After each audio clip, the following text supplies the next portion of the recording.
Welcome everyone to Haven of Four. As always, I am Subject 879, and I have Roberto 11 Wild with me. How's it going, man?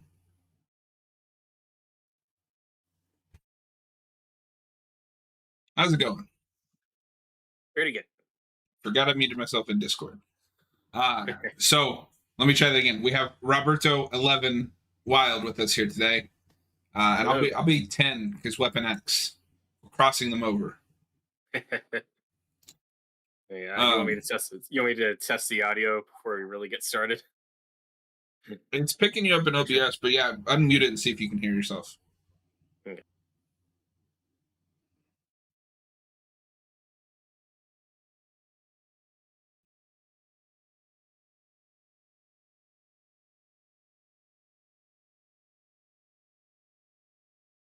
Yeah, I think we're good. Alrighty. Woo! Who's ready to watch some Stranger Things? Yes. So, for anyone not aware, we are going to be doing a commentary on the entire season of Stranger Things. We've been talking about this a while. The final season comes out next year, which will probably be just enough time for us to actually get through the four existing seasons that are out. We might have to split like four into two and do like the actual like the release date where we do like was it the first five or six? It was all but the last two because the last two were just movies. Mm-hmm. That might be how we have to tackle that one because, whew. Yeah. Well, if we fall behind, we can shotgun like season 3 and season 4 on the same night. Like fine. No. But anyway, we're starting with, of course, the pilot. The name of the episode will be up top. The timestamp will be down below. Is everybody at timestamp 0? Yes, sir. All right, and I will pull up the chat here in just a moment. In 3, 2, 1, play. So you alluded to earlier, but you didn't watch this as it came out, right? No,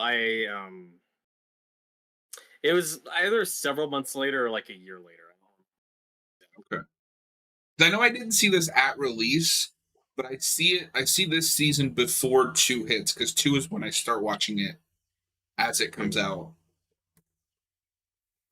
And this show has a huge lighting issue. Yeah. I can't see shit at night. And there's that really funny press that they did for the last season that came out, and they show Joe, Maya, and the actor that plays Eddie. I can't remember his name. The big guitar scene, and they're all going like this because they can't see it. And for anybody asking, yes, this is totally a horror show. Yeah. It's a lot of things, but that's what it is. It's a lot of strange horror. Things. It is. It's horror that's accessible to a lot of people that maybe aren't super into this genre. I would know from experience because my dad likes the show and he's not a big horror guy, but he got into it. I think a lot of people make fun of it for the throwback, but it really is the perfect throwback to that more. It's not super adult, but it's just edgy enough for kids, like 80s horror, right? Like, or 80s show. Yeah, like I'm sure like stuff like Monster Squad was a big influence, where it's like about these kids, but they're still swearing, they're still violence, they're still questionable material.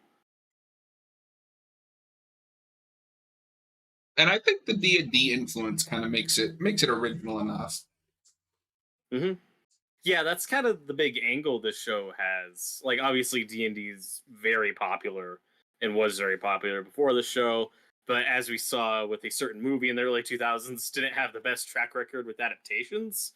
So this does feel like kind of an important thing in making that popular, like, to a new audience again. Like, I'm sure this show is why a lot of, like, younger people now are into D&D.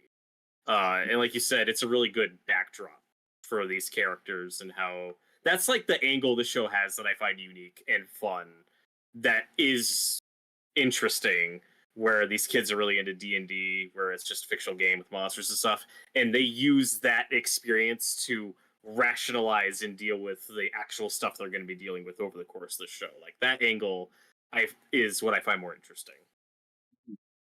And I feel like they lose that a little bit, especially in the later seasons. Mm-hmm. Like 3 and 4, I don't think have any kind of like D&D to them. Four has a couple big 4 ones. kind of brings it back with Vecna. Yeah. But that's mostly with the villain. I mean, like the kids aren't using D&D anymore. Right, and to be fair, that's just natural with the show growing up with these characters. Like Well, or the characters outgrowing the show, but we'll talk about that when we sure. get there. And here's Karen Wheeler, who will feel like a completely different character in later seasons. Yep. And Ted. Hey Ted, where's the corkscrew? Wish we were watching Friday the 13th Part 4 right now. Be a lot shorter. It's like, why did I agree to this? The Alien 3 review will happen still, but that'll be in 2 weeks. Yes. Because next week is 89. And as they far all look as so young here. I know, these tiny little children. And it's funny though, like, we'll talk more about with age, is how some of these actors like Nancy and Steve, like, they're adults playing teenagers and they're passable enough. But then you jump forward a few seasons, it's like, oh wait, they're still supposed to be teenagers, and now they're like 30. I think it still works because those characters, by the time you get to 4, are grown up and out in the real world. Like Steve is got a full-time job. He's graduated high school. Mm-hmm. Maybe he doesn't look like 19, but it works well enough. Yeah, it's not a big deal. No, it's the fact that like Dustin is supposed to be like a 9th grader, but he looks 25. That shot of him in like the garage is very ET. Because obviously, as much as this is a horror show, it's also very Spielberg. Yes, that's kind of, if Mike Flanagan, it makes the quintessential Stephen King stories that aren't Stephen King, then this is like the quintessential Steven Spielberg. Now, do you think this project? Because I know a few people who think they should have just ended it here and made the same miniseries.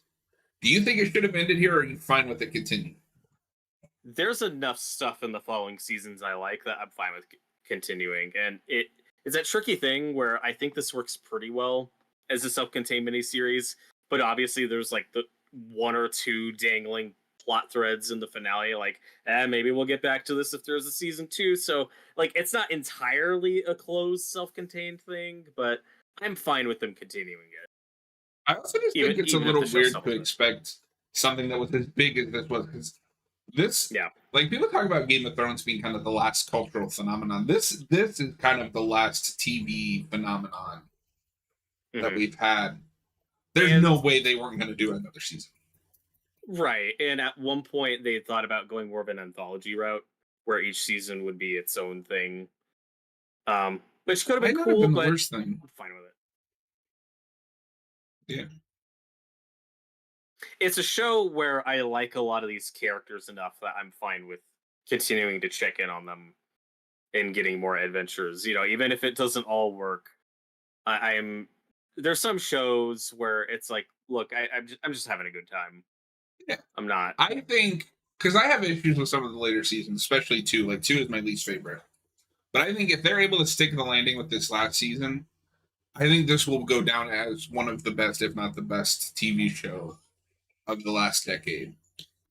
Okay, maybe not the best, but one of the best. Mm-hmm. Like, it's going to be more fondly remembered than Game of Thrones. Sure. Yeah, if they stick the landing. Because that completely shit the bed.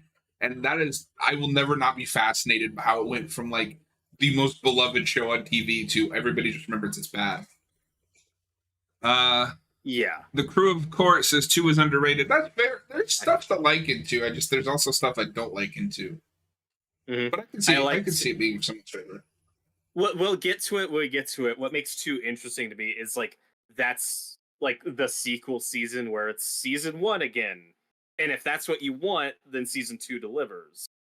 But there are people that are like, yeah, it's just season 1 again, that like you may prefer season 3 for going more in a different direction and doing, you know, something that stands more apart, but then other people feel a little bit left behind. So each season of the show, just the reaction to it is so different and fascinating. It's a very strange like relationship the general audience has to the show, but it's still popular. Maybe not as popular as it was a few years ago, but I mean, season 4 was pretty big when it dropped, so I can't imagine the I final feel season like will come it's out and people still will care. I feel like it's still big enough that each time they release a season, it is like an event. But Hmm. this is the number one This is the number one example of the problem with these streaming shows. Seasons, for some reason, take so long. I think I read the other day. I can't remember now, but like this, it's been 10 years since this season almost. Yeah, well, this was 2016.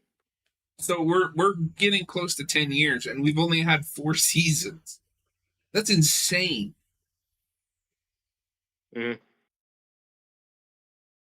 Yeah, that's the trade off. It's like, look, if you want prestige, high quality movie level television, it's going to take longer. We can't Well, pump and out I'm 20 gonna be episodes a honest. I year. And don't know if you needed that. Like this season was a hit, and it's not any bigger than any other like TV show of its time.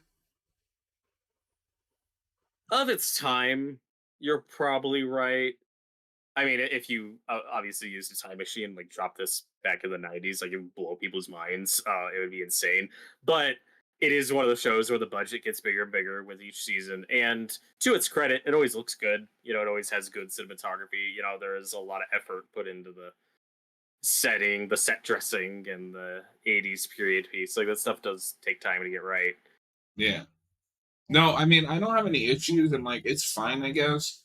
I don't know. Like I think of season four, and the big like epic concert that Eddie puts on that probably cost a few $100 million. Like as cool as that is, did you need it?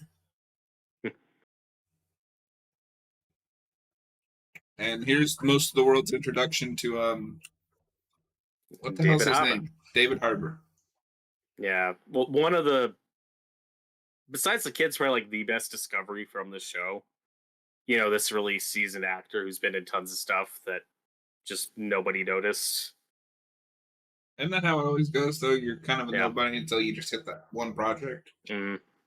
Well, it's a little heartbreaking because it just makes you wonder, like, man, like how many phenomenal actors are out there that get work but only have like 2 seconds of screen time and are just have like a line and that nobody notices or thinks about, but that maybe people in their personal lives know, like, this is an insanely good, talented actor who just hasn't had those opportunities. And David Harbour's like gotta be that guy where it took until he was middle aged to finally get like a really good meaty role.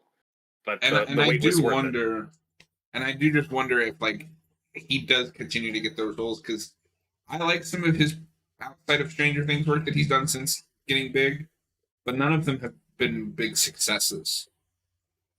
No. Um I'm one of two was- people that liked his Hellboy movie. I think that was good casting. I don't think anyone blames him for how that movie turned out. So I have mixed feelings on Jonathan. I don't like his writing sometimes, and it doesn't help that by season four he's kind of just a caricature. But that also becomes the show's biggest issue is we introduce like 5 characters a season and then kill one. We're still Yep. left with 4 more characters. This was also Winona Ryder's comeback. I hadn't seen her in Yes. years. Yeah, she's our first. Her and Matthew Modine are like these were like notable names in the 80s and like kind of the stunt. This is like our first bit of stunt cast. Oh, these are actors who were somebodies in the 80s. And And it's really kind of kind a of big gave it some comeback for both of legitimacy. them. That is the ET dinner scene, and you can't convince me otherwise.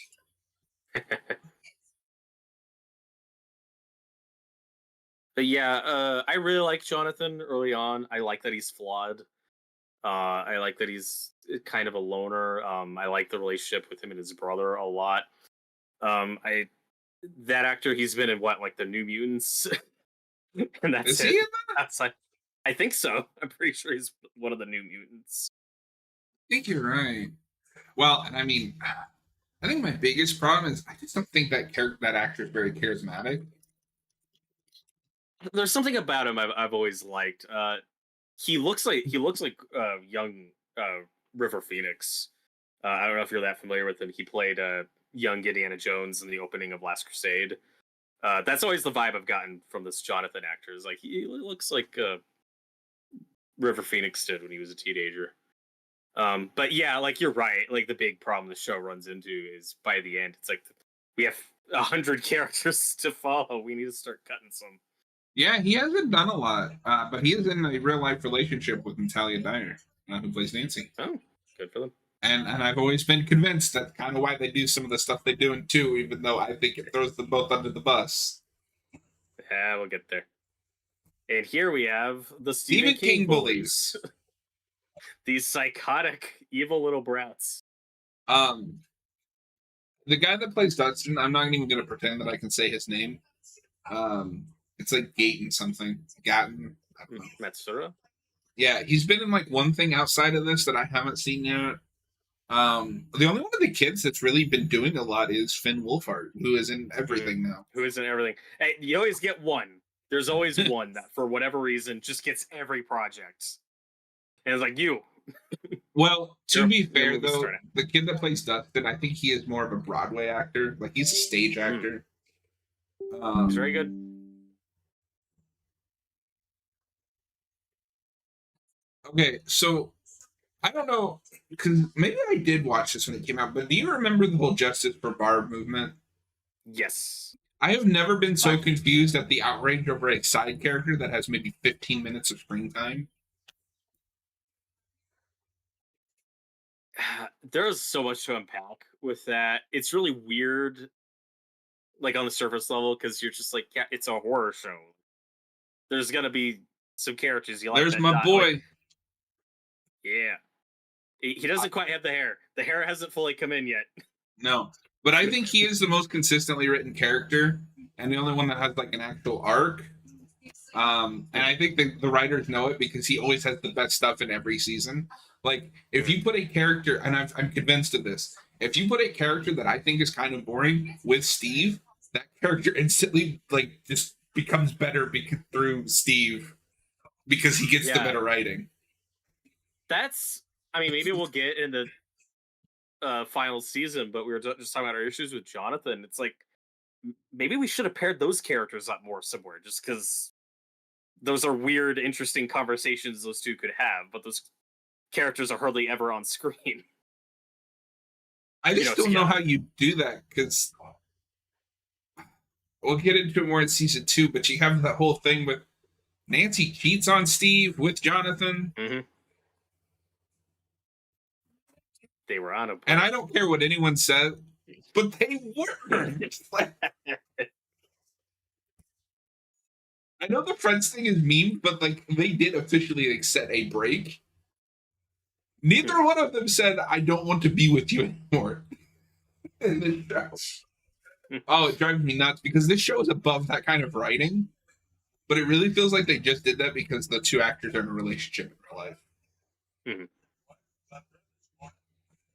But back to the Barb thing, you know, like you said, that character has like 10 minutes of screen time, and there's very little that character on the page, but I do think the actress is very good, and she brings a lot of personality to it. I think she's the reason the Justice for Barb movement happens, and why people are really upset about what happens to her.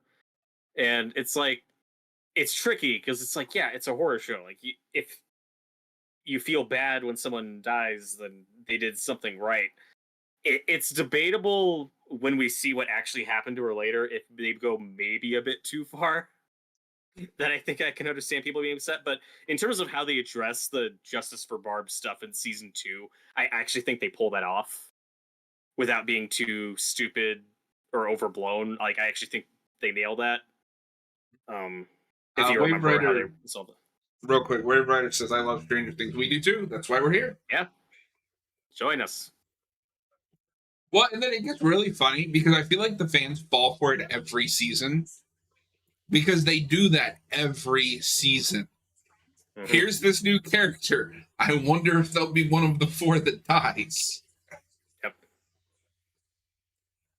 And for me, it stopped being effective after season 2. Like I really like Samwise. John Aston.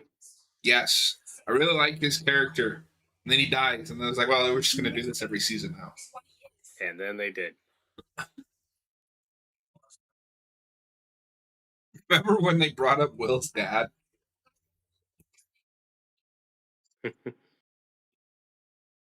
Well, it's talk about choices though that could completely derail or change You the know, entire are course you of the talking show. about the original like ending with Yeah. Steve?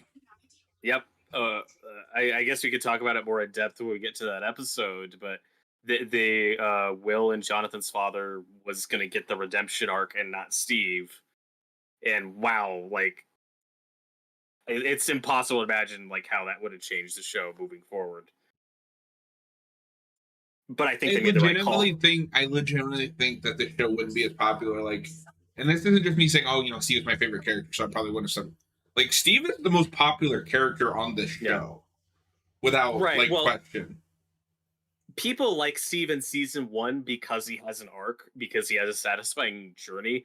Season 2 on is when he's the fan favorite. Yeah. When he's the popular. He becomes like one of the pillars of the show, like 2 on. Well, and I have questions about Steve in this season because obviously the whole thing with that ending is throughout the show, and I don't think they rewrote the entire show. So I think sometimes the show pretends that he's worse than he really was, or than we see him be, and I think it's a little awkward in places. Mm-hmm. Meanwhile, at Weapon X.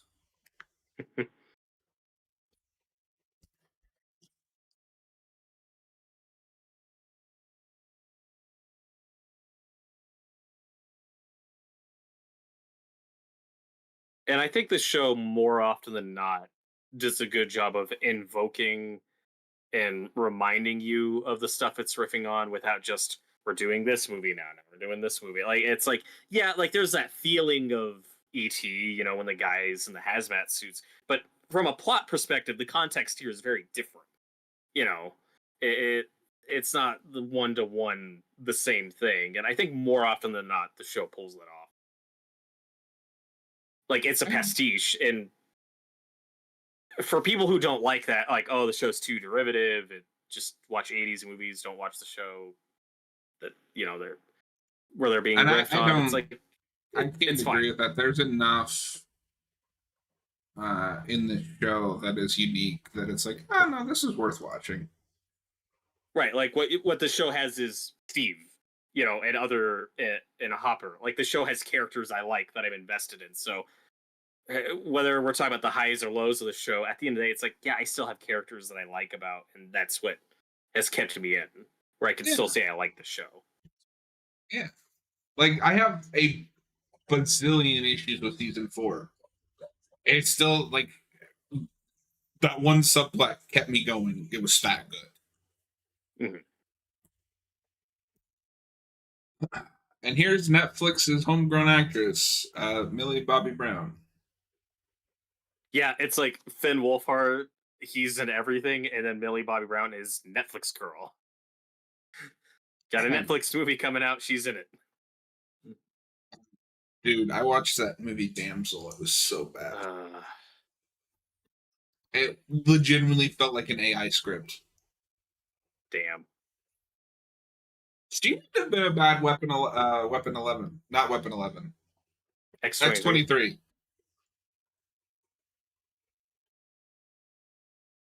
Weapon 11 is Deadpool. She wouldn't have been a bad Deadpool either. She could have been, she could have been Deadpool. She was a really popular fan cast for a while for young Princess Leia and something. She looks a lot like young Carrie Fisher, and now she's kind of outgrown that. She's kind of like her own personality. It's like, not that I need a Princess Leia prequel movie, but I'm just saying, if you made one like 5 years ago, like, this would have been good casting. I also don't know if it would have been. I like her in this show. She doesn't seem to have the biggest range. Right. And again, it's hard to say, like, is that just the projects? The tricky thing with a show like this, that's such a phenomenon, it's so big, for the actors, is you did it. You're on this popular show. You have this consistent paycheck. Like, you're a part of this big thing. That's awesome. Getting other projects is going to be really hard while you're committed to this. And then once this is done, it's like, who knows where their careers will go after this. Like, you can never predict these things. Yeah. I mean, I think she has a pretty comfy future on Netflix original shit. Yeah, sure. I like this teacher. I think he disappears at some point. He might get an episode or two in the final season. He definitely has a bigger presence in the first couple. Also, he shows up in Stargirl as like the same character. I was like, oh, I guess this is just what this guy's gonna be playing now. I never did watch that. Yeah, it's pretty good. Maybe this is just the cynical side in me, but I have never met a teacher that excited to hang out with kids over a radio.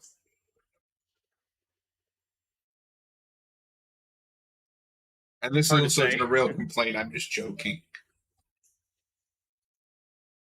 I do hope that Gazin Dustin there has a bigger career. I'd like to see him in more stuff. He's a hell of a singer. I don't know if you knew this, but that's really him singing in season 3. Oh yeah. Well, and with Finn Wolfhard, he's the one that Hollywood plucked and we're like, you're in everything now. But you watch this show, like, you can see why, like, all these kids are good, but like, man, Finn Wolfhard has to do a lot at a very young age. He's always the same character. Very convincing. Yeah. He is the teenage boy. Mm-hmm. And I haven't seen Lucas in anything.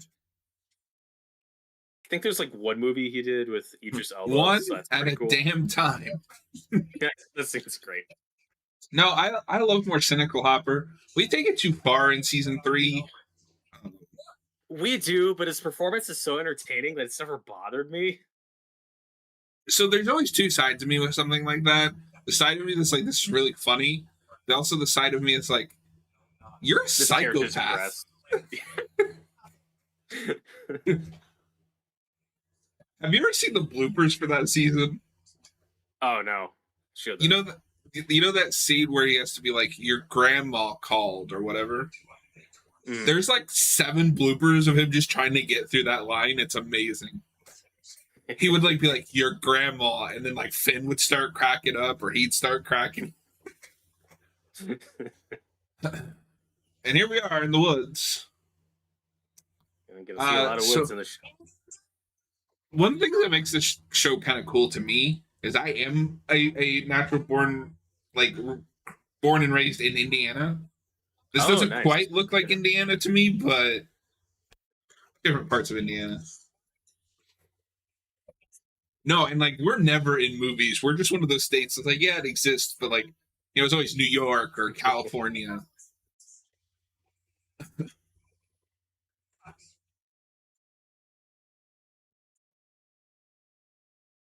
I think Will is the biggest casualty of the later seasons, having 1 billion characters. Name one thing that he does in season 3. Well, he's got a couple good parts of season 3. He just doesn't get to contribute much, like, to the plot. But I do like Will. Will early on is interesting because he's like at the start of the show, like the 80s main kid archetype, where you see a lot in those movies where it's like the leader or the main one's always like the boring generic one, but then the side characters are the more interesting ones. This show kind of flips that, where it's like Will would usually be like your main point of view character, but then he's taken out in the first one, and then it's just the supporting, more interesting characters. And then Will becomes a bigger part of the show, and we have to make him more interesting. And in some places, I think they succeed, but they don't give him enough to do. And the main thing that we did was give him the worst haircut ever seen to mankind. And I think they're finally dropping it in season 5. I think. Teddy says, I don't care what anyone says. I like all the seasons, though I agree Will isn't good post-season 2, I'm guessing. LOL, that stupid heart was on the way. I mean, I don't dislike any of the seasons. Season 2 has moments that make me angry because I think the show is above that kind of thing. Mm-hmm. Well, and we'll get to it on another stream, but he has a scene I really like early on in 3 when he has kind of his breakdown with Mike. Like that's good stuff. Like that's the stuff Oh with wait, Will that that is I like. season 3 because he's trying to get everyone to play D&D. Okay, Like no, he wants to keep playing D&D. They've all kind of moved on. I take that back. No, that is a great scene, and I think that's It, kind of the first scene where you get that, like, yeah, maybe he really is just not into girls. yeah, that's definitely hinted at it, but you also get a bit more tragedy to that character where it's like this kid lost like a year of his childhood basically, and is still like clinging to that, and that's something I think a lot of people can relate to. Whereas the other ones are growing up and moving on, and he just wants things to stay the way they were. Yeah, That's I the mean, stuff I like. I think it's tragic both ways because, like, you have this character that, like you said, lost a year, probably more because also season 2 we don't know how long he was kind of possessed. Yeah, and they're Um, taking him to those, like the clinic, like you're doing the tests every week. Like he doesn't have a normal childhood back. and then on top of that, all of your friends are doing something that you're just not interested in. Mhm. Also, I love this guy. This is probably my favorite one episode character, Benny. He's great. It's great. AKA Taserface from Guardians 2. Oh, peak cinema. No, but like with all the Justice for Barb stuff, like he's the one where when he gets killed, I'm like, oh, like this is just like a really good, simple guy that immediately endears you, like to what some of the people in this town are going to be like, and it's a real shame. And I think one thing this season has He feels above very other, real. and one thing that this season has above the others is like the main plot is simple, and it's not pushing that realm of disbelief like in season 3 where, oh, we're gonna take on like an entire armed base of Russians and Yeah, we have no weapons. it's this is one of those shows where you try to play that game of like, okay, if I removed these seasons and then just skip to here, would it feel natural or would I be like, what the fuck? Like, I could completely understand someone like, how the fuck do we get from here to there? And see, and I have this thing with a lot of shows is I feel like for me they become more interesting when we're just at that place where this is normal. Like, how far can we take this? I'm going to use Boy Meets World as an example. I like that show quite a bit for what it is, kind of a kids sitcom. But I think that show gets really good when they get into college and just like, what stupid shit can we do this week? I don't know if you ever saw that, but it's pretty good. Yeah, I just missed that, but One of the best heard like good things. on-screen friendships. Yeah, I think I was just too young when I was on. No, I didn't see it when it was on. I went back and like watched it later. Oh, gotcha. And that revival they did was pretty good, and then Disney canceled it for like no reason. Oh.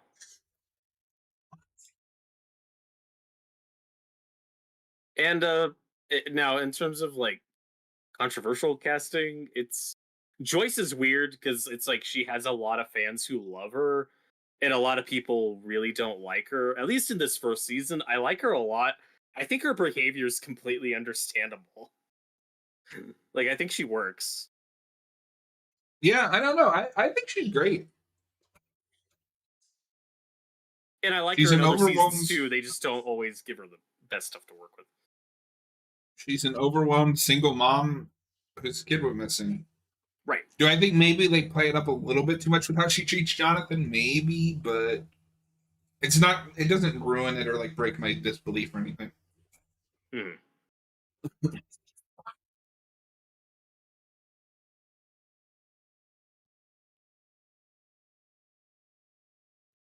And I really like that. That's one of the strongest elements of this pilot to me is how they establish Joyce and Hopper's relationship, their history. And he's like, hey, kids run away. Like, he's probably fine. Nothing happens here. And, like, he understands that, like, when they find that bike, it's like, oh, this is a problem now. Like, they do a really good job conveying, like, oh, some shit actually went down. Like, this is. And they and those Now two he gets over the killed. course of the whole show do end up having, I think, a pretty organic relationship. And Yeah. As far as shipped TV couples go, this is one that makes sense. We just don't get to it as fast as we could because we have to put Hopper in Russia for a whole season. I cannot believe they did that for a whole season. It was like an episode long art story at best. It could have been half the season. I'll mean it. It could have been half the season. Although I will say that like sword fight with the Demogorgon was pretty awesome. Yeah, that's a good crowd pleasing moment. And yeah, like Hopper is just like a really good encapsulation of the show as a whole, where he's this really believable, grounded, real person in this season that a lot of people can identify with. And he's not like your stereotypical leading man. Like he has a gut. Like he's a little overweight. Like he's a very normal, believable At least guy. for now, And until then- we get to season 4. And then he gets season 4 and he's sword fighting a Demogorgon. And it's like, I don't know if we earned this, but I'm having a good time. Penny, I get people who think it should have ended after 1, but I don't agree. I just love this type of show so much. Okay, enough about that. No, yeah, like we talked about this earlier. I like to see the other seasons. Like you wouldn't have gotten the best version of Steve without more seasons, or the best version of wouldn't gotten Robin, who's one of my favorites. I love Robin. I like Robin. I think Dustin is probably one of the more consistently well-used characters. I think Dustin has good stuff. Well, because he's always thrown in with Steve, who gets the best stuff. There's a web you can track. Who gets the main plot? Steve. Think about it. Season 3, Nancy's storyline, not very good. Season 4, she gets thrown with Steve. That's storyline.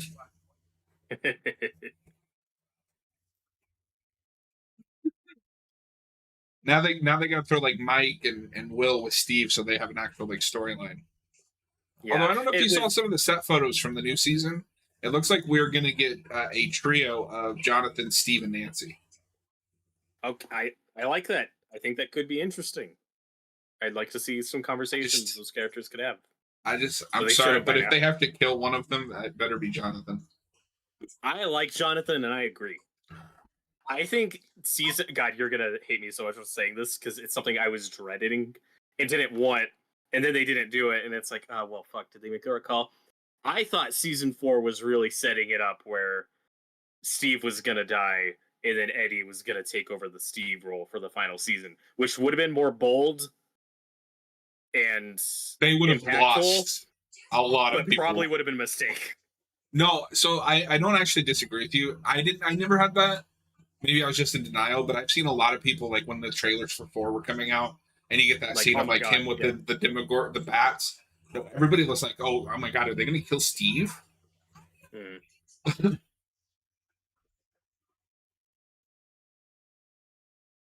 Yeah, I don't think you care that much, dude.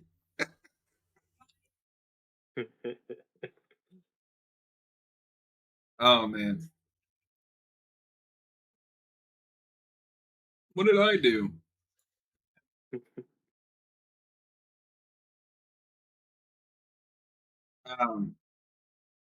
No, and I also just find it funny that a lot of season 4 is like, yeah, we're gonna run back the like stuff that we did in season 2.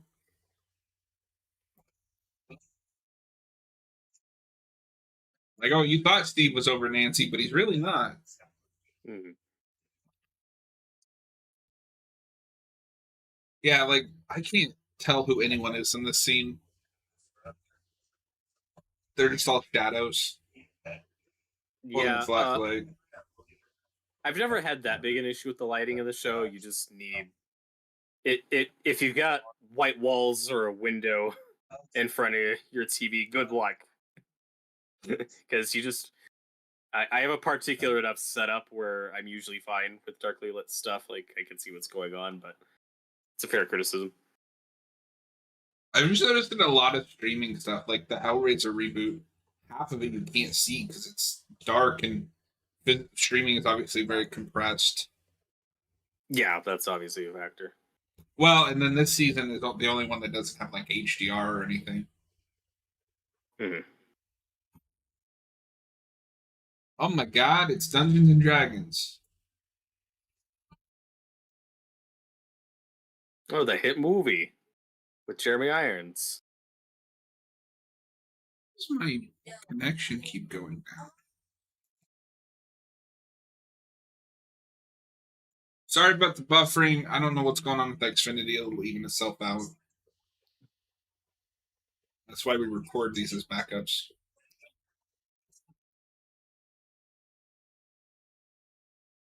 I love walkie-talkies. Yeah, these are pretty cool. And these may have been around in '83. I know, like the bikes or like the bells they have on their bikes, like weren't around yet. And like details like that bother some people. I'm like, I don't. Yeah, it's set in a very specific time, but that's also this show, for better or worse. Like it's just the '80s in general. They're usually pretty good about paying attention to details, but it's not striving for perfect authenticity. And I love that I don't Steve. personally have an issue with I love that Mike catches Steve sneaking in, that. and he's just like, "Oh, He's like, oh. adults." Oh, Mike and Nancy have a very believable younger brother, older sister Yeah. relationship. That they nailed that.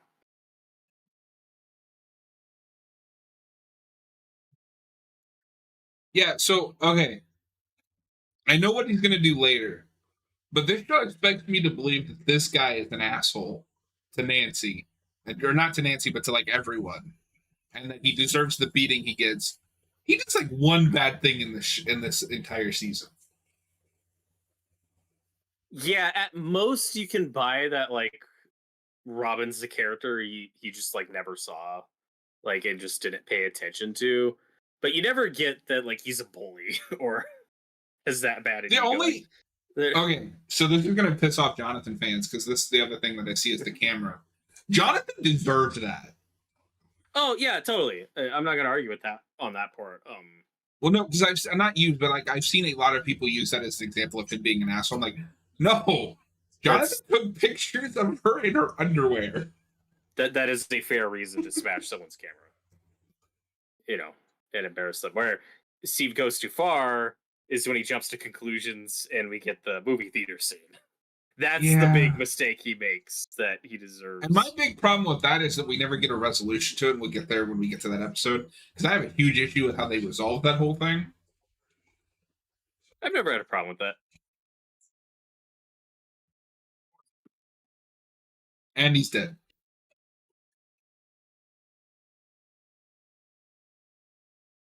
Yeah, this lady is the first character I hate. Like, I hope you die because you shot Betty. And she does, and it's great. That's the other problem I have with that Steve subplot too, is obviously his friends are way more hateable and way worse people, and that's just kind of the crowd he's fallen in with because he's popular. And then they never get their comeuppance. Like, and then they just disappear after the season. So that's a little irritating as a viewer. So it's like, come on. It's funny too because the girl that plays Carol, his female friend, she is the vocalist and did background vocals on an Ice Nine Kill song. Nice. I did not know that. Yeah, it's their song to American Werewolf in London. Mm. But no, I do agree. But I don't mind them just disappearing because really the role that they played in his life was him dumping them so he can start that process of becoming a better person. Mm. I just want to see a Demogorgon eat him or something.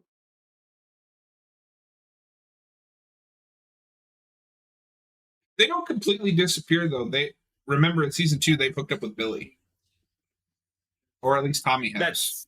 That's probably true. It's been a while, but yeah, they might appear briefly because they're at the Halloween party and they're the ones like goading on Steve, and him and Billy have the stare down. Because we'll talk about it more when we get there, but Billy is supposed to be like the different path that Steve could have gone on. Mm-hmm.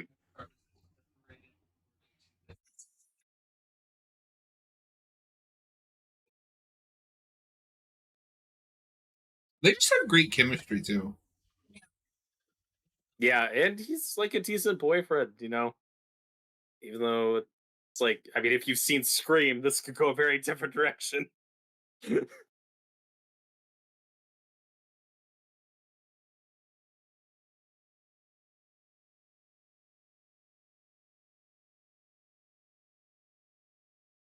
I will say, in terms of like TV relationships in this show, these two are probably my favorite, which is why I don't like some of the stuff in season 2.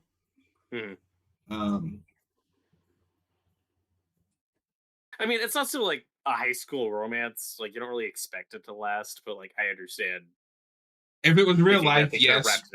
But this is a TV show. That's where I kind of expect these things to happen.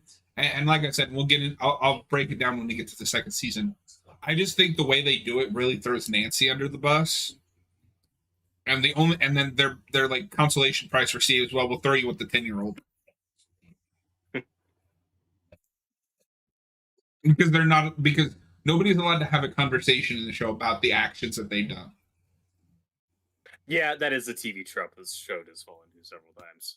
Like if you remember, Steve goes to apologize even though he's not really at fault, but the show can't have him do that, so he has to get sidetracked with Dustin. I think my food is here, so I'm going to go off camera, but I'll still talk.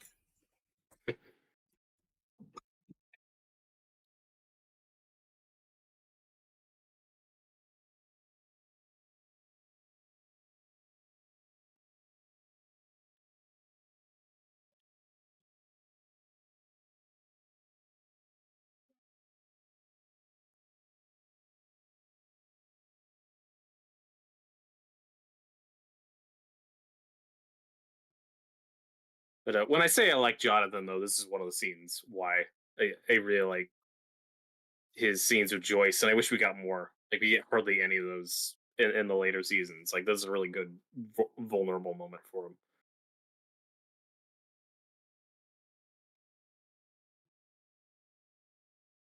him. Yeah, for sure.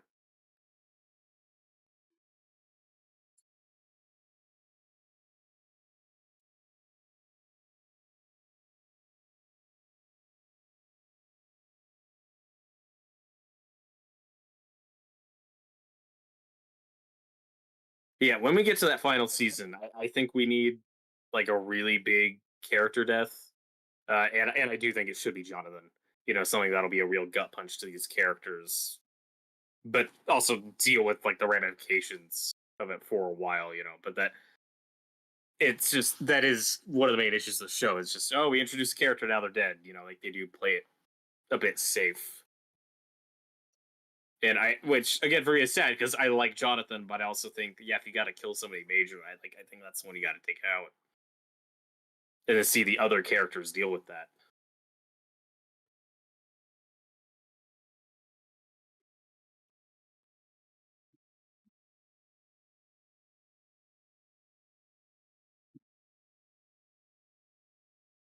Steady Steve douche season 1 douche boyfriend. Season 3 a guy that's best friend with A child, I think they would say. uh, but again, It's like is he a douche boyfriend in this? not until a later episode, but like he's a pretty okay guy for some of it. Well, and to be fair, I think some of that might be just because it is from the point of view people he's not bullying. Mm-hmm. But I think it's that casualty of like this was supposed to be an asshole and like die at the end, and you're supposed to cheer, but we changed course in the last minute. Yeah, like this is just meant to be a one season character. Okay, my food is actually here. I didn't see them out there. 1 second. You're good. Well, and if we're talking like the series finale, I think a lot of characters are fair game. Like I could see a lot of characters not making it by the end of the show, but I'm talking like early season 5. I think we need to lose someone big and then deal with that for a while, you know. But by the end of that show, like I think we could lose Joyce. I think we could lose Hopper. Like I don't think a lot of characters I wouldn't call safe. Like once we're at the end of that show. And that's it. That is the Vanishing of Will Byers. In my opinion, a very good pilot. I think it's one of the best shows that's just hooked me from the first episode. I think it's a really strong start.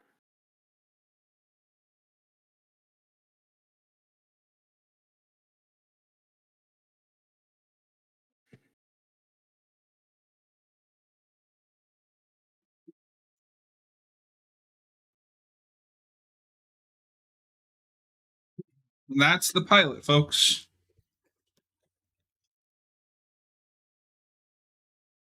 Hang on, it started the next episode. Yeah, and it's not a pilot in the traditional sense where like back in the day you'd shoot a pilot and then if a network picked it up, then you'd keep going and make more episodes, right? There's always like that distinction between the pilot and the rest of the show. This is one of those early big streaming shows where they just make and shoot the whole thing at once. Mm-hmm. And it's just kind of become the norm now. Like we don't do traditional pilots as much anymore, but this show is one of the first big streaming hits ever, which is just funny that we've now seen the streaming popularity kind of run its course, where most people are sick of streaming now and we're getting away from it. I don't agree, but that's where we're at. Teddy says, "Oh yeah, I did it for the joke." Ah, fair enough. Yeah. All right, how are we feeling after one episode, Robert? Not good, but I can keep going.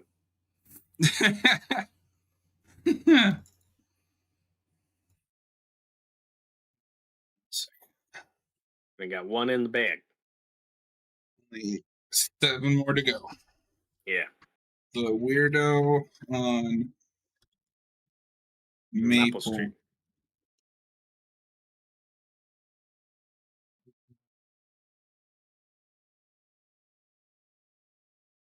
All right, everybody get it to timestamp 0 if you haven't already.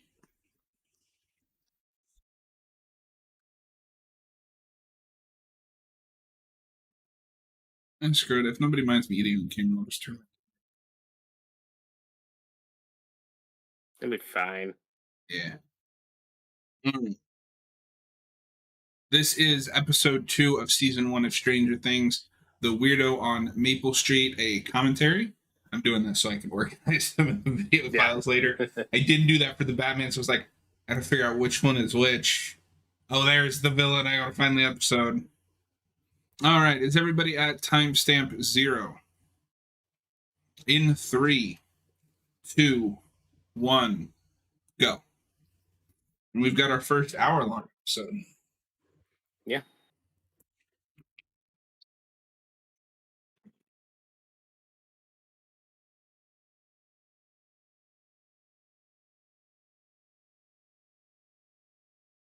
So this is where we begin really our Do you have ET cancer?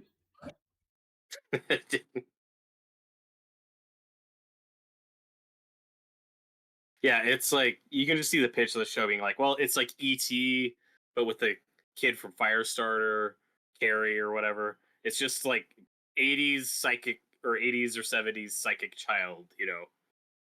11's just kind of an encapsulation of all of those. Which is what I like. I like that she's not really a Wonder One. It's a Wonder. It's just like, yeah, but there's just a lot of psychic children in the 80s. They should have used Tina, what's her name from Friday the 13th, Part 7. I was also going to mention that one. The best Carrie.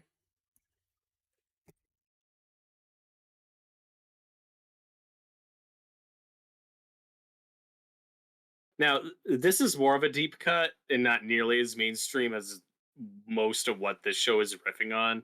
I forget, have you seen Phantasm? Yes. Do you think that movie could have been an influence on this with the tone and the kid protagonist and like being in real danger and stuff? Like that's obviously much more of a deep cut, so I don't know. I want to say yes, but nothing that that I've seen on screen has told me that they went that deep. But it's possible just because that was such a popular thing in the 80s.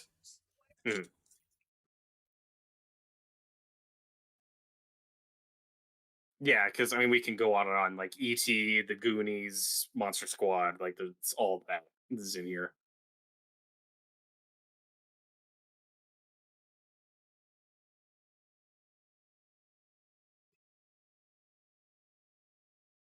And in Mike's room, we also get a poster Easter egg of John Carpenter's The Thing, which is really cool. I also call bullshit on that. There's a readily available poster, smaller poster that a kid could buy it for his room. A year after that movie flopped. The coolest thing that this show references is George Romero's Day of the Dead, because that's not the one everyone else would go to. That's true. Even if it was an 80s piece, they would just be like, oh, they're replaying, like Night of the Living Dead or something. Yeah, because that's the public domain one. There's also a few different music cues that the show doesn't always stick to just 80s music. Like, we get the cover of Heroes that, came later, but we put that here. But there's a scene in season 4 with Hopper where he's talking about his daughter, and they play some music from The Hitcher, and it really fits. Like it really works, but like you would not notice that if you haven't seen The Hitcher. Like it's not like a super well known or heard I haven't score, seen that but they yet. do that a few times. You'd probably like it. It's like a slasher movie meets an '80s action movie. It's just those two things in one. It's I getting a really dig it. 4K release, so maybe I'll do that and Hmm. watch it. I want to see the shitty remake too. Well, it's got Sean Bean, so that's something. I haven't seen And it. Sophia Bush. That's true. How do you feel about their relationship?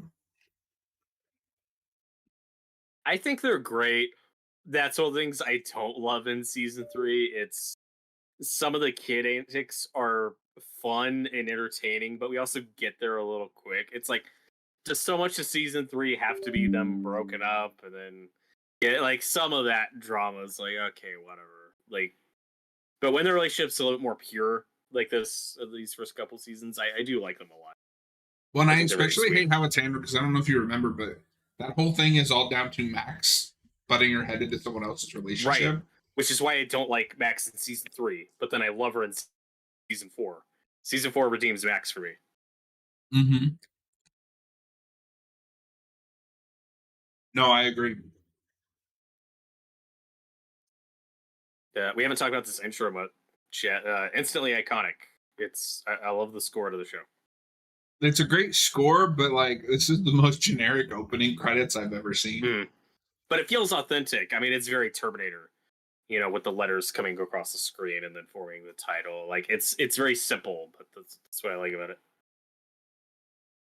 No, that's fair. I don't hate it. I miss like proper openings. Hmm.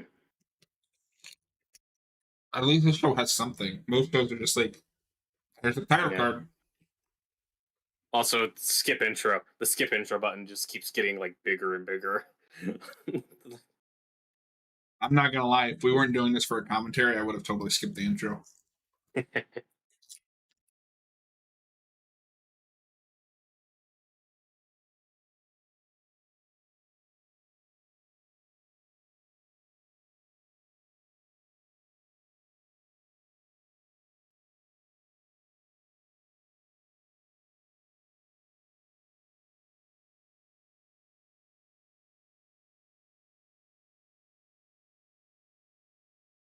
Uh, my favorite thing about the show and why I think it's as big of a phenomenon as it is, it's one of the best shows I've seen that gives equal screen time. Again, I'm mainly talking about the first season, but how it gives equal screen time to the adults, the teenagers, and the children. Like everyone has a character they can relate to, and everyone at a different age is going to get something out of this. Like a kid watching the show is going to get something different out of it than an adult will, but it's accessible to everybody. It's one of the best examples I've seen of trying to make something widely accessible and actually succeeding. Because it's a little Harry Potter where it gets to mature with the characters to a point, but the point of view is usually just from the kids in Harry Potter. Here, I haven't seen a lot of shows like this where it's like it's this type of ensemble where it's like no, the adults, teenagers, and kids are all treated equally. It's not a dumber show when the kids are on screen. It's not necessarily a slower show. Like it's all treated the same, and everyone has a character they can latch onto. And at least this first season, I think balances that stuff really well.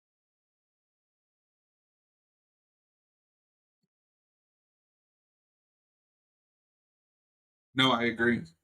And I do agree with the kid growing up too, which is one thing I'm worried about with that Harry Potter show now. Are they gonna be able to put out a season every year? Yeah, that's why I think that should be animated because that would solve a lot of potential problems. Would it look at Invincible? Well, I mean that's taking a while, but I'm just saying more from a visual standpoint. True.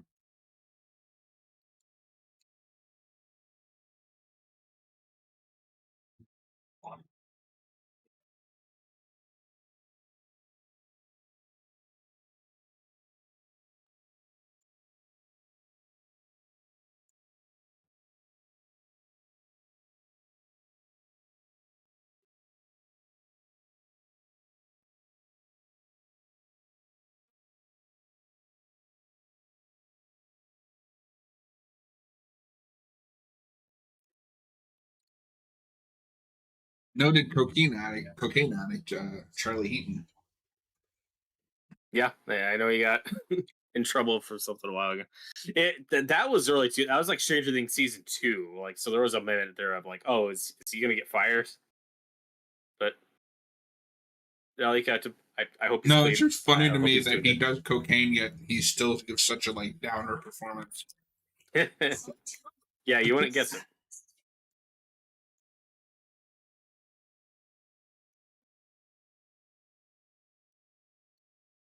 I'm also sure the show increased Eggo Waffles' popularity. Product placement. It bothers people for some reason. Yeah. I've definitely seen bad examples of product placement, but more often than not, I'm like, yeah, this is just the stuff we see every day in our lives. Why is it suddenly jarring or weird when we see it in a show or movie? I don't understand that. I have that with Metropolis or Smallville in Man of Steel. So everybody's like, "Oh, you got to go to IHOP and Sears." I'm like, Sears, it's like, yeah. have you ever been to a small town? You can't turn around without running into something. Mm-hmm.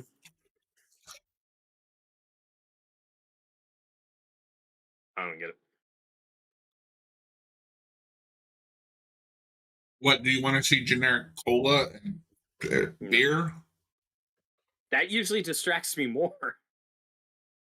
Where it's like, oh look, there's the fake product in this fictional universe. The only one that has ever been weird to me is the Amazing Spider-Man. I don't believe that anybody uses Bing over Google. Nope. No one does. No one ever has. They don't exist. Fuck you, Sony.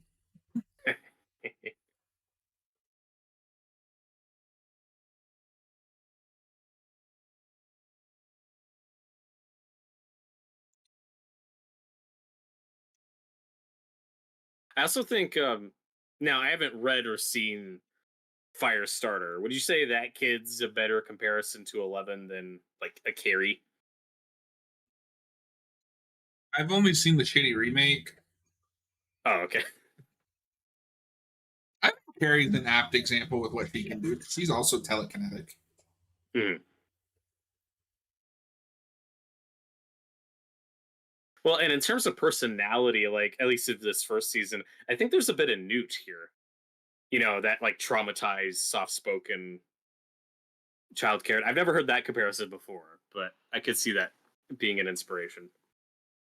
Now that I have more Alien on the mind because I've been watching Alien, I can definitely see it. Thank God they didn't make a season 2 where she dies off screen. Oh. I don't care what you think about Alien 3. That was stupid. I hate that opening. The beginning in the theatrical cut might be the most funnily edited like funeral I've ever seen.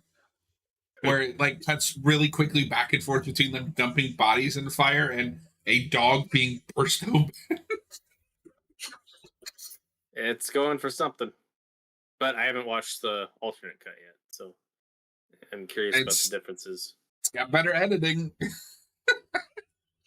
Yeah, that's what I noticed through watching the theatrical Alien 3. It's like, man, like this is a good looking movie. Like you can already see David Fincher's chops. It's just the editing and the audio are just not good.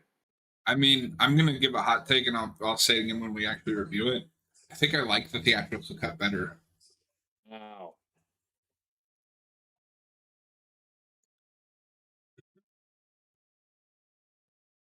No, it's so weird going back to this season because Steve will never look like this again.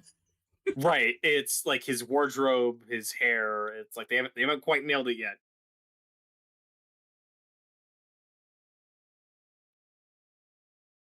But you see that a lot with TV.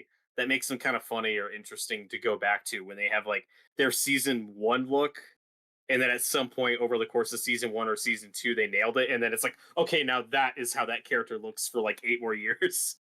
And it's like really unnatural and like not realistic. Yeah, see, it's like just even in this scene, he's extending the invite to Barb. He made that one. He told that one kid to shut up when he was like saying something about. I think it was about Will. Mhm. Like, and I'm supposed to believe that he's a jerk. Yeah, like the scene is awkward, but he's not being a bad person.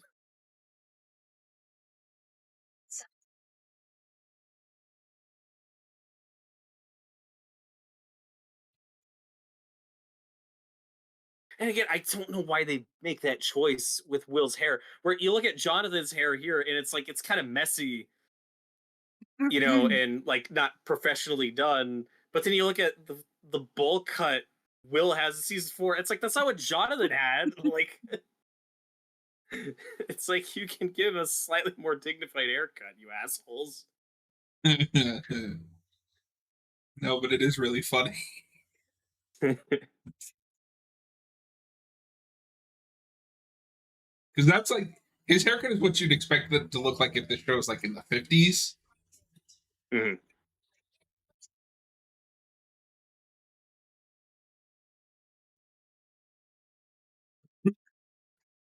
Uh, we kind of touched on it, but Dustin is my favorite of the younger kids. He's great. He's very funny, very charming.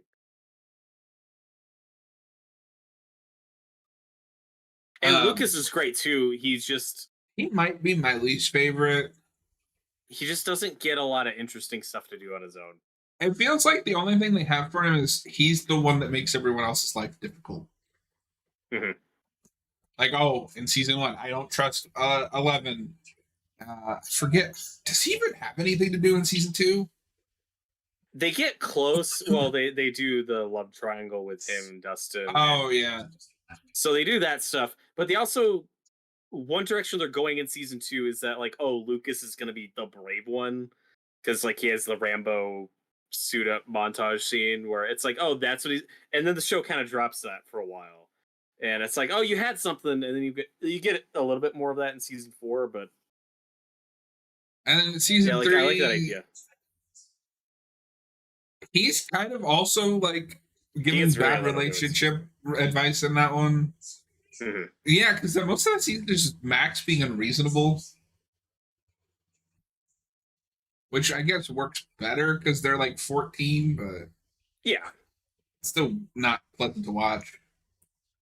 yeah, for sure. And then in season 4, he's well, I want to be one of the cool kids, so bye. Yeah, but I do like that they lean into his athletic side, getting into basketball and stuff, and then he gets, like a big fight scene at the end. So I think that's something. Yeah, I don't mind it, like that. It's just a pet peeve of mine. Characters who turn their back on their friends. Mm.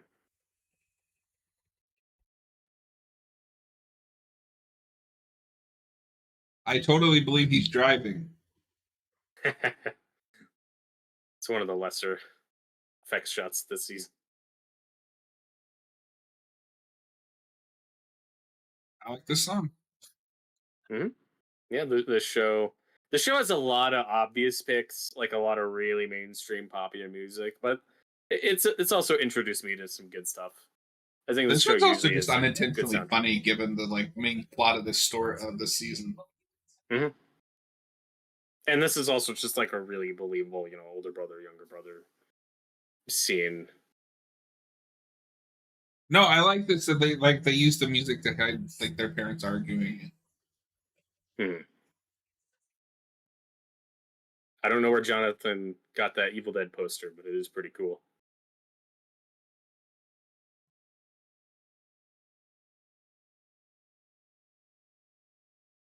Out of all the kids as well, what is his name? The kid that plays Noah, or no, that plays Will. His name is Noah.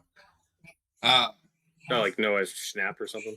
yeah, he does. He changes the most by the time you get to season 4. Like the kid in season 4 doesn't look anything like this kid. Oh yeah, like he's very tall. Like all of the others, it's like, Sounds yeah, I completely mean, different. I can see that they're just older, more tall and Mhm. grown up. It's like, no, like puberty hits you like a truck or something. You don't look anything like you used to. Although apparently we won't get into it, but apparently he's kind of a dick in real life. He's done some stuff where it's like I want to give him some leeway. Where it's like, okay, he's young, he has time to learn, but there's stuff. So it's like, okay, come on, man. Like Dial it back. And apparently, him and Millie Bobby I wanna Brown root are for like you. best friends in real life.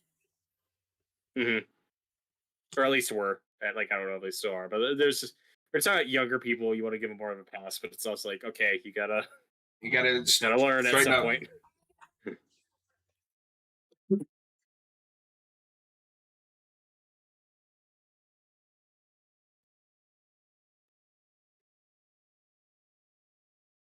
Remember when you could get a phone for $20? Woo.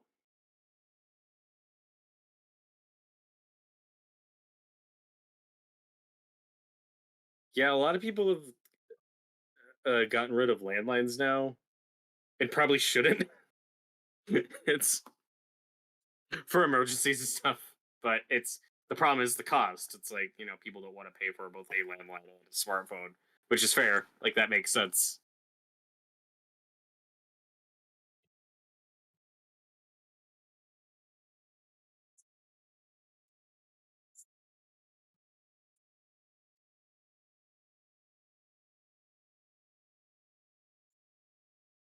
And as much as this show gets accused of being too of like fetishizing the 80s too much, or leaning too into like, the good old days, things were so much better and cool and nostalgia, I still think a lot of those like specific elements are downplayed, like the more analog technology and stuff. Like, that stuff's there, but I don't ever feel like they I think they weave ever too much with the glorify it. audience. Yeah, I don't think they ever, like, the bikes obviously are a really big part, but like they're important to these kids, important to the characters. But stuff like phones, like, there's not like you see like, oh, I can't wait for these to not have a wire, or like VHS tapes. It's like, yeah, they're there. Like, you'll see a VHS tape when the scene needs it, but it never feels too like in Well, your and I face. mean, even when they do use a lot of technology, usually it doesn't end up doing anything. Sure. Like, if anything, they're held back by the time period they're in. If this was set in modern day, they just upload like proof. Here's the psychic girl. The government are trying to kill her onto YouTube, and it'd be over. Yeah, and this show really like just doesn't get into politics or social issues of the time. Really, the most you get is just the Cold War backdrop. And for what the It's show fine. is, like, I think that's fine. Yeah, no, this I don't need this show to tell me about left versus right wing. Mhm. These are totally the doctors from ET. Mhm. What year does season 1 take place in? Is it 84? I believe we start in November '83, so we're after Return of the Jedi at this point. Are we? Yeah, that's summer '83. When does Empire come out? 80. Oh. For some reason, I always think of Empire as being mid 80s. Oh, weird. I don't know why. Well, that's of a lot of those big movies is very timeless and harder to like pinpoint an exact year. It was made compared to a lot of other popular '80s stuff. But yeah, When are we that's one starting thing. our Star Wars channel? We'll get through it. The show does do a pretty good job though, paying attention to like movie releases and stuff. Like, the following year, Ghostbusters will come out, and then they dress up as the Ghostbusters for Halloween, and then the following year after that, Back to the Future comes out, and they see Back to the Future. So those are the details they get right. No, and the Back to the Future one is the greatest thing ever because it's Robin and Steve when they're like drugged out of their mind. And she's And like they're trying to trying explain the plot. um the greatest though like Star Wars episode is that 70s show where they all see A New Hope for the first time Mhm. and then Eric just won't shut up about it. I still think they should have saved that for season 2 because What? of that '70s show. That's Because season 1, then is it? no, that's season 1. Because season 1 starts, the show starts set in '76, but then they jump to '77 because they want to do a Star Wars episode, and then the show's just '77 to '79 for like 8 years. Yeah. or No, whatever. that show is on a weird sliding timeline. So that's what I mean. It's like you could have waited a little longer to jump to 77. They Like were that's one of my thinking ahead. favorite sitcoms, but that is a weird thing. Like I don't even think they graduate. Like they just stop going to school at some point.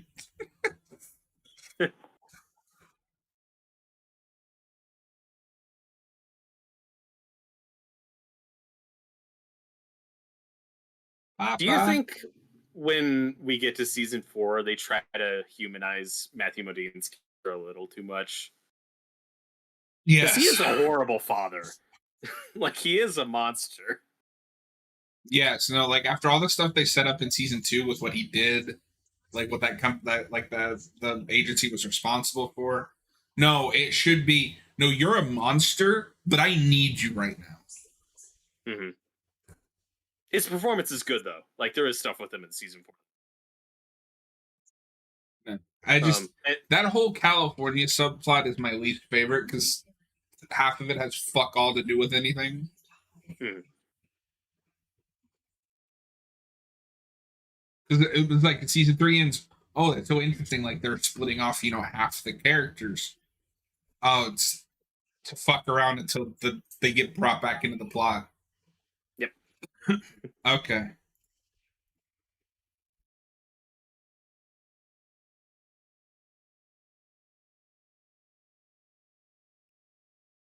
But that also is an element of the show that feels very alien.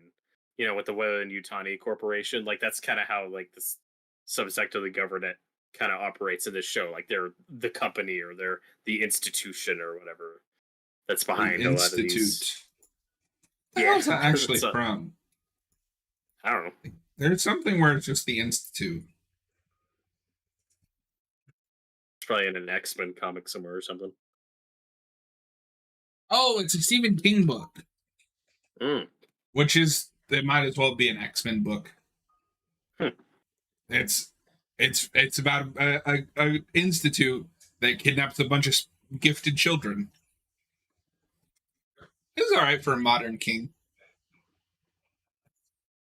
Stephen King is my favorite author, but like the drugs helped.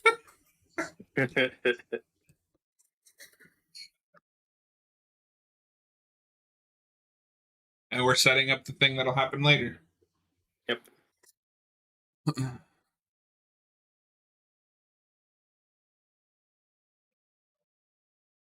Well, the New Mutants movie didn't really work out, so should we just make the Institute movie? Because that's what it sounds I heard they were. Just get Mike Flanagan. He's too busy doing The Life of Chuck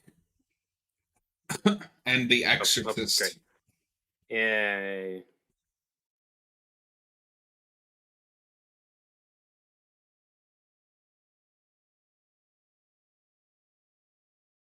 And this is. I almost asked if that's how he died, and then I remembered, oh no, like they purposely put him there. And I really like that. I think this show captures the small town feeling better than any of the other seasons. Where I like that these aren't just isolated characters in their own little stories. Like, because even though we've never seen Benny and Hopper have any screen time together, you totally buy their connection with how Hopper talks about him and how Hopper is smart, and he's like, yeah, this doesn't make sense. Well, like, and season 2 and 3 especially are more personal like issues, so you don't get a lot of the like how this affects the town, because it doesn't. It really just affects the core characters. And then season 4, we got to go all over the place. And then Hawkins gets blown up at the end. Well, that's like the potentially exciting thing for season 5. It's like, okay, we're done trying to keep this a secret. Like, this is now officially a completely alternate reality. See, I don't think it is, because they have a cover story at the end. It was like gas mains or something. Yeah, but then at the end of that show, the clouds are turning red and like it's snowing upside down and stuff. But we'll see. We'll see what they do. Which is weird with some of the set photos, because it also looks like they're just in a town again. Yeah, we'll see. I am going to be sad when the show ends, though, I have to admit. Yeah, I like looking forward to it. But we're going to get all those spinoffs. Yay. Give me a Steve spinoff, you cowards. But another reason why the show really resonates with people is just how it flips tropes and traditional And it's not dynamics. obnoxious about it. Like, aren't we so smart for, flipping the script? No. You just did something kind of cool. Now let me Mhm. enjoy it. Yeah, I think Lonnie is a character that falls more into just being a bit of a stereotype. Like, yeah, he's just your typical deadbeat dad, but there's a lot of people like that. Like, you Most of the can't say this parents in type the of person show doesn't are like the exist. only one that Yeah. isn't is Joyce. Mhm. Karen especially gets it bad in season 3. Oh yeah, that was a choice. No, like Lucas is kind of a dick in this scene. Mhm.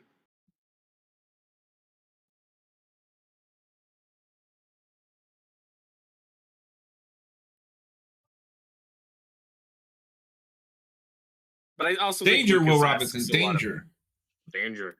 I think Lucas asks a lot of fair questions though. Where he's like, "We don't know what's going on. Let's tell the parents."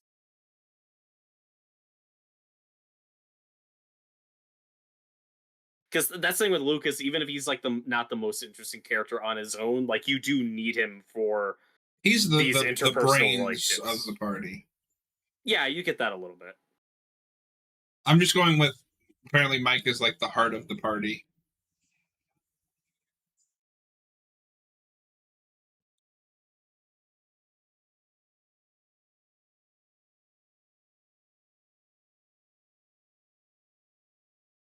Yeah, and see outdoor scenes like this. I'm curious where they shot this because this feels very not rehearsed, but like in a good way. It just looks very natural. Like it's raining a little bit.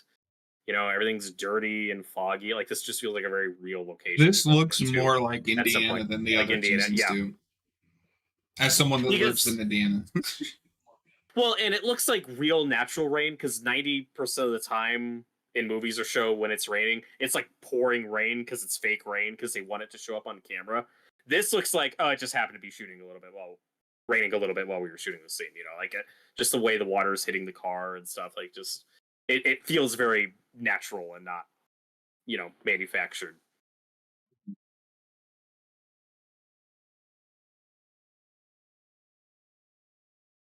Oh, also, just on a side note, I found this kind of funny. Alien 3 came out the year I was born.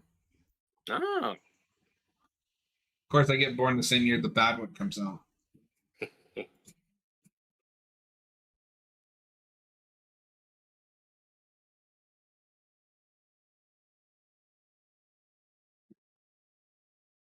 and like I said, a lot of what I love about this first season, why I can sympathize with some people who feel like the show kind of left them behind or into the later seasons, there is just a coziness and a simplicity to this first season that I just really like. You know, where it's a lot more mellow, it's a lot slower, it's a lot more simple.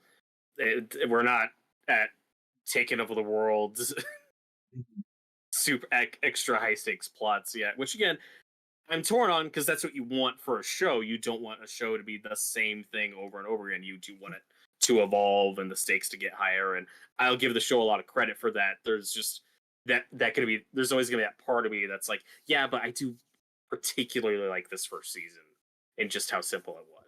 But I also understand that you can't just do this for 8 seasons. So it's a balance.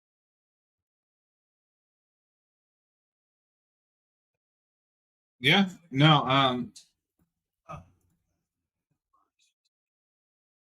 I've seen this guy in something too.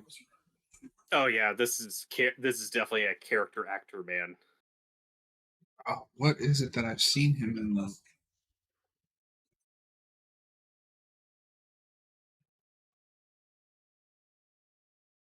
Is he in the Dawn of the Dead remake?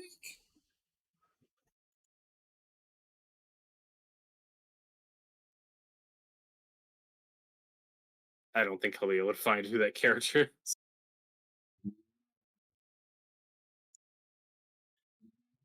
Names. Probably has a full wiki page, let's be real. It's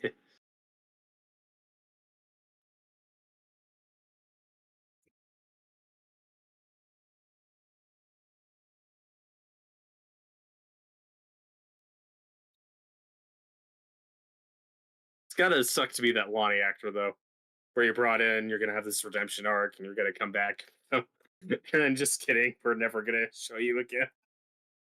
We're never gonna bring you back. I wonder if they'll bring him back in the final season. I think they could. Yeah, maybe.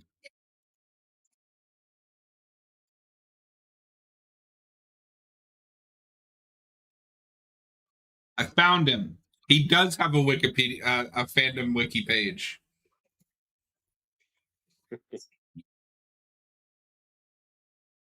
What else has he been in? I'm pulling it up now. Hang on.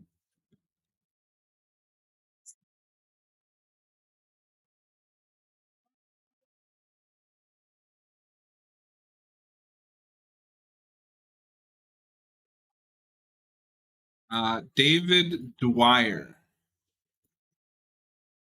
And his name is Earl, by the way, in the show. Oh, yeah, it looks like an Earl. David Dwyer. What else is he? Oh, he's in Remember the Titans. That Oh, is that's like my cool. I would not have recognized. I haven't seen that in like 15 years. that is my like third favorite sports film. Hmm. I love that movie. Don't That's a know good why. one. I need to watch it again. I haven't seen it in a long time. It's on Disney Plus. And it's funny because I showed it to my buddy who's a big football fan, but he normally hates sports movies. He loved it. And because Yeah, I think what's cool about that movie is it like the good sports movies realizes most of the audience isn't there for football. mm-hmm. Yeah, if they want to watch football, they're going to watch that at home. Yeah. They're going to watch actual football. I hate the way IMDb lists like filmographies. I know, it's a nightmare. He's not It's been in such a anything else that I've seen. it's such a relief when somebody has a Wikipedia page just because it's so much easier to find like, okay, here's the stuff they've been in. Yeah, he unfortunately does not. Mm.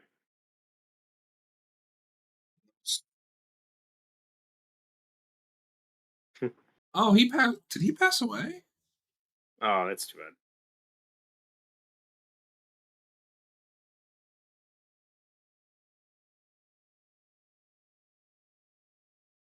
Okay, maybe he didn't. I don't know. It just acted like he did.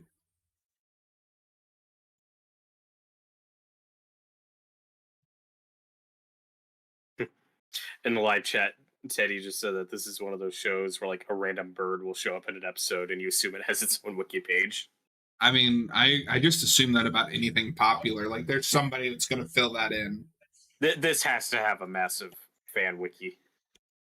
Probably be better to Robert, use that guy was in your favorite show, Which one? Dawson's Creek. Oh. Okay. And he was on everyone's grandfather's favorite show, Walker Texas Ranger. Of course he was. I don't hate Walker Texas Ranger though.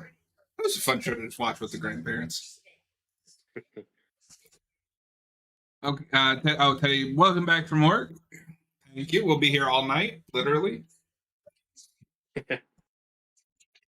And then, like I said, for anybody who wants to just rewatch specific episodes, I will be uploading at least most of these as individual videos.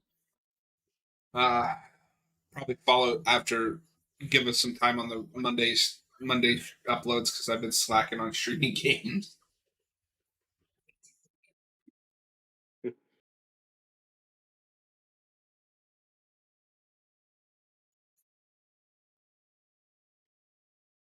And I think a big part of the reason why a lot of people latch on to Barb and feel like they kind of do her dirty is Nancy is being a bad friend in this episode. Like, she keeps not listening to her. She keeps ignoring her. She keeps kind of siding with her boyfriend and his friends over who's supposed to be her best friend, which something you should avoid. That's doing. the problem with being the, like, in this case, mom friend to a high schooler.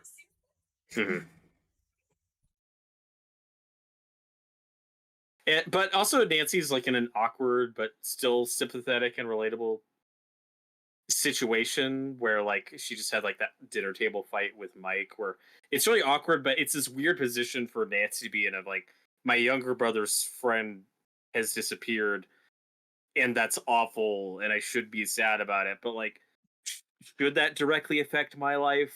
Like granted, she could probably be a better older sister in that scenario, but it's still like, should that affect my plans or what? Like, it's a very complicated situation for a teenager to be in. Yeah, And I no, think for most sure. teenagers prefer just not to think about it.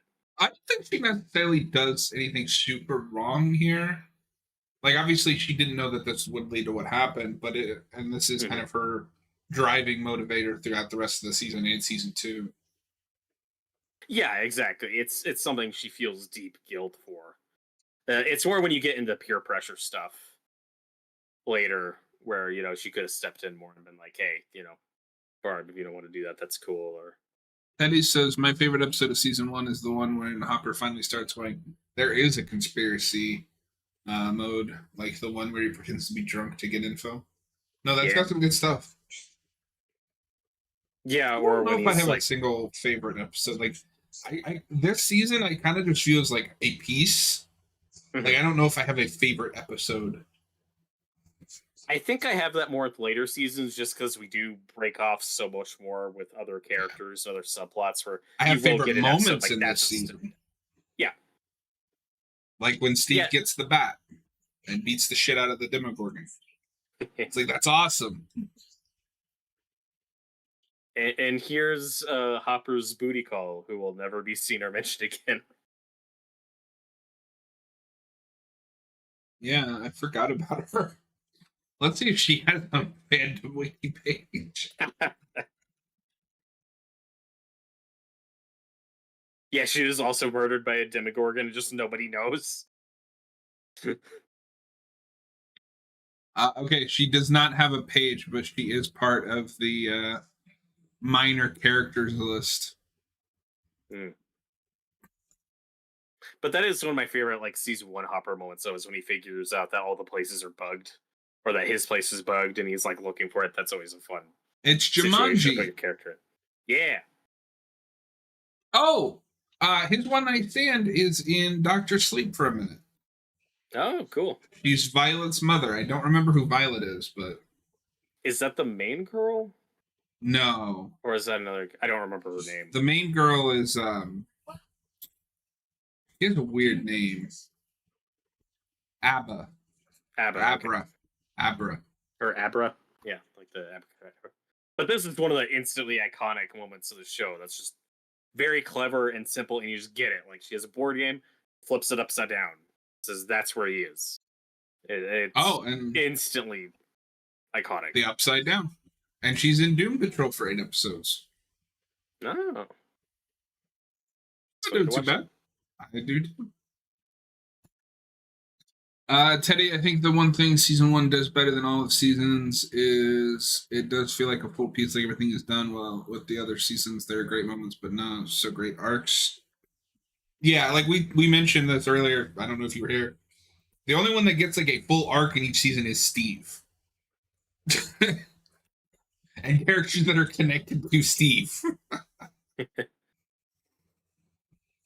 But this one, just feeling and being structured so much like a book, it's like saying, like, what's your favorite chapter of The Shining or something? Like, that's just not usually how people read or think about books. You just think about the piece We as a whole. drop the chapter thing after the season, don't we? No, I don't think they do. They just keep starting over. So it's always chapter 1, chapter 2, chapter 3. But I think they do keep that. And this show is going to get a good run, though. 5 seasons is not bad. Mm-hmm. Especially for a modern show. Especially for a Netflix show. Mm-hmm. Yeah, that's the way Netflix. You have to be the biggest show in the world. 5 billion people need to watch it, or fuck you, you're not going past season 2. Yeah, and I do think that it's going to end up biting them in the ass, though. Like, what are they going to do when the show ends? Got the spinoff. And that's what makes you nervous about them not putting this show on home video again. Because they're going to say, well, that we want people to subscribe to Netflix to watch it. We don't want people unsubscribing and buying the Blu-ray. And then it's like, if that's what you're worried about, then charge like $150 for the Blu-ray or something. Like, I don't care. Like, make it pricey. But Teddy, like, season 4 is probably my second favorite season, but man, do I find the California arc boring. The Russian arc I like more than most people, but I mean, it should have been a half season thing. Yeah, we're on the same page. Season 4, I'd put season 4 in my third favorite. So for me, it would go 3, 1, 4, 2. 2 is the most like I really don't like a lot of this, but it has like there's moments. Hmm. And this is the only time we will ever see Steve smoke. Yeah. It works though, because like this is a great example of a scene where in terms of perspective, where it's easy at the time to see Steve as just, oh, he's part of the cool kid group, like he smokes, he drinks and stuff. But now we know enough about Steve that like, oh, he's just putting on an act. Like he's not a smoker. He's just doing it around because he's around these friends. You know, like it's like we have a better understanding of his character. Like, oh, well, this is how he's acting in this environment because he's putting on a front. Like, this isn't really who this guy is. He's just fallen into this stereotype and is just running with it. Which is what most young people want. Most young people don't want to be outcasts.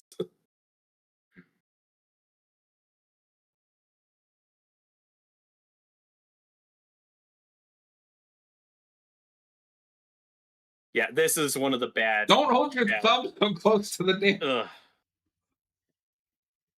Yeah, like Nancy kind of helped peer pressure her into this. She shouldn't have, and then she doesn't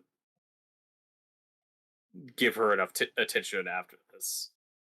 No, that is true, but also like, yeah, like, see, this is weird. Yeah.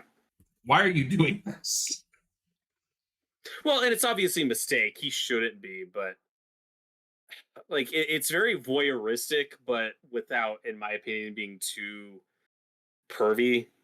It gets close. There. It gets close, but like, the moment you were taking photos of someone in their underwear without them knowing, it's obvious. It's crossing a line. It's don't do it. It's obviously wrong.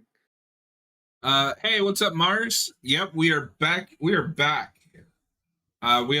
do one review and one commentary a month since we run 2 different channels. Yeah, we watched season 1. Steven think. I can't read what that says because that's stupid hard. This guy. I never had that. But I do like him. Yeah. If I pop out the chat, I'll be able to see it better. There we go. No, well, we appreciate you coming back. Always good to see you. We're just watching some Stranger Things.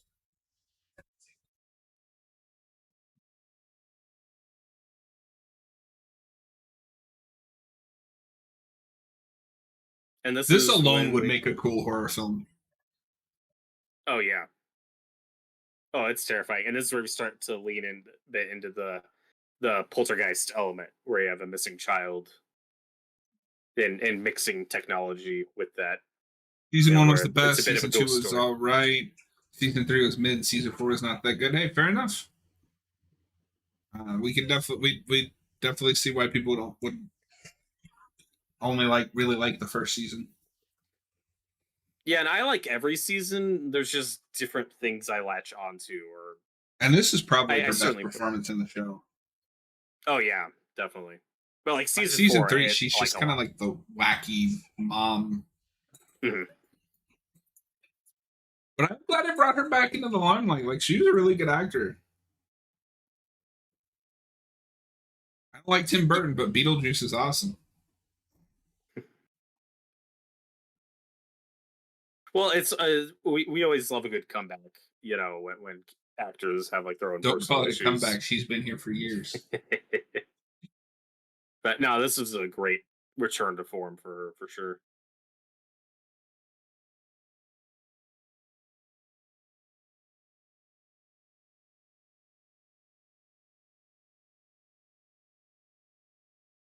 Oh my God, he's asking her a question. It's also convenient that every time the song plays, it's always at the same spot. Hmm.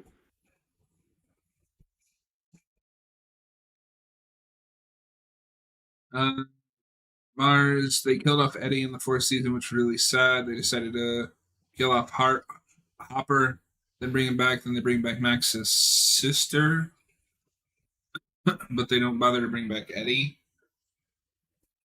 Well, to be fair, I mean Eddie, like, he has a complete arc. Eddie's also the one-off character that dies that season. They do it every season. Yeah, I But also it's think it was also dumb that they brought up Max back. Like, that was a jump the shark moment. But we'll get there when we get to the final season. We disagree on that.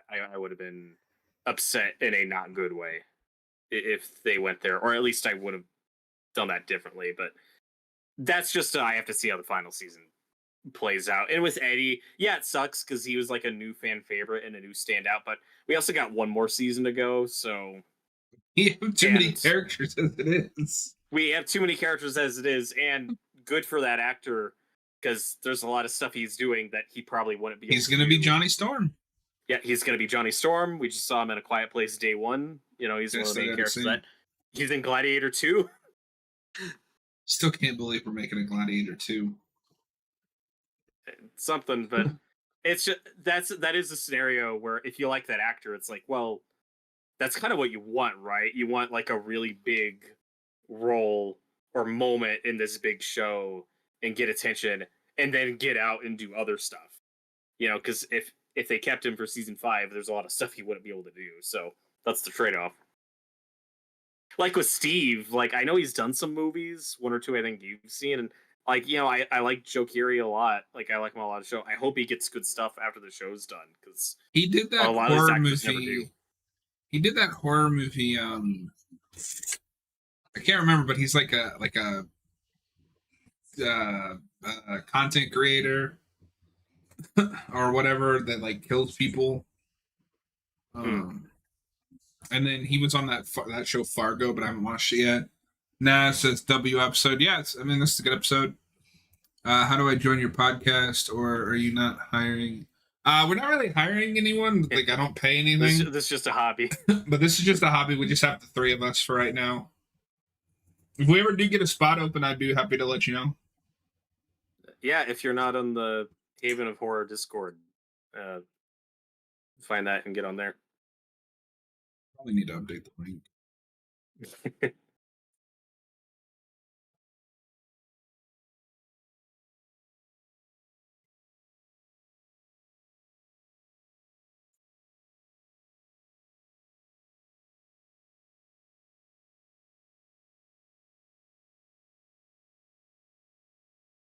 Getting paid in movie experience, are you not? That's true. We are getting movie experience.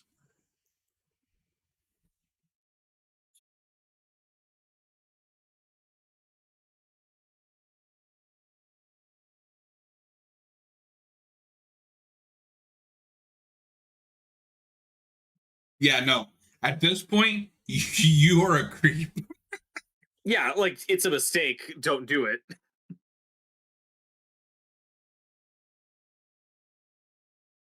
He just has that weird... But he's also taking pictures of Barb. It's like he has that weird photographer gene, you know, where that's just what people do. Like, they just observe people. You know, Teddy says, I want to be your mascot.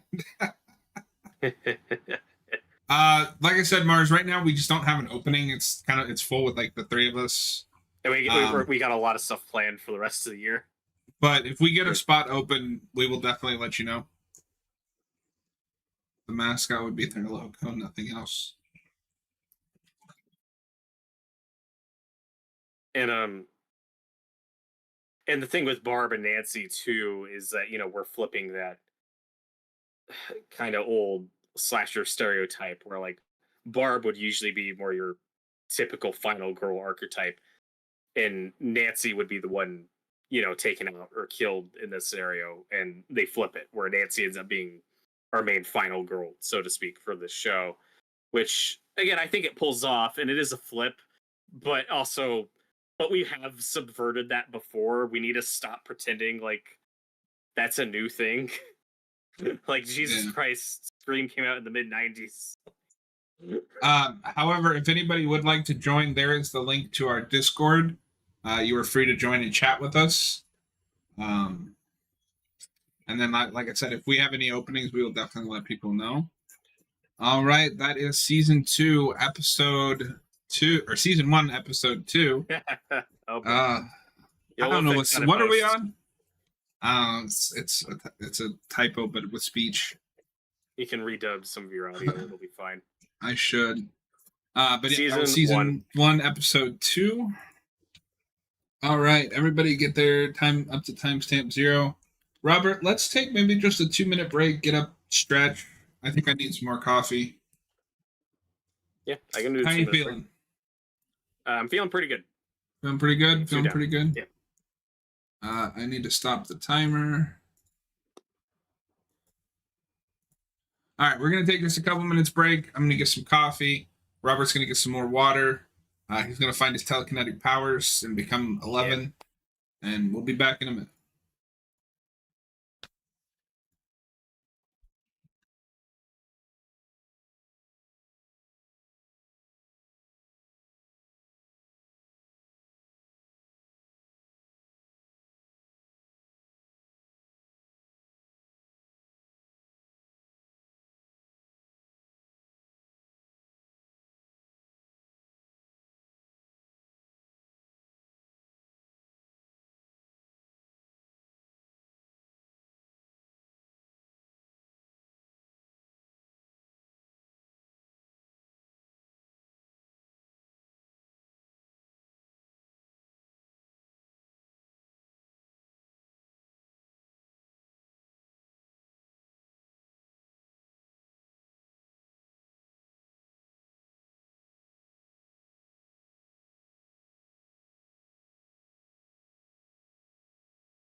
Back, ladies Except and they can't gentlemen. hear me. We're back. A dinosaur story. Can they hear All me? right. This episode is called Holly Jolly. Holly Jolly. It's the one with the Christmas lights. It's a Holly Jolly Christmas. I guess I should put the episode number.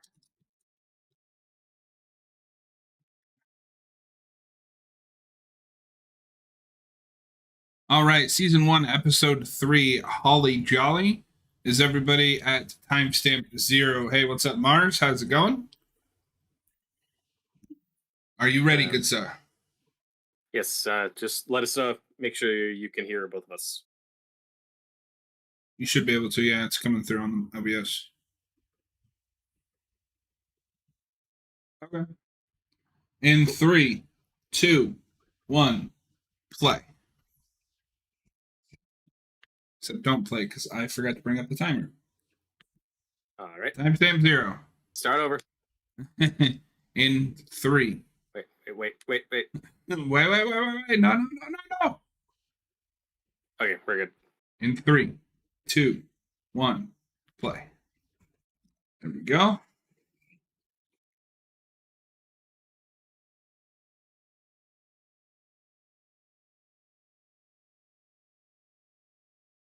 See, Barb's fine. She'll be all right.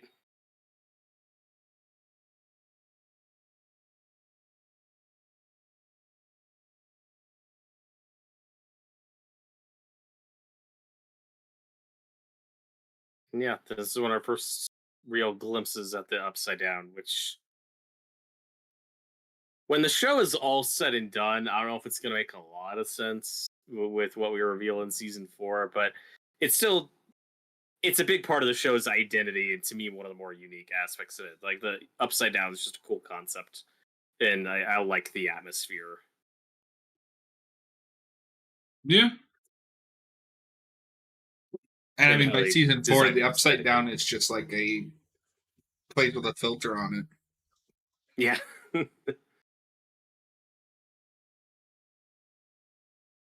Yeah, it's definitely a lot more CGI too, where they're like, we don't feel like making all these vines. Definitely more green screen. And I think the Demogorgon still looks pretty good. Like, they did shoot a lot of it practically, but then ended up replacing a lot of it with CGI, which is unfortunate, but I think most of it looks fine.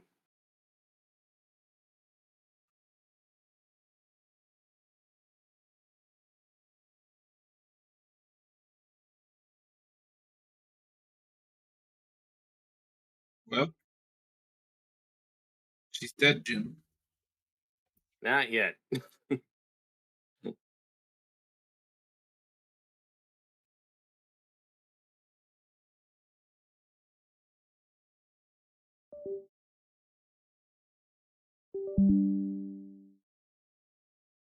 And obviously, like, I wouldn't show this show to little kids.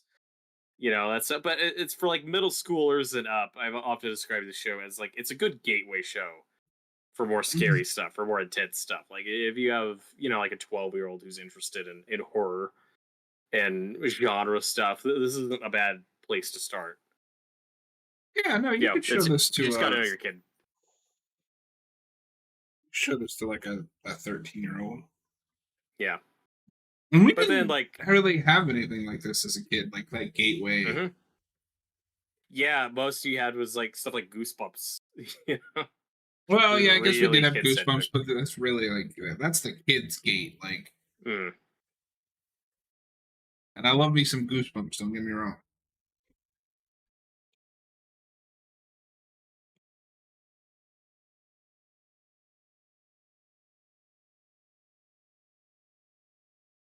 I also kind of, in a way, appreciate that this is a Netflix series that shows constraint. Like, we don't have to go over the top with the sex scenes or the nudity. Like, it's tasteful. Yeah, this is not Euphoria. I watched one episode of that show and went, nope.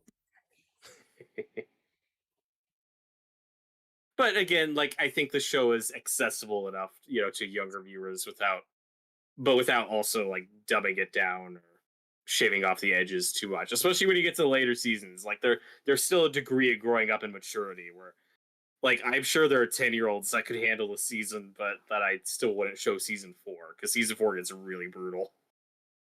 Of this? Of this, dude, yeah, season 4, like the stuff with Chrissy, like I guess. season 4 goes to some intense places. See, I came from that, like, I would still get shown stuff, but I'd have to be close my eyes for certain things. That's what I would do because that's really the only thing like it.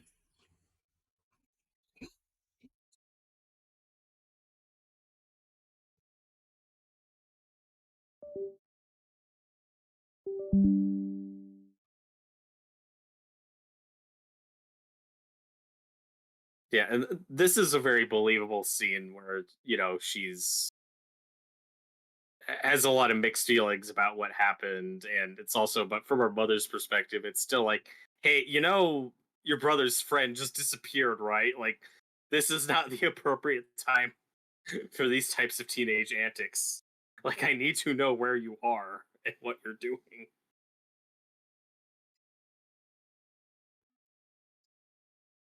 This is where Nancy comes out more bitchy. Is like, why is she so mad? Mm. Yeah, Although to be fair, I guess it's more really defensive. Like, yeah. And it's got to be like off-putting or disarming when your parent in that situation is actually telling you, like, no, I'm cool. Like, I want you to talk to me. It's fine. But most teenagers are going to resist that. They're like, no, like, it's trick. I want to talk to you about this. Well, and we'll get it later on, but there's also like, she doesn't want to end up like her mom. Yeah, that's the big thing she's scared of. I am an idiot. I labeled that season 1, episode 1, Holly Jolly. It's too late to fix it. Sure, part of it on the stream, it'll show up as season 1, episode 1. We're getting tired here. You're tired already? Not only a little bit. No, I was just talking about getting the number wrong. It's fine. Oh, yeah, no, that's where we're at, Mars. We just got past the. Yeah, we're currently in the scene with Joyce and Jonathan, where Joyce is going crazy.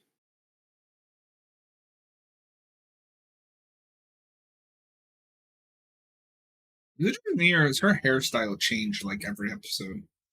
Oh yeah, she's also not showering, and she's a lot more frazzled.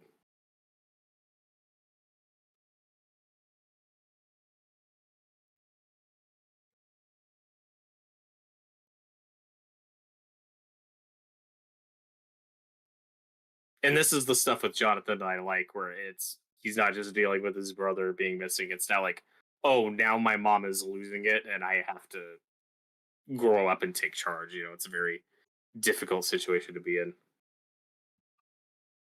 Mars, this would be the most scary scene if this was no one would be able to escape the pool. Yeah, no, I think it's a very intense scene.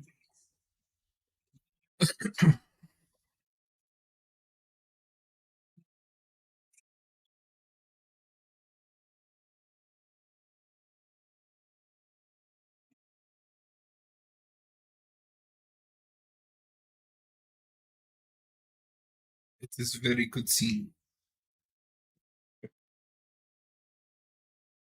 And as great as the show is, and I think deserves its popularity, like, it's excellent.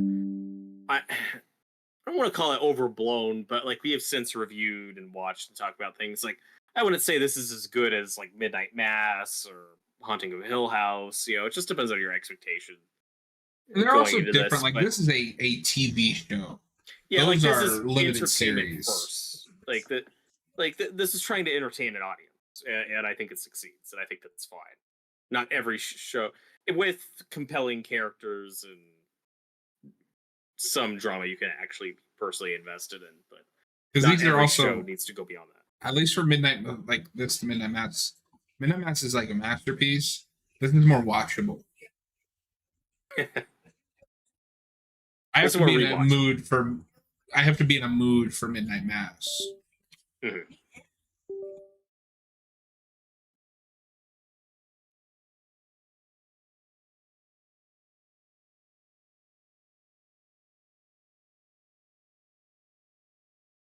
I was suspecting something similar.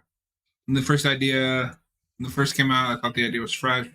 Suspecting something similar to it, but very much more fresh.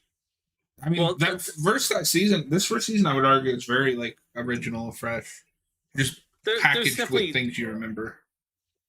some of Stephen King's it in here for sure. It's just funny that this ends up beating that movie, by like a year. And They then when have the the movie same comes out, character, everyone's comparing it to Stranger Things.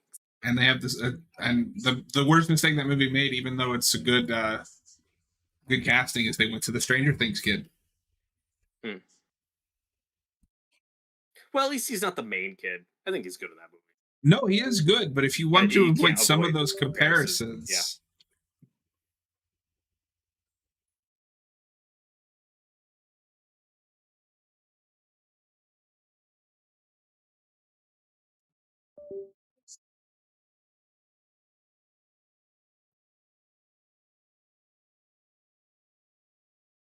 And do you own any of the show on Blu-ray yet? they do not. I want to pick up at least the first season.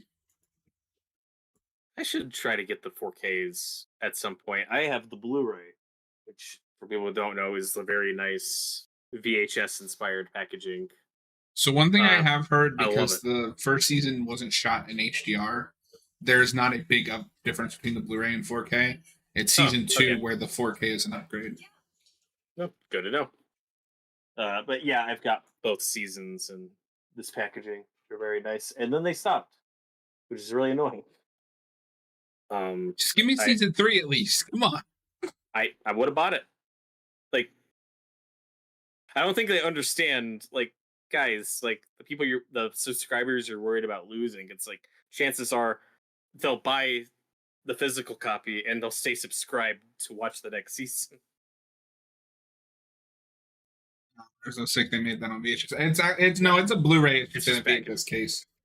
Well, it's Blu-ray That's and the one I DVD. have on my wish list actually.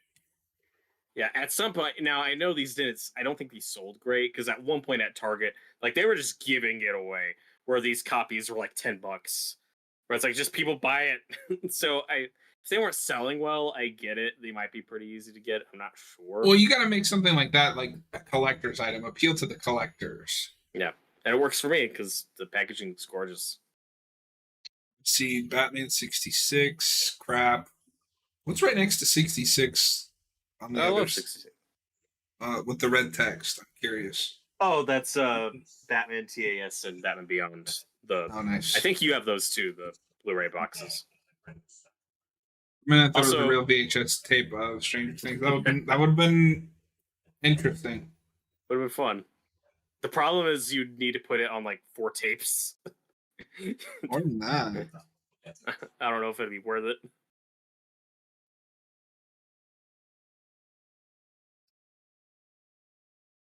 Yeah, 4 or 5. But also we just saw Nancy in an outfit where I'm like, hey, that's one of her Dead by Daylight outfits. That's one of her skins. Ah, that's broken my brain now. Or like those are the details I see. It's like, hey, that's one of the looks they went with for that video game.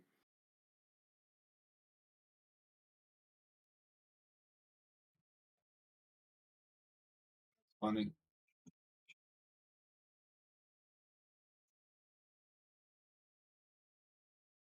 And one of Hopper's cop buddies is Turk from Daredevil. Oh. It's nice seeing him. He's one of those like Netflix guys now. Or if you're watching the Netflix show, you'll often see a supporting character where it's like, oh, that's a Netflix person. That's just there. That's in all these shows, which is Well, fine. and I hope you know what this means. Now we've opened the gates to doing this stuff. Now we've got to do like Hill House, Midnight Mass. Oh no, that's a lot more. This is more simple entertainment. Oh, I guess you're talking about more just thematically, but I was like, it's only like Mm. Midnight Mass is actually an hour Midnight Mass shorter is than shorter. this. Yeah. I think Hill House is on the same time. It's like 10 episodes. Yeah, Hill House is 10. Like, but some of those episodes are over now. No, Hill House is quite a bit longer than this first season anyway.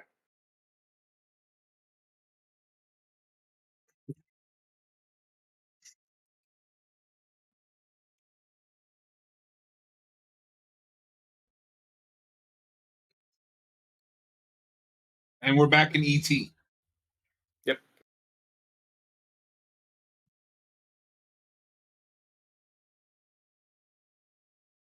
And I would Do you say remember that as a kid, having to like stand in front of the TV and switch through the channels? I usually had a remote.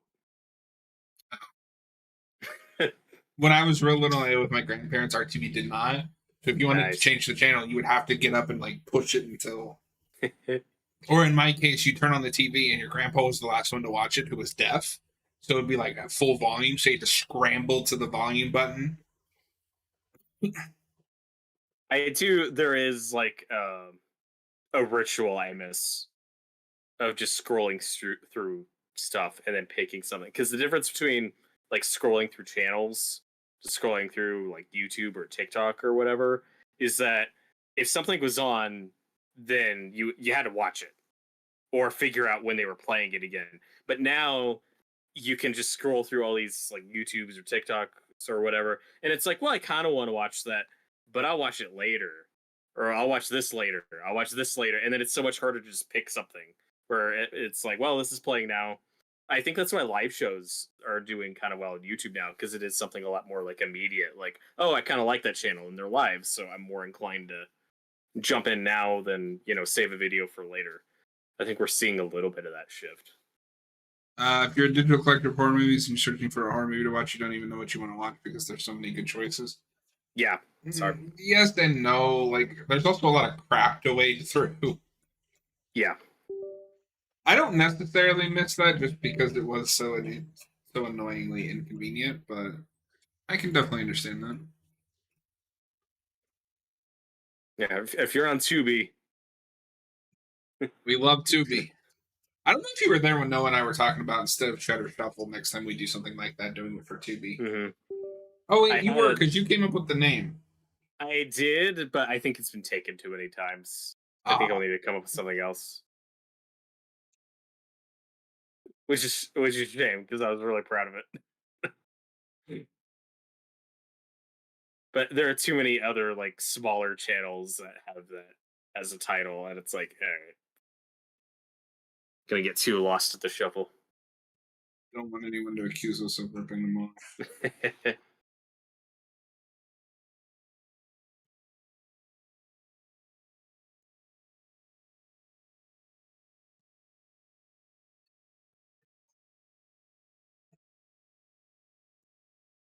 I get all my horror movies off of Tubi. No, I mean There's Tubi. some good Tubi is ones, a gold mine, dude. but In terms of there's like, a lot of like coal in that gold mine. yeah, but in terms of like old slasher movies, old weird stuff, like a lot of like the not the mainstream stuff, but stuff that's interesting to you. YouTube, Tubi's usually got your back. Yeah.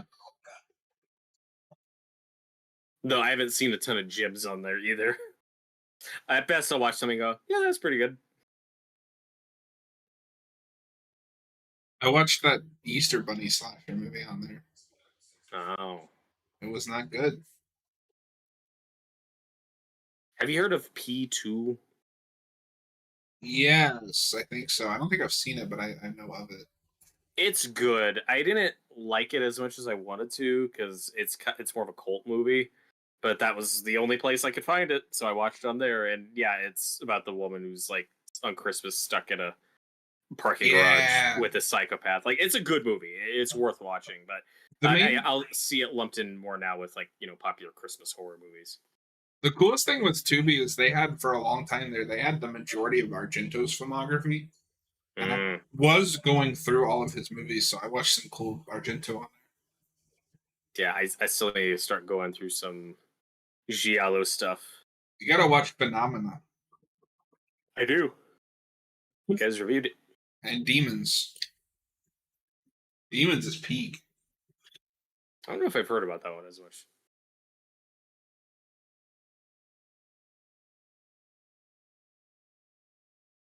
Italians didn't fuck around, man.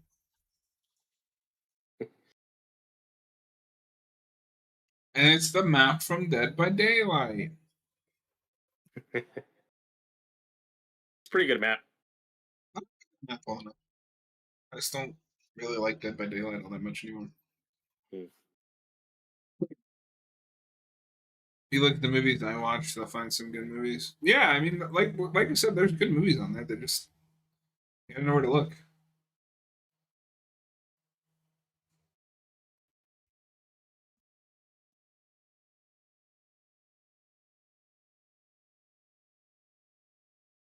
Did you check out You Can't Kill Stephen King? I've not heard of that one.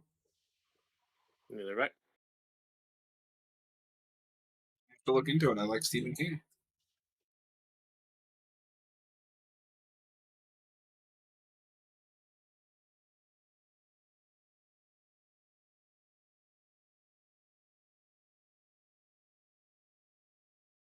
This is one of those settings that feels really authentic to me. Like I have a lot of older family members, with like older kids who have since moved away, but then they don't really change the bedroom. They just kind of leave it.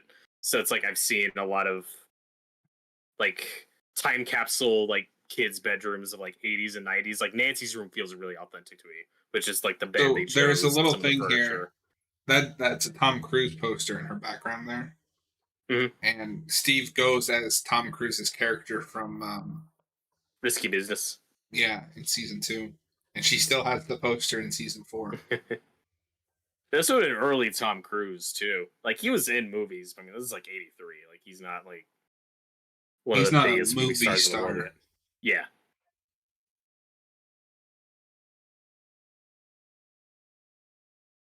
No, I like that she's like checking out the girls' room just to see like What's a normal girl's life like?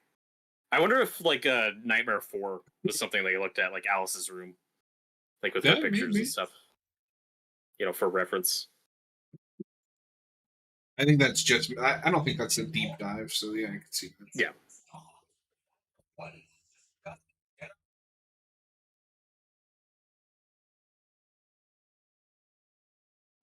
You love it depends on your type of humor. Yeah, I mean it just depends. I don't know if I can like lock down my humor because I think I find things that I there are things that I think that are funny that I wouldn't necessarily think are funny normally.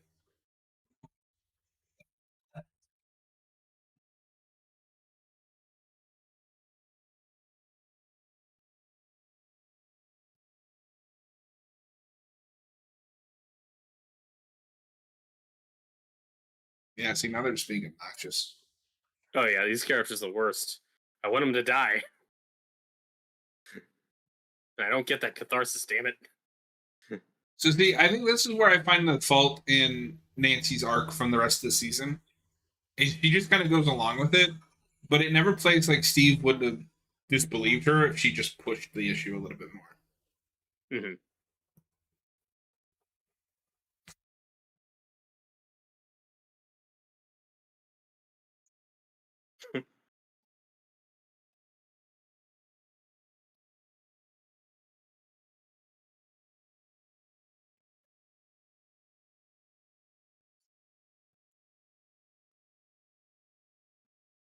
Oh, burn! Shots fired. Got him.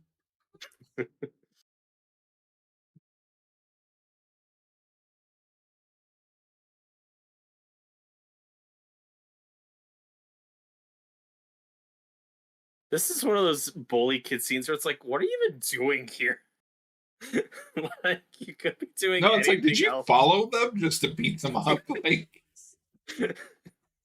no, that's one of the things that I love about this show is it's never self-aware. It's just authentic. Right. I mean, it is doing a lot of Stephen King Because tropes if and this was a '80s tropes, modern but it's show, I'd not. be like, "What? Did you follow us here? Get it?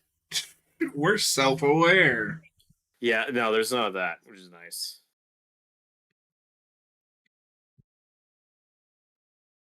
No, they go full king bully later. They're It's insane people. insane. We love a red room, folks. Mhm. Remember when his Have you- photography never really comes back after the season? Yeah, we kind of bring it back in season 3, and that's it. See, this is why I have a hard time defending him. If you felt bad about what you did taking the photos, you wouldn't develop them. Oh, right. Like,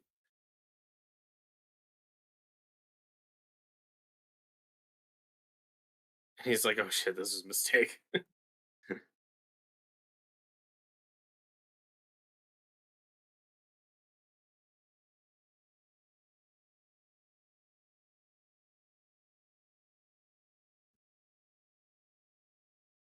It's I have not taken Christmas, Joyce. it's the wrong season. I have taken a photography class and got to actually develop film Oh, cool. and stuff, which was a really cool process. I kind of miss it. Not a great Well, photographer, but I like the process. once upon a time, I wanted to be a photographer. Now I do not. Just want pictures of Spider-Man. The only time these two interact in the whole show. I wonder if Baby Holly's gonna get a meaningful arc in season 5. She's always in the background, just observing. She'll be His the one that insanity. dies. Oh god.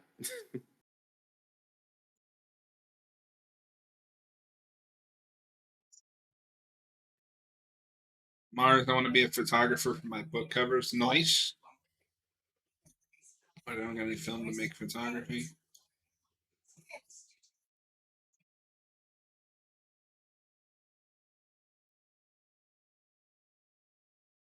At least the scene establishes though that yeah, there are several people in this town Hopper is hooked up with that didn't last. And he's running out of options.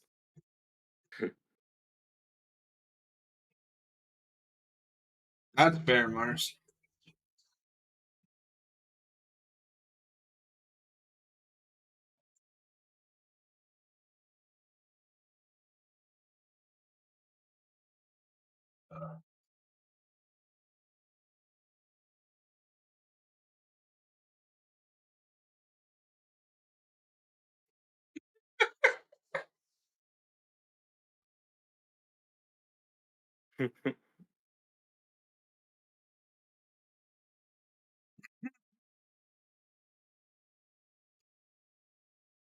Whenever we see old like people going through like newspapers and stuff for research, that's when I'm like, oh, thank God for Google.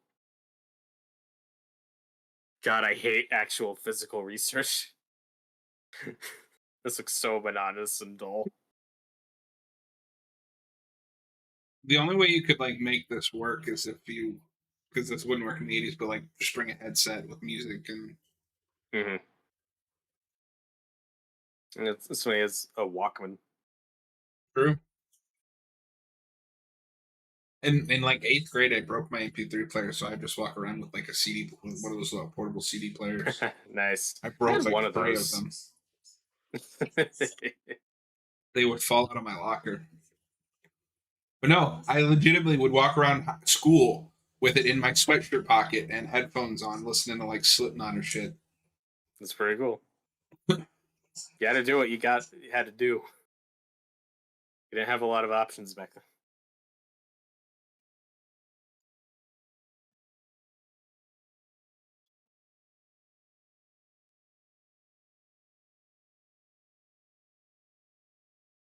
That kid does not want to be there.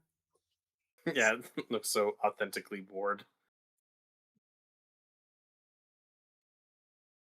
Misery, no, that movie was bone chilling. I've heard good things about the movie. Great I movie. like the book a lot.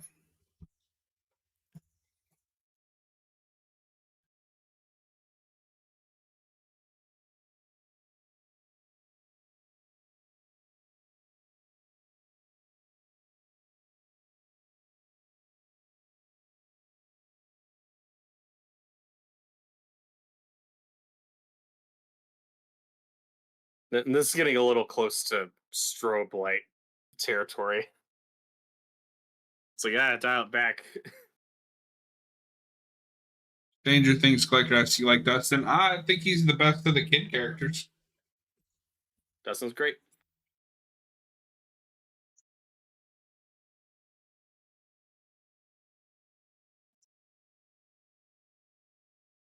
Yeah, he's like one of the closer ones we get to like comic relief or sidekick or whatever. But I mean, they just get that character like from the first season, so I don't feel like Dustin has a ton of growth over the 4 seasons.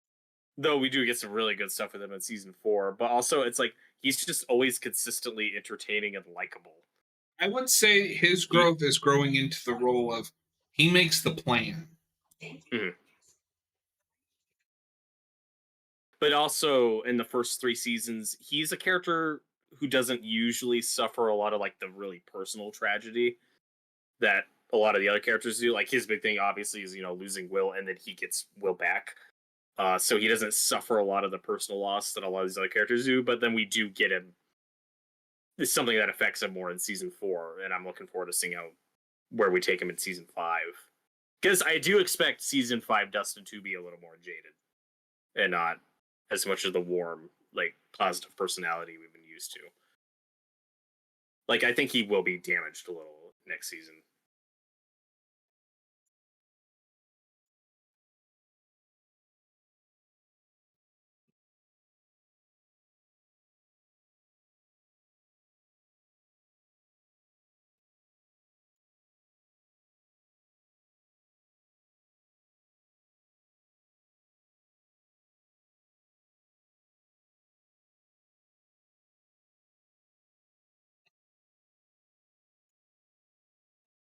But no, like this is a scene where I think Steve's pretty reasonable. Like, yeah, this is it's a little aggressive, but I mean justified.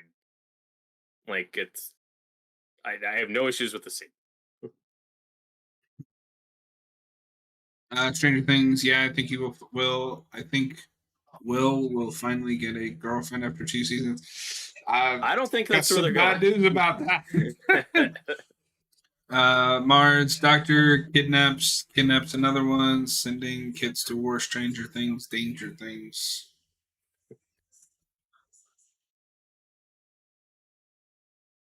This is why I find Nancy really unreasonable at certain times after this.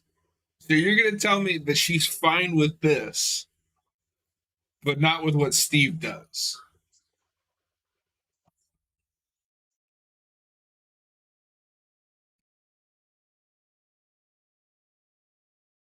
But I mean, this is also going to be important to the plot, because this is how he Well, we'll gets his get character back to spread up this in the when we get apartment. to that episode. Yeah. I'll better explain what I mean. Hmm.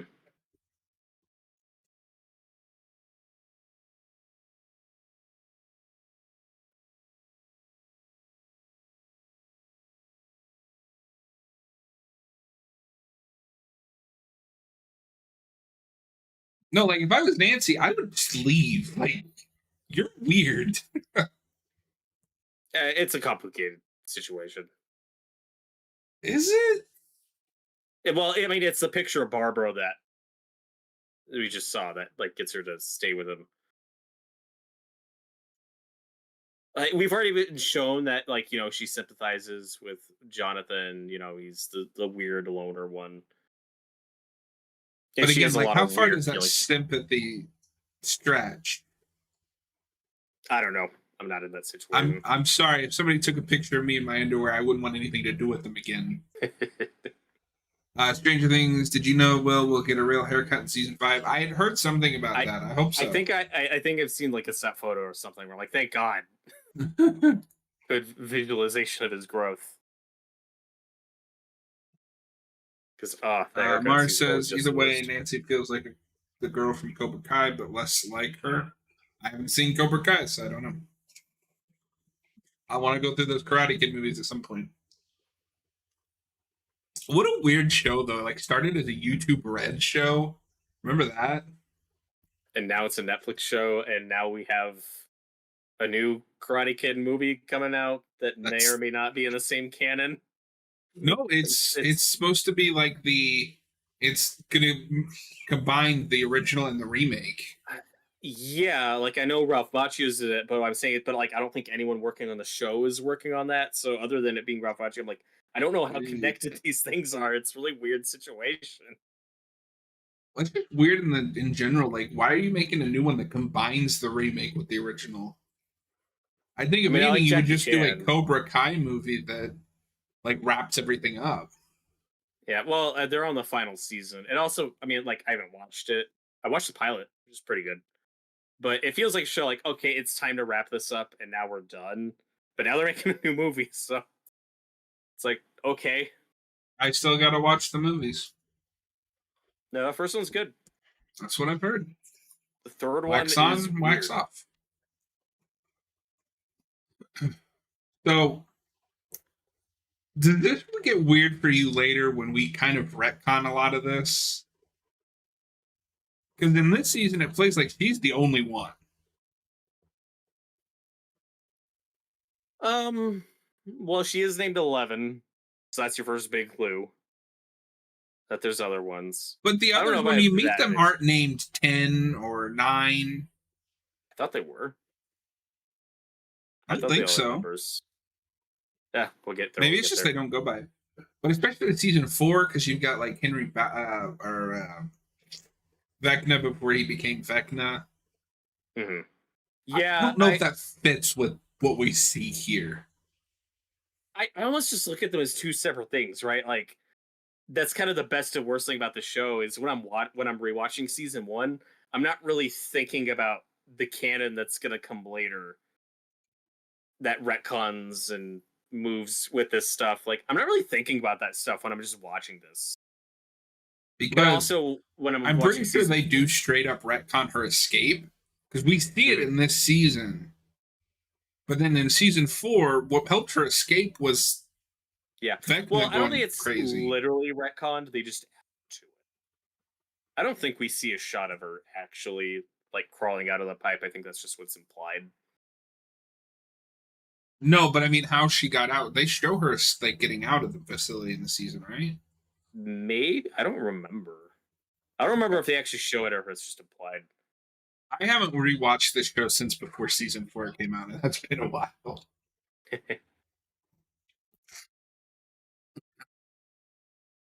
Meanwhile, at the ET scene, Meanwhile, and it's kind of a wasted opportunity. She never made any of their bikes fly. yeah, but is that going too far? Is that when we? You can bring people back from the dead. No, I mean like in homage, in reference. Like, look, it's the ET scene where the bike fly by. I just wonder if that's going to.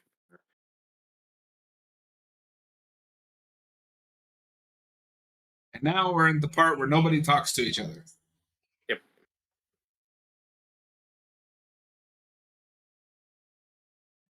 Well, and like you said, she's not like overtly trying to be mean to Steve here. She just has a lot. Like she's a No, teenager and she has a lot my of mixed problem feelings is at on the what. theater scene, but we'll get there. Yeah. But that's. I mean, that's also the worst thing Steve does this season. But I have questions about how they handle it.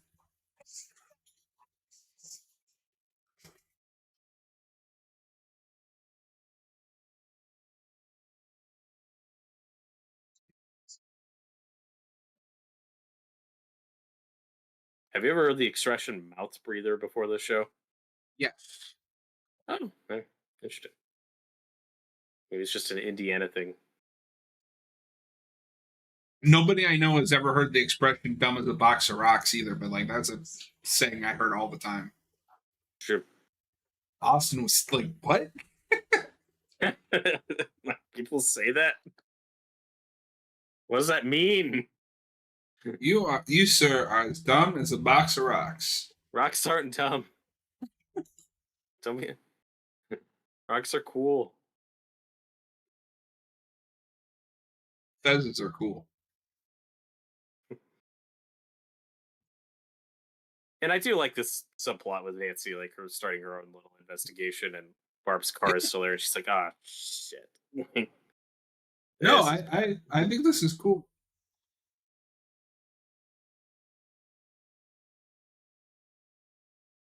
I do think we do get into territory of like, yeah, you're kind of being a bitch to Steve at a certain point. Yeah, that definitely happens a couple times. Also, this might be my favorite look for Nancy, like the long hair with the shirt. Like she actually looks like a girl, like a teenage girl. Mhm.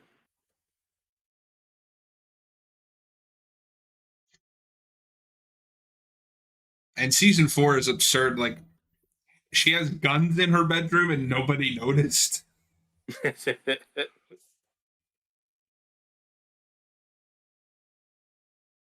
If she lived alone, I'd buy that. But like, how did you get those past your parents?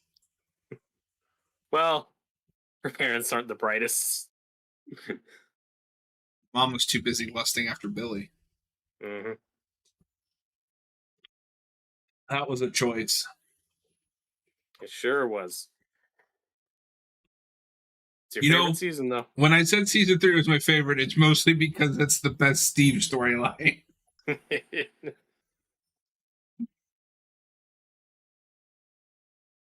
This is the only season where Steve doesn't have the best storyline. That's true. Do, do, do, do, do.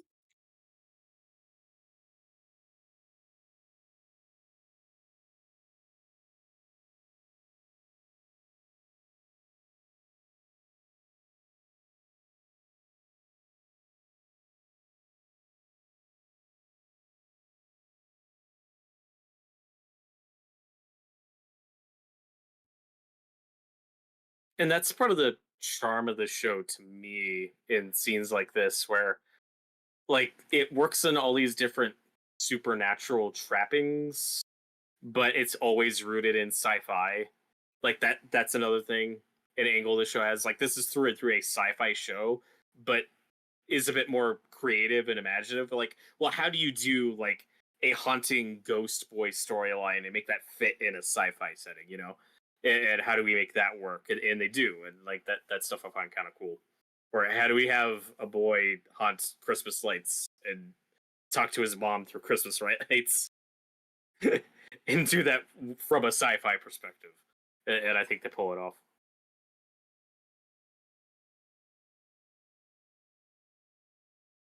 Because this is also very reminiscent of a Twilight Zone episode. I don't remember the name of it, but there's one where a kid goes missing in a house and is like in another dimension, but they can still hear it sometimes. They're trying to find it, and they're like looking through the house trying to find like, okay, there's like literally a portal to another dimension somewhere, and we gotta find this kid. Like this feels like intentionally or unintentionally is kind of pulling from stuff like that.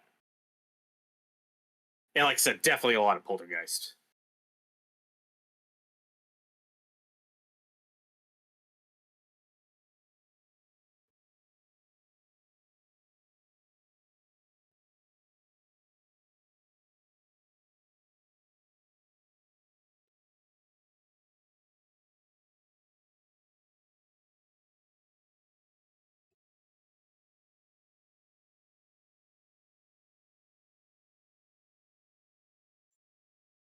And I like this scene. She finally gets to just be like a normal kid. Mm-hmm.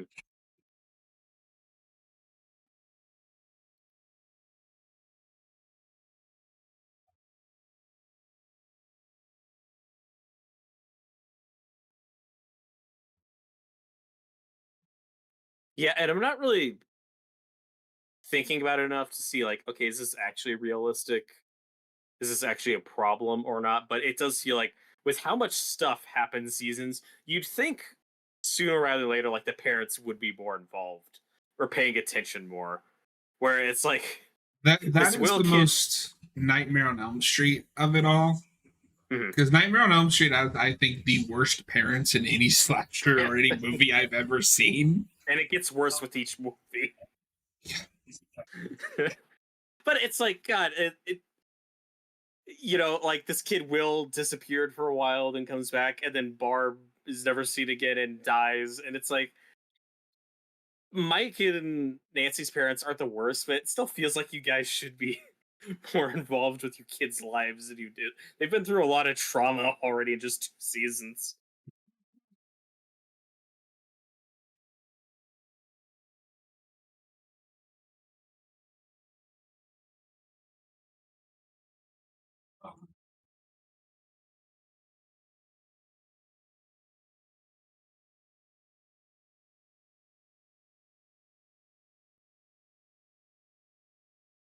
Now, do you remember when you were first watched this? If this was a bit of a gut punch for you, or you were like, "Nah, this isn't.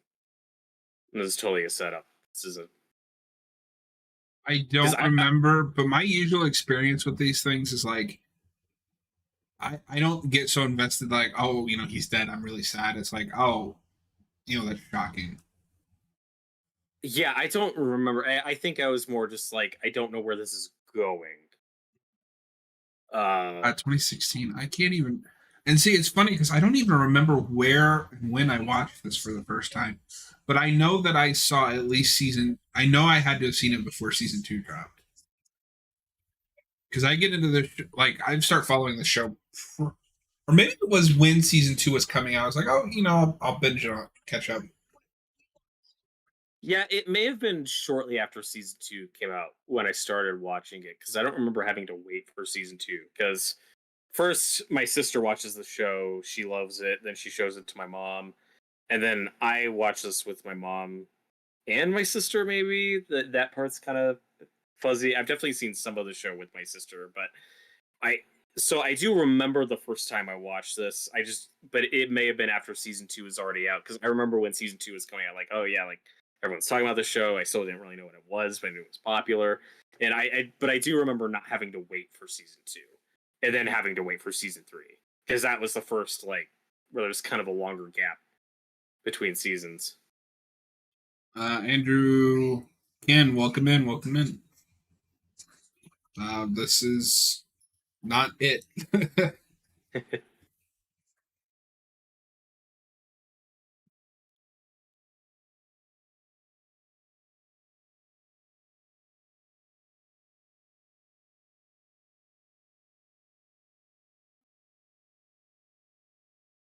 Yeah, I'm looking back at, like, when these were coming out. Season 2 came out fall 2017, so like just a little over a year after season 1, and then it's almost 2 years between season 2 and season 3. So it's like after that point, the gaps just get longer and longer I between think seasons. there was like right before 2 came out or when 2 was coming out, because I remember the first. So I actually remember the first time I watched 2 more because it's like, oh, that's how we're gonna break these two up with Steve and Nancy. I hate the Halloween party scene, but we'll get there.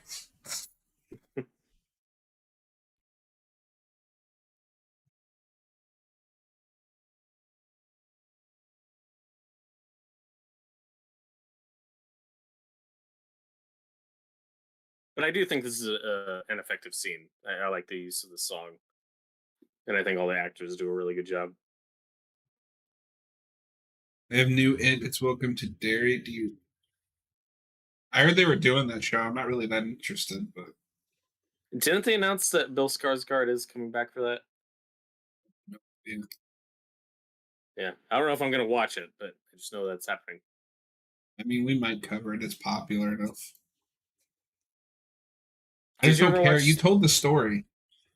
Yeah, did you ever watch the Castle Rock show that I like watched the tied first together on season. It was CBS pretty good. Kids? I remember hearing it was okay, and then like everyone dropped off, and then it was canceled. So Yeah. it's like, Season well, 1 has that's over. Jane Levy in it, Oh, playing Jackie Torrance. Jack Torrance's niece that we never knew about. weird. That takes her uncle's name because it pisses her mom off.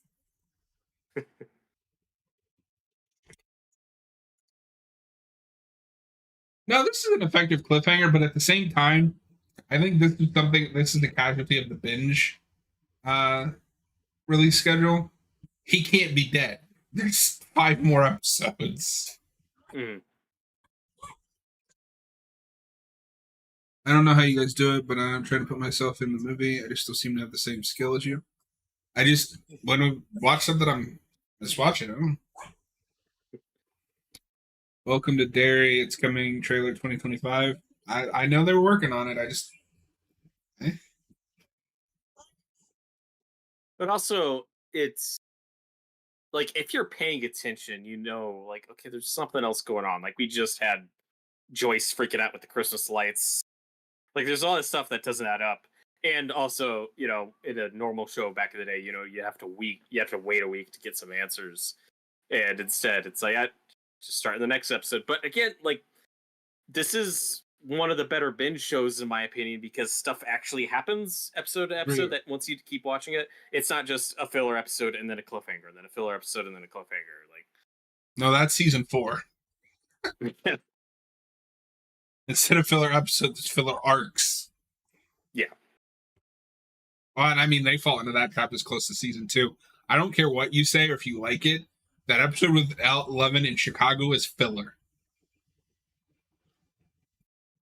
I think it could have not been filler, but I mean, at this point, we haven't gotten back to it, so it's hard to say it's not. I don't know if they're working on a new movie yet because they're still doing the TV show, Andrew. No, I think the only issue with that one is it just doesn't really justify being its own episode. Like you could have just like had that as a subplot split over a couple episodes. it just feels like a failed pilot. Well, I mean, it's a backdoor pilot. Like that's what it was, and it shows. All right, But, that has been season 1, episode 3. Robert, we're almost halfway there. Woo! Or no, we are halfway there. When we finish this episode, we'll be halfway there. Well, no, there's 8 episodes, so 4 would be half. Yeah, that's what I meant. Like when we finish it, we'll be.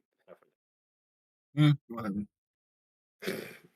How we feeling? Even math, bro. Not at 11:30 at night. I'm feeling okay. Are you sure? Yeah, I'm good. All right. So let me pull it up here. All right. So we are doing season 1, episode 4, The Body. Let me remember to change the episode title here. E04, The Body. I forgot that they do this whole subplot this early. Like with, maybe he's dead. I would have done it towards the closer to the end to make it believable. Oh, maybe he is dead. In an older show with more episodes, they definitely would have done that. But I just love the pace of this. Like, I love that we're already getting into the more nitty gritty of like the Hopper investigation stuff. This is when something really cool Hopper stuff is going to start. Eddie from Stranger Things and Eddie from Mid Chapter 2, right? What? Different characters. Yeah, different characters, different actors. Anyway, get everyone to get to timestamp 0 in. Wait a minute. Let's not do that again. In 3, 2, 1, go.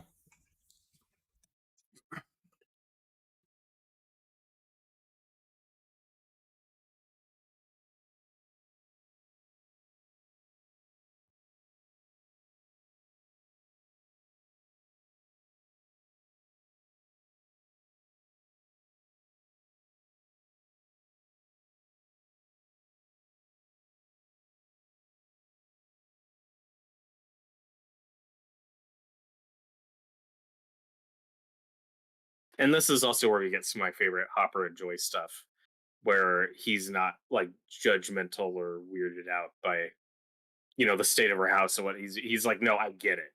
Like I'm here for you. He just doesn't know that she's actually right. But he's been through what she's going through, so he wants to help. Yeah.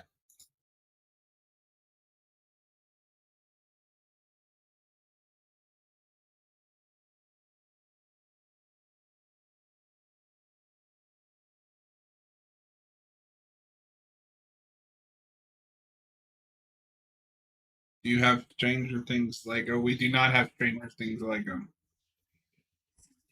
They should make that Lego game. Then we can play it for the channel. Which is like a Stranger Things game that isn't like a 2D beat 'em up.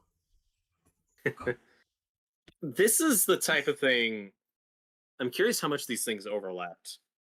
Where it feels like a Telltale Stranger Things game would make a lot of sense. But I don't remember how much of the overlap was there when Telltale was going away and falling apart and when this was starting.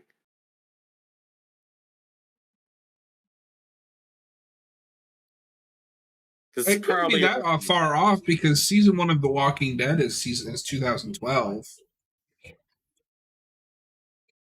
Yeah, I mean, that was still a bit before this. I mean, once they got big, though, I mean, they were pumping so many of those out quick. Yeah. Too many, arguably. So Telltale Batman, the first one, came out the same year as this. Oh, okay. So no, it's kind of right at the height of the like just onslaught of IP.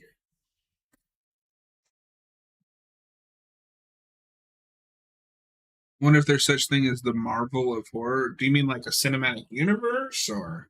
Oh, those would be the Universal monsters. They were the first cinematic universe. You could also argue that retroactively, Nightmare on Elm Street and Friday the 13th are a cinematic universe. That is true.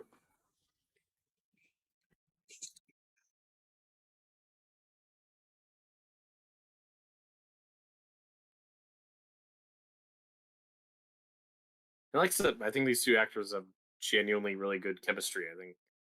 Yeah, they're fun Because- in interviews too. That's true. And when we get to season 3, even though they overdo the bickering, I still think it's mostly entertaining to watch. Because I still It's like better- these it's characters. better- Some of it's overdone.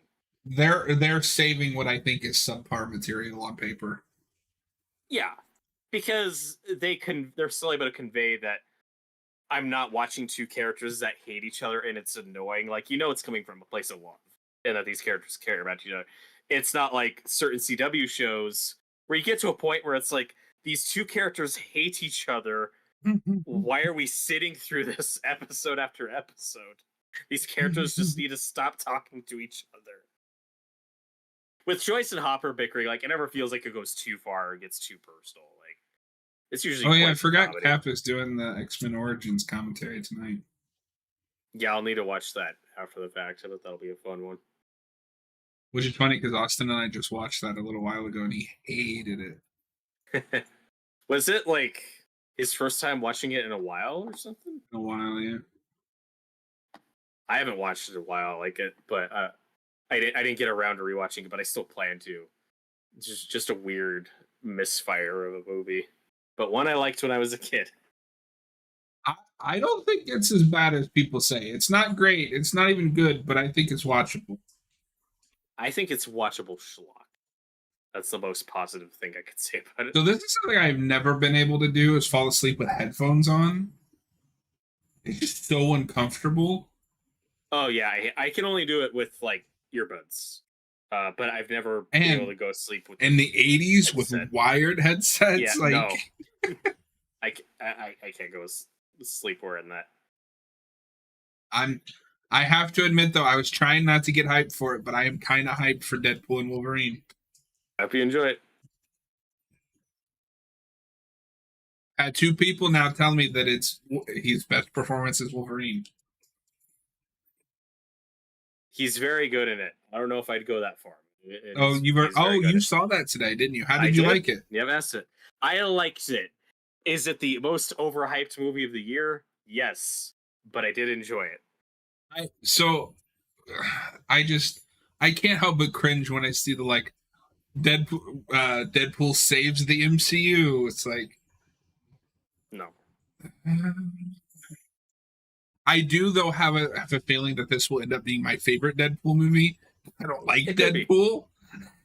Hey, if you're there for Wolverine, you get a lot of Wolverine. You're not going to be disappointed there. We won't talk too much about it on screen, but I do definitely want to talk to you after I've seen it. But like I said, I know most of the cameos in it. Yeah, I will care. say though, like saying this is Hugh Jackman's best performance, like I can't go that far, at least not yet. But he gets a couple great scenes. Would There's you one say? in a car? You'll know when you get to it. So to be fair, though, would you say it's his most comic accurate portrayal? Maybe, but I also haven't read a lot of comics where Wolverine's interacting with Deadpool, so that's hard for me to answer.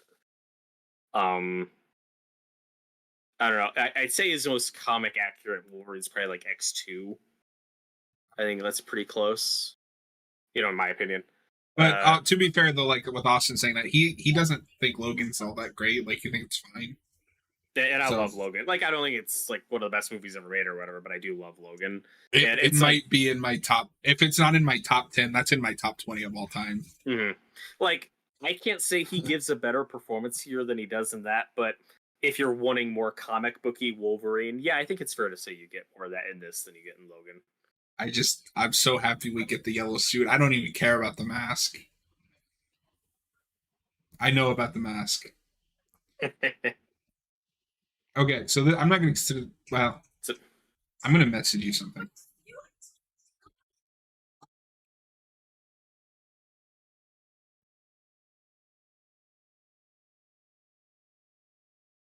But back to the show. I really enjoy these Mike and 11 scenes.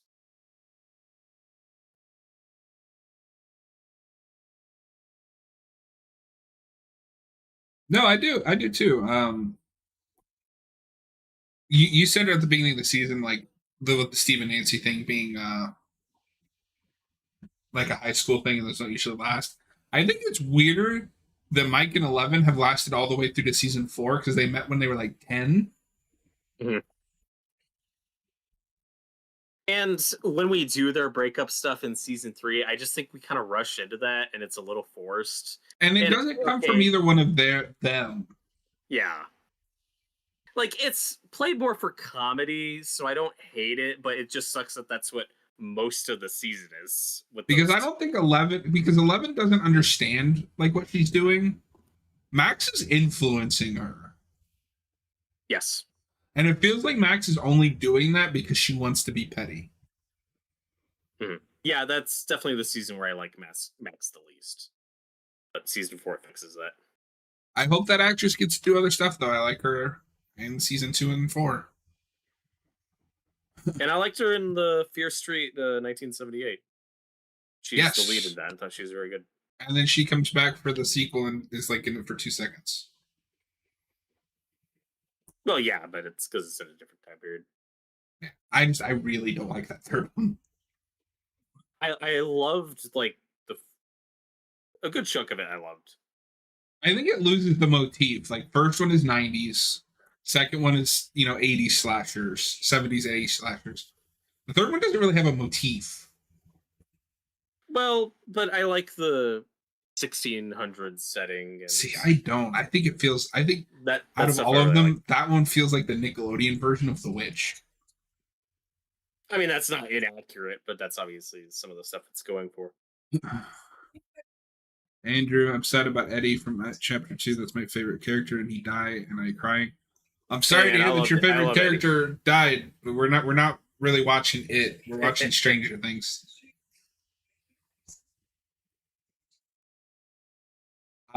So when you said if the flying bikes would be too far, I don't think so, because this is also just a scene from E.T. Yep. Although to be fair, this is like a quintessential 80s kids movie scene. Yeah, I mean, that's also like any like 80s teen movie, sneaking out of the house. I forgot he had a Dark Crystal poster. That's an obscure pick. It's too obscure. Like, I appreciate the reference, but I don't know how easy it would be to just buy a Dark Crystal poster in '83.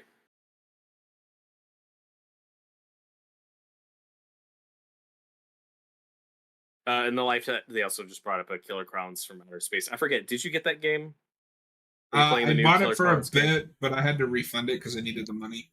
It's fine. I'm just kind of tired of these asymmetrical multiplayer. It's also weird that I feel like that's a property I see referenced and talked about so much. And now there's a game, but there's only the one movie when they announced the game. Yeah, they did a sequel. Okay, like there was supposed to be a sequel. I don't know. Mars asks, how many times have you seen Stranger Things? I've seen this season 3 times. Yeah.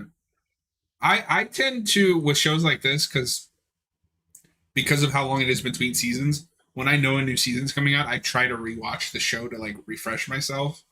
Mm-hmm. So I've probably seen the whole thing 2 or 3 times, except for season 4, which I've only watched once, and then I went back and watched like certain scenes. Yeah, season 4 is the only season I've seen just one time. That's going to be an interesting commentary. I think that might be the only one we do have to split up because those last 2 episodes. Oh.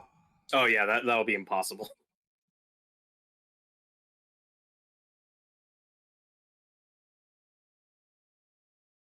And that's another thing with Jonathan's character. I really like these couple of scenes we get with him and Hopper, and it would be nice to get more scenes with him and Hopper, but we can't because Hopper's in Russia for a whole season.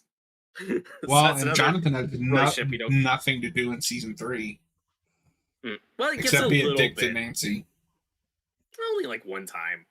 I like I like their little subplot with the newspaper when he's taking photos and she's investigating like the I rat stuff, think but that's a very small part of the season. I don't know. That one scene with them in the season 3 bothers me. I don't know. I think he has a point.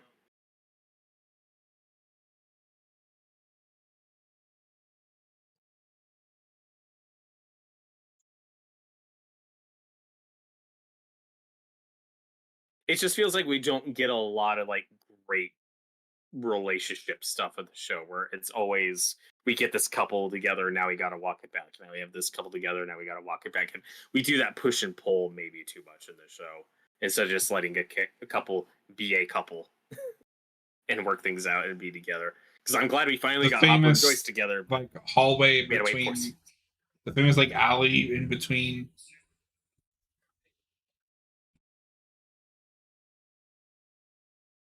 Okay, so this is where I start to question. This is where I think the writing starts to break down a little bit. She's gonna get mad at him because he doesn't believe that a person with no face came and kidnapped her friend, and that he's more scared of getting trouble with his parents. Well, he. To be fair, this is I think should count as one of the kind of jerk Steve moments where he's more concerned about him getting in trouble for having a party than his girlfriend's best friend going missing. Like that's obviously what should be the bigger problem here. So yeah, like this is a bit. He is showing a bit of selfishness here that he'll quickly get past. But yeah, he's not being great in this situation. Mars, to me personally, the conversation is just really boring between Nancy and Steve. That's fair. I think they have way more chemistry than her and Charlie Heaton. Um, I think Charlie's best scenes are when he's with his parents or Hopper. Or Yeah, like this one. Like I like this is uncomfortable in all the right ways. Like this is the type of scene some people would call cringe, but like I don't. It's just I think we've all seen a couple of people in a family just have kind of a meltdown like this, and it's in a public setting and awkward. But it's like yeah, sometimes people just kind of lash out or snap. Mars says, "You guys seem like the guys who could find interest in the most smallest thing." I mean, to be fair, like that's kind of what we do is review things. Yeah. We're also doing a commentary back to for back 8 hours. So we have to find things to talk.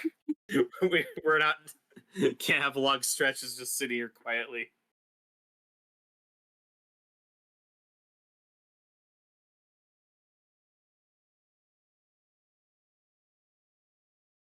And I think he's reasonable with the scene where it's like, okay, you're having a breakdown. Like I'm going to bury my brother. Like I now have like these adult responsibilities I need to do. Like I need to pay for a casket. I need to I forgot do how all this good stuff. he actually is in certain scenes.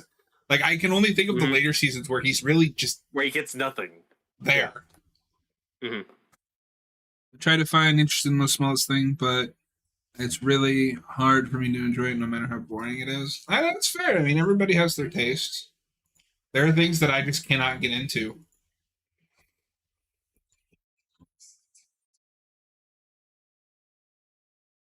It also helps that in this case, like I have seen the season like 3 times before, so there's a lot of stuff that's just coming back to me. Like I already have pretty full And I have thoughts like a on the lot of show. friends that are big into Stranger Things. We talk about Stranger Things a lot. Like I've ranted about Steve's treatment in some of these episodes a lot.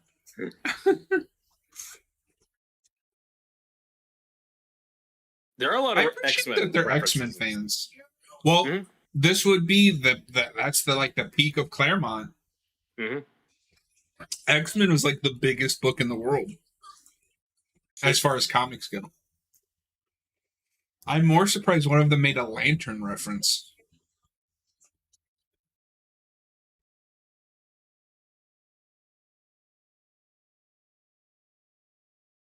I hope that we get one from each group that, like, doesn't believe he's dead. Hmm. Yeah, it's a really good example of show where you have like 3 or 4 smaller mysteries that will converge because it's all the same mystery and it's really tightly wound. It's not, again, some of the following seasons will struggle with this, but this one just it's all cohesive. You're never confused. And maybe some other people have this issue, but I've never watched season 1 and felt like, oh, I'm with these characters. I wish I was with these characters. Like, no, I get about the same level of enjoyment, like no matter what group we're following. I've had moods where I'm like, I'm more in the mood for one subplot than the other, but this is the most balanced.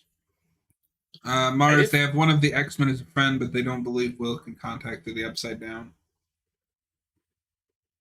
I mean, well, and to be fair, they don't entirely know exactly like what she can do yet, and Lucas, I think, understandably distrusts her. so is this just her normal hair?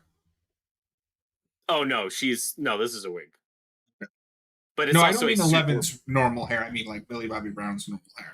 no, she did really shave her head for this, um, which was something she was, because she was a kid, it was kind of uncomfortable doing. But part of what got her through it was they showed her Charlize Theron in Mad Max Fury Road, and and she's like, oh, she looks really cool, and like that kind of sold her on the shaved head look. But yeah, this is a wig, but That's a kind of very cool though, because professional. like Karen Gilliam did that for Nebula. Yeah, no, it's cool when people commit. And it's just funny though when you watch that and you just asked like, is that her real hair? It's like, well, most kids can't style a wig and make it look that natural. That's a bit of a leap, Yeah, but it's exactly. fine. And then Most the kids wouldn't constant know how to going with the straighten it. disbelief of ghosts and something cliche. YouTube's got to do something about that heart thing that's in the chat. Like, let us move it or something. Oh yeah, it's annoying. Yeah, because it obscures some of what we're seeing. Oh, this is a great scene. The sacrificial lamb moment. Like, you're doing good. You got this. Go on. Some of you may die, but that is a sacrifice I'm willing to make. Really, I love this hero shot of his face where he gets like in the zone, determined, like, yeah, I'm going to do something, and we're like, no, you're not. You're not the main character. We're 4 episodes in. I've never met you before. You're a red shirt.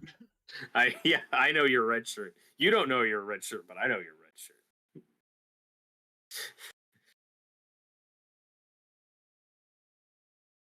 I'm sure this has to be a thing because there's God knows how much Star Trek fiction and fan fiction out there.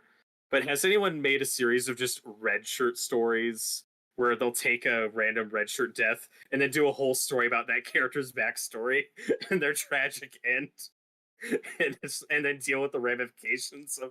I think that could be funny. You should ask Cap. I should.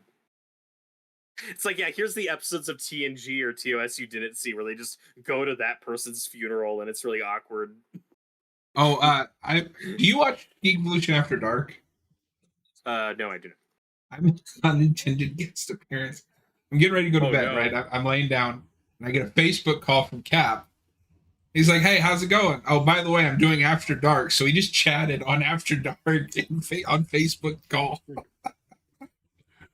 Was someone not able to show up, or did Austin have to leave or something? No, Austin was there. They needed something to do, and so okay, it goes back to because I'm in the Superhero Rewind producers Discord, and I had to step away from it. And we were getting ready to play Jackbox, so he called me to try to find me, and now it's just like a running joke that he feels like Facebook calling me. And then Jason added me on Facebook. He'll Facebook call me.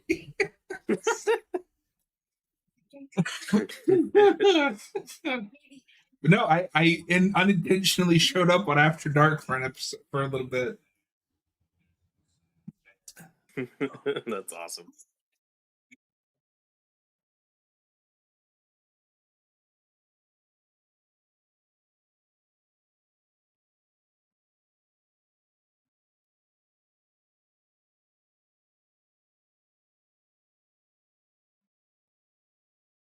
Hey, leave my boy Steve out of this.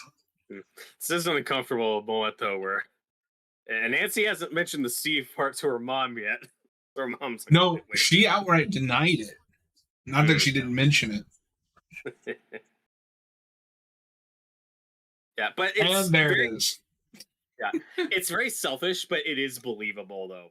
Where your self-preservation as a teenager, like you'd still want to keep that lie up, even though your friend's life is in danger. It is Mhm. missing, and that's obviously more important and should take priority. But I still buy that you'd still have that weird, like, innate need to lie or keep that hidden.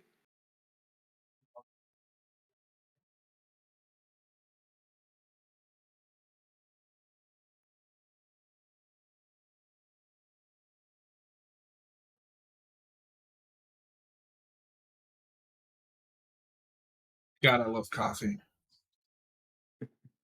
Oh. Do you drink coffee? Because every time we chat, you're just drinking water. Yeah, I'm not really much of a coffee drinker. I got it real early when I was like 5. My grandparents would give me coffee. I was like, dude, this is delicious. I drink energy drinks, but not nearly as much as I used to. Now, when I drink an energy drink, it's like, oh fuck, now I'm gonna go like 48 hours without sleeping at all. Oh damn! See, I It's know a lot of people like that. That does not do it for me.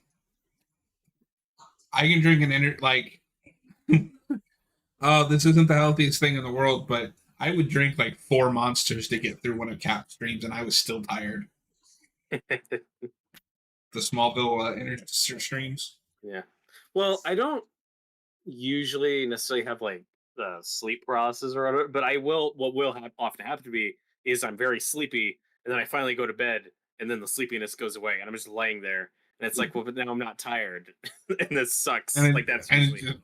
it's like you're not tired, but you also don't want to get up because you're like so comfortable. Mhm. And then it's like you're also doing the math. Like, okay, if I fall asleep now, I'll get at least 5 hours, but my body doesn't know that. I'm trying to I get my was doing body to that when I understand. proposed doing this. I was like, I gotta be up early, but if we do this, according to Google, it'll be close to 4 a.m. when we're done. It's 5 hours. Then I can just always go back to sleep when I get home.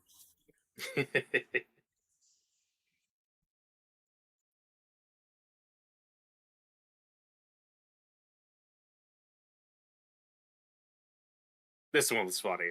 But This when they would show up to this this is assembly like my nightmare. It's just like walking into a room and everyone turning to stare at you. line.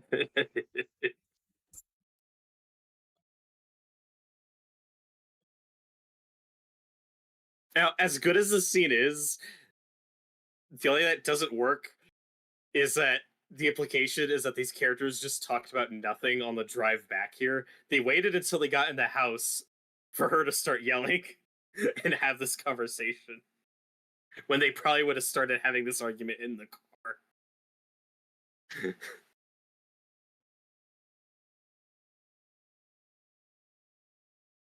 Unless school's only like a I mean, 2 minute Nancy, drive to be from the fair, house. Steve was also listening to you. I don't think it's unreasonable for him to not want to get in trouble Mm-hmm. when him drinking didn't really have anything to do with her going missing. She didn't drink anything. Mm-hmm.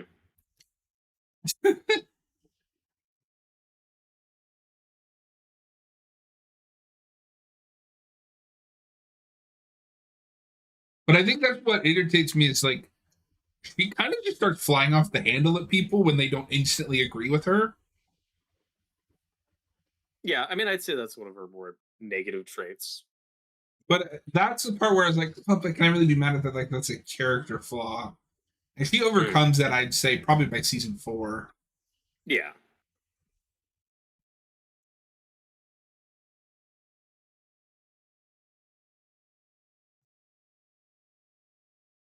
Listen, okay, just Steve is my boy, and I want everything good to happen to him.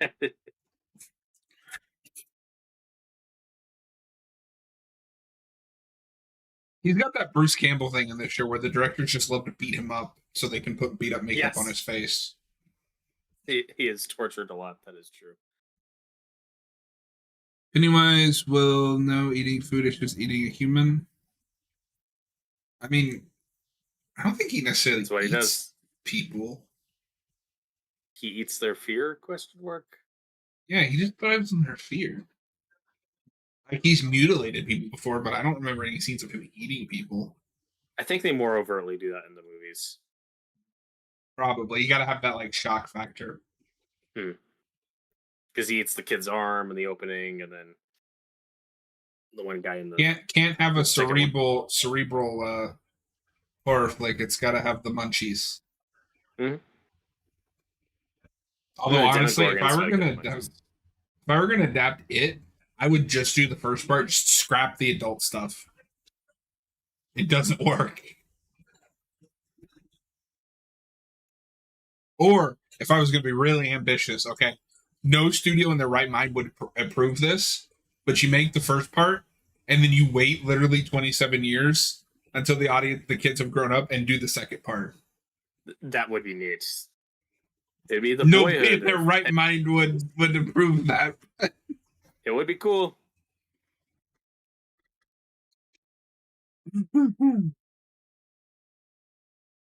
Even in the book, the adult stuff is like the worst part of that. And then the first movie just cuts out so much of the lore they have to like kind of awkwardly stuff it back in part two. Yep.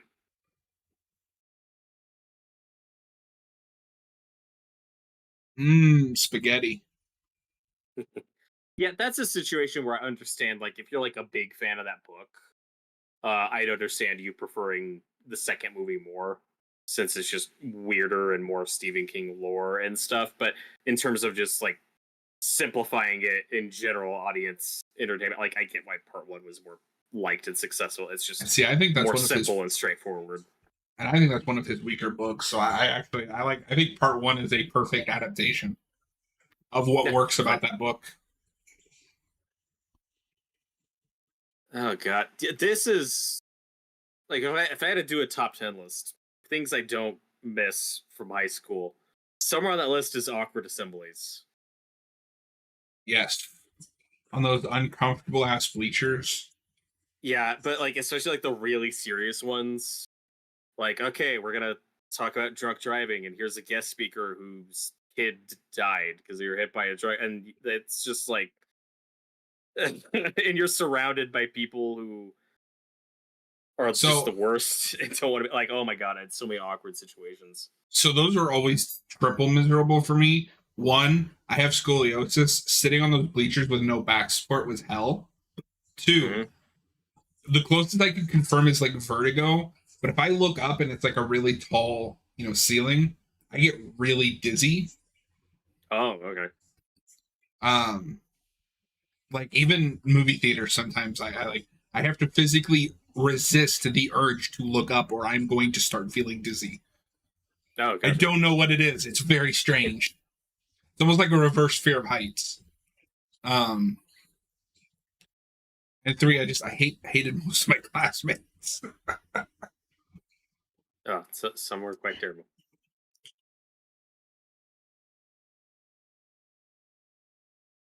And this scene works. The problem is in a lot of with these Stephen King bullies, it's just like this generally bothers me. Like, where are the adults?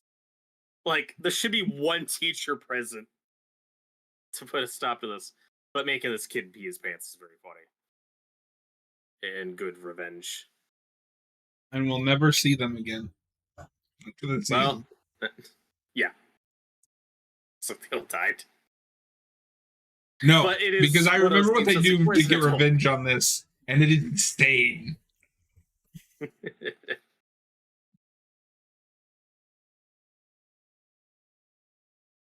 Like there should be teachers. There should be staff present.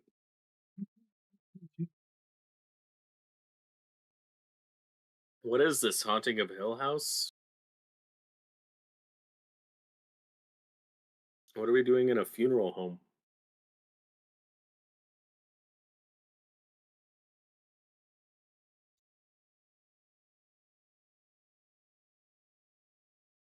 Again, I don't care what the other photos were. If I knew somebody took a picture of me in an intimate setting, I would never want anything to do with them ever again. I think my biggest complaint with it is, like with every other piece of drama, we don't have a conversation about it. She just pretends like it didn't happen. He does apologize. It just takes too long to get there. But you know, But just once, I'd like to see a character act realistic. Like, no, I don't forgive you. What you did was creepy. yeah, but also like she's in a very weird, unusual situation right now where like she's just not thinking about it. Like her best friend is missing. She thinks she saw a monster without a face, and this is the only person who has like any evidence of it. And can like I just don't think she's thinking about that stuff right I guess. Fuck you, Jonathan. now. As long as I'm alive, people have one hater. I'm just kidding.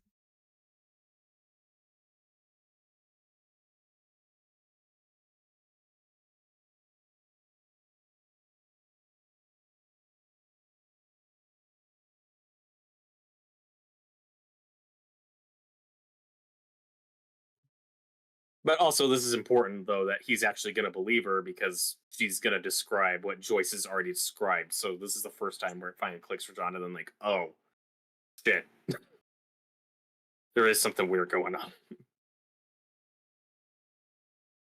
No, this is a good way to bring the two like storylines together.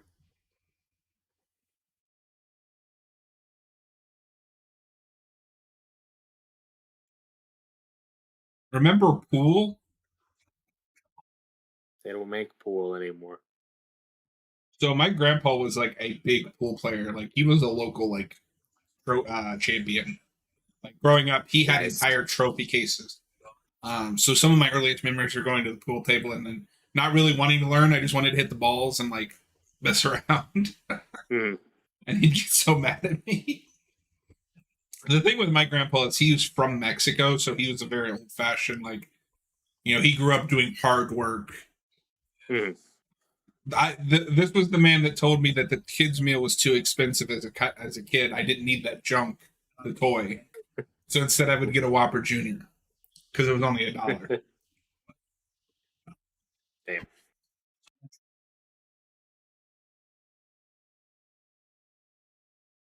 I like this stuff where he's, you know, Going undercover.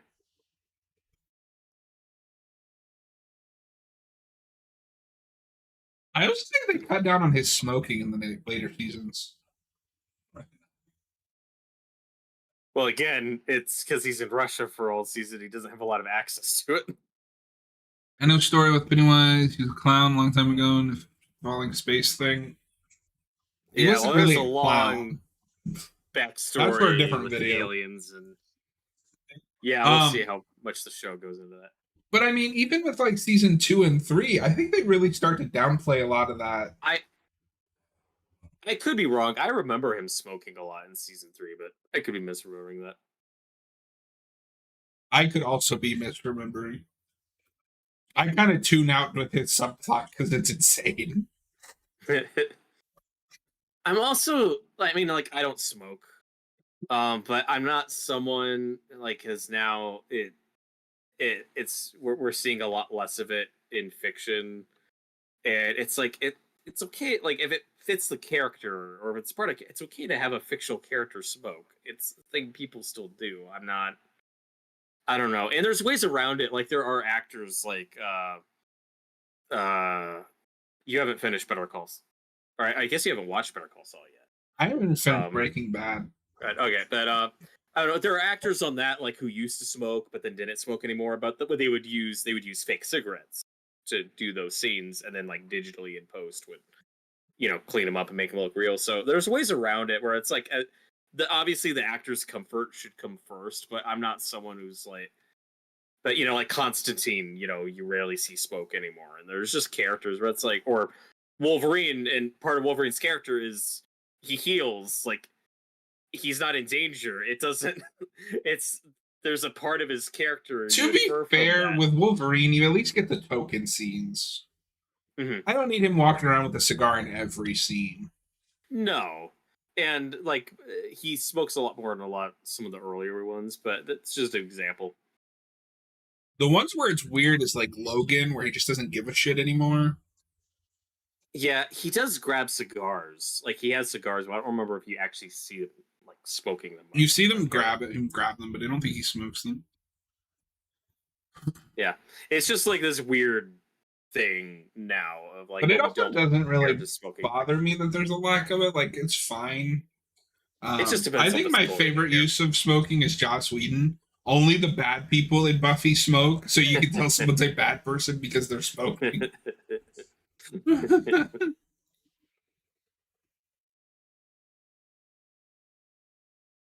And I'm not even joking because he will use that as a character motif of like this character's going down a dark path now. They're smoking and doing That's things pretty that they cool. wouldn't normally do. Does he ever do it where he'll introduce like kind of an ambiguous character where the audience doesn't know yet, but if you notice them smoking, that's your clue? Like, does he ever use it in that way? That's kind of a tip to the No, audience, like, hey, this is gonna be a bad person. no, not really. The thing that but he does starting with season 2 is you'll have who you think is the big bad, and then you'll get the real big bad. Hmm.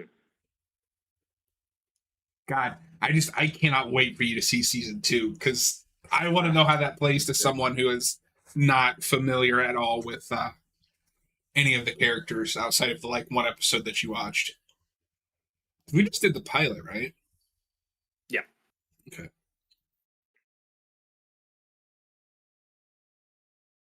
And that's a season we could just do like part 1 and part 2 Hmm. because it's a good old fashioned 23 episode season. Remember when Right. we made those?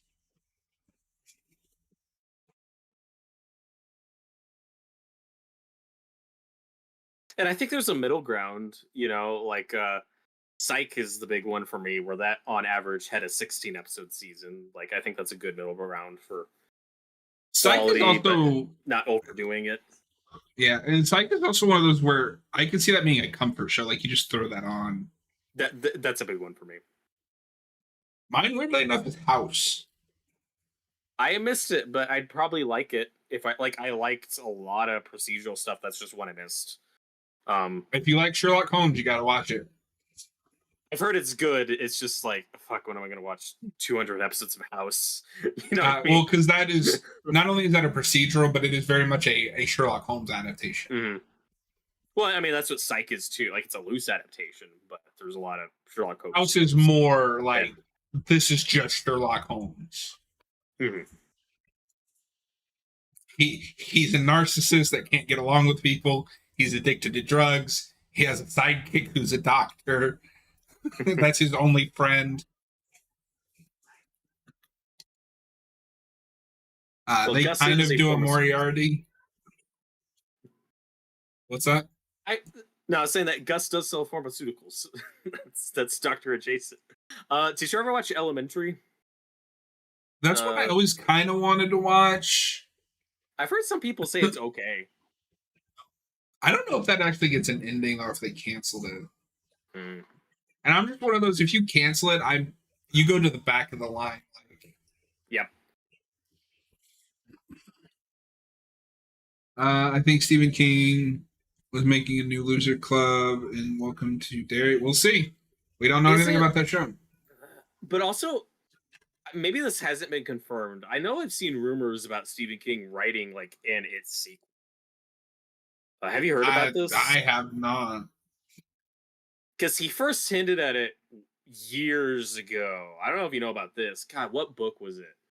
It wasn't Sleepwalker. Or I think it's the Book of Dreamcatchers.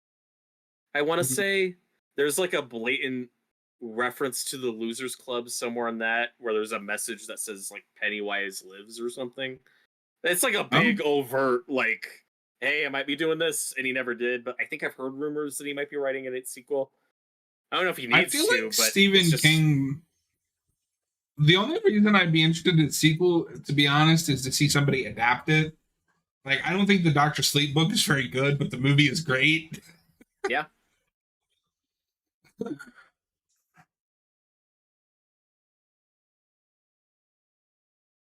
I'm looking at his book.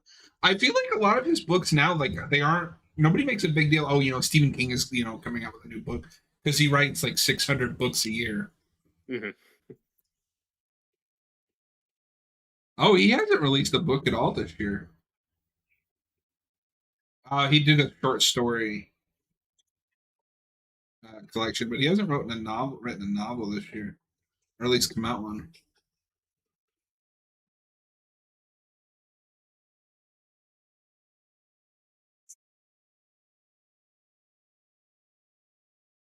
Oh no, he wrote a book about the COVID-19 pandemic. Ooh. Hope it has Apparently, aliens in it. it's with one of his long-running characters too, but she's not been in any books that I've read. Dude, you've never seen Sleepwalkers, right? I have not. I want to though. That'll be a fun blind commentary at some point. Oh God, that is a fun movie. We should do that Weird with movie. Maximum Overdrive. That'd be a great double feature. I don't know. Some of these books that he's done recently just don't look all that appealing to me.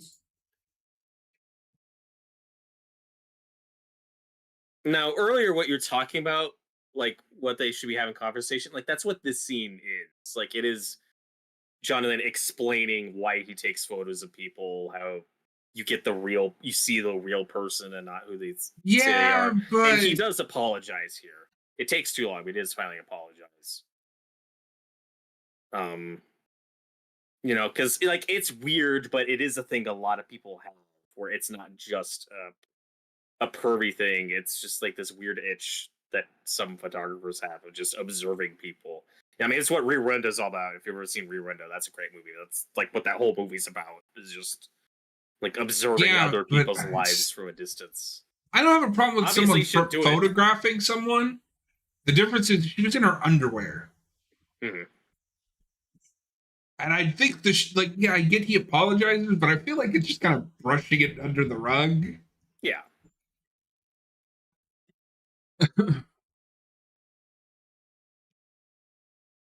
And this is one of my favorite Hopper scenes, though, where he's reached. This is like a little germ of what you're gonna see in season 3 when he's starting to lose his patience, and he's like, he's reached fuck it territory. Oh, it works here because like there's a kid in danger. Yeah, no, it works totally. And season 3's motivation is I think they're spending too much time together, so I'm going to make them break up. Mm-hmm. Well, and also in season 3, like that whole season takes place over a period of like 3 days, and he just never gets any sleep, and he's just constantly frustrated or pissed off and angry. Like there's at least like a situational justification for him being a bit grumpy. But that's one of my favorite like performances though from David Harbour. Just that reaction where he's like trying to figure out how to spin it, and then I'll just punch this guy. It's just easier.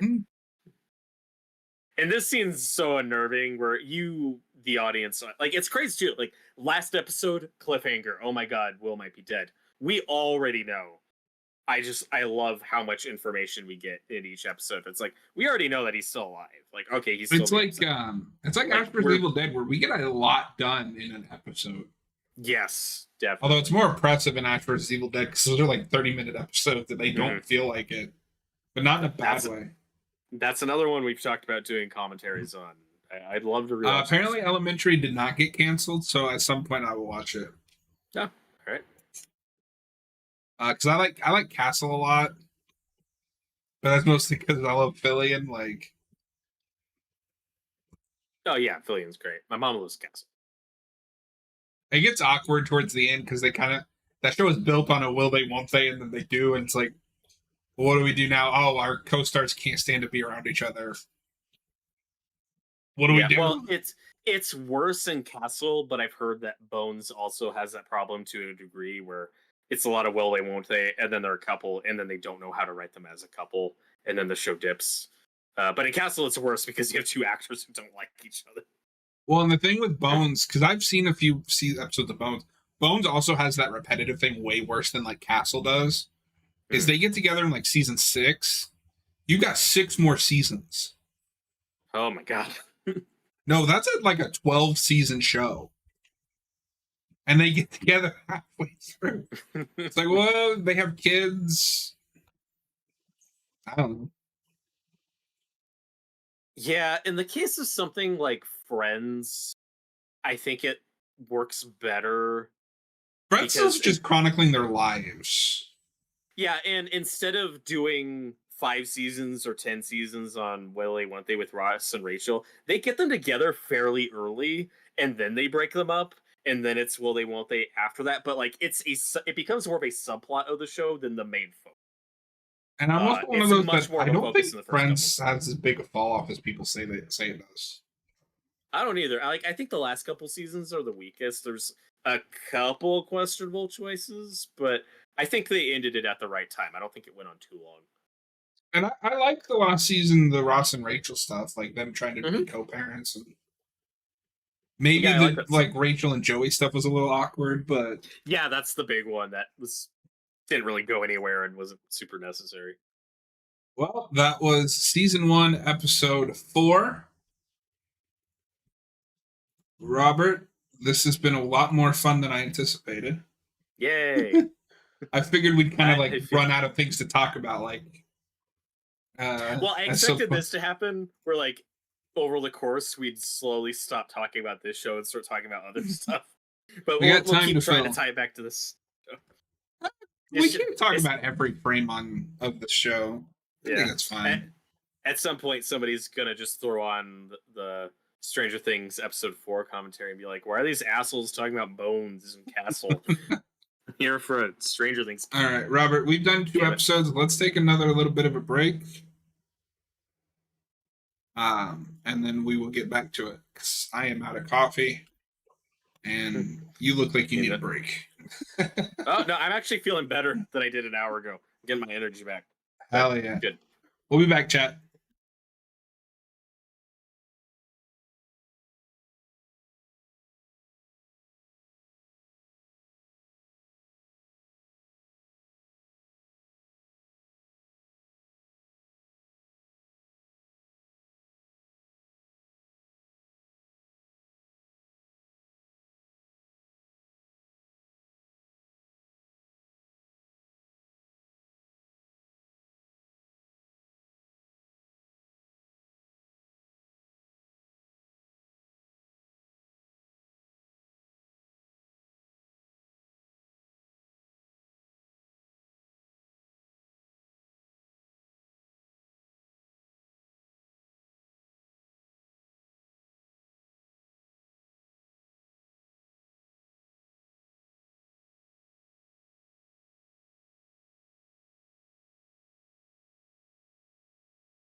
What's up?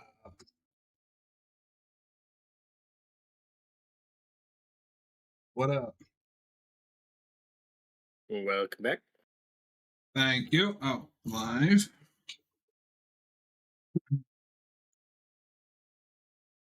All right. This is season 1, episode 5, The Flea and the Acrobat.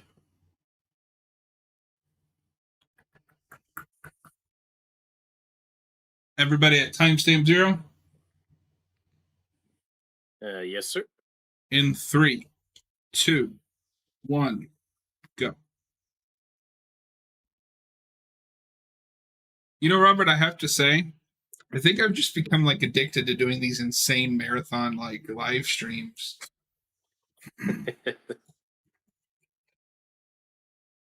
Also, you're not doing 24-hour ones anymore, so it's like you've already done the most extreme version of this.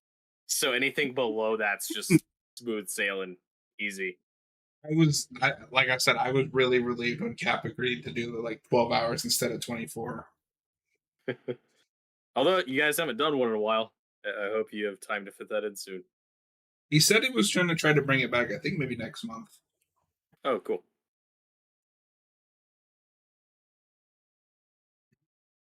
I'm really been surprised. Just people like me on that channel.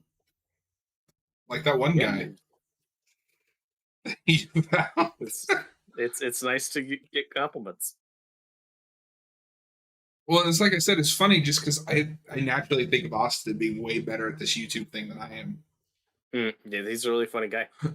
He is. I don't get why people don't like him.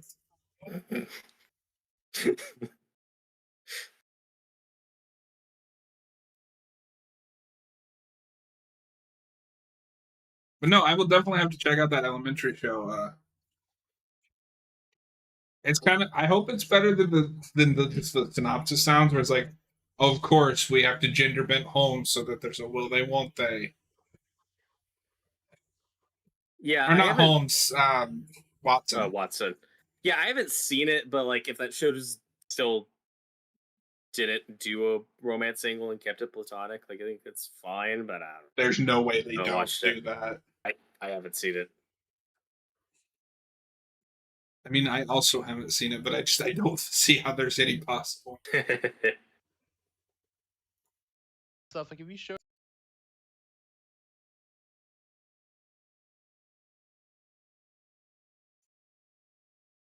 Well, and now we got Lonnie back. Here's the thing. We were talking about earlier about how when they almost gave him the redemption arc, but instead gave it to Steve. And speaking yourself as the biggest Steve lover here, that redemption is also a lot easier to sell, and that character has a lot less to atone for than Lonnie. Because what we get with him in this episode, oh my god. Yeah. Well, like I said, like it's people keep saying, "Oh, you know, Steve really became a good person." Like, He was maybe a terrible just person. crazy. He was never terrible. Like, yeah. The show acts like he's a jerk.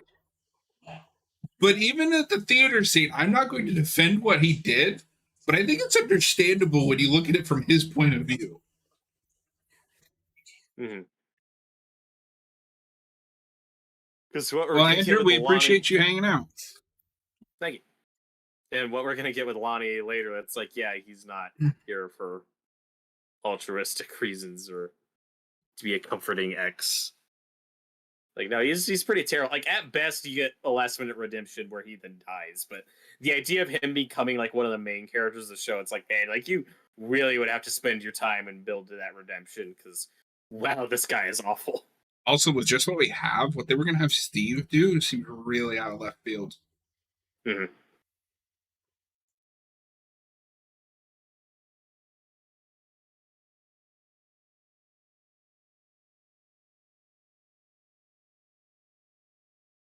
And like I said, the worst part is it's like it's kind of a cliche, but I mean, there's lots of people like this. Like, unfortunately, there are many terrible absentee parents. Some people just shouldn't have kids, man. That's true. That's why I don't have kids. I am not parent material. Have you heard of the comedian Of the Mike tragedy of Dark Birbiglia? Plagueis. The comedian of the tragedy of Dark Plagueis?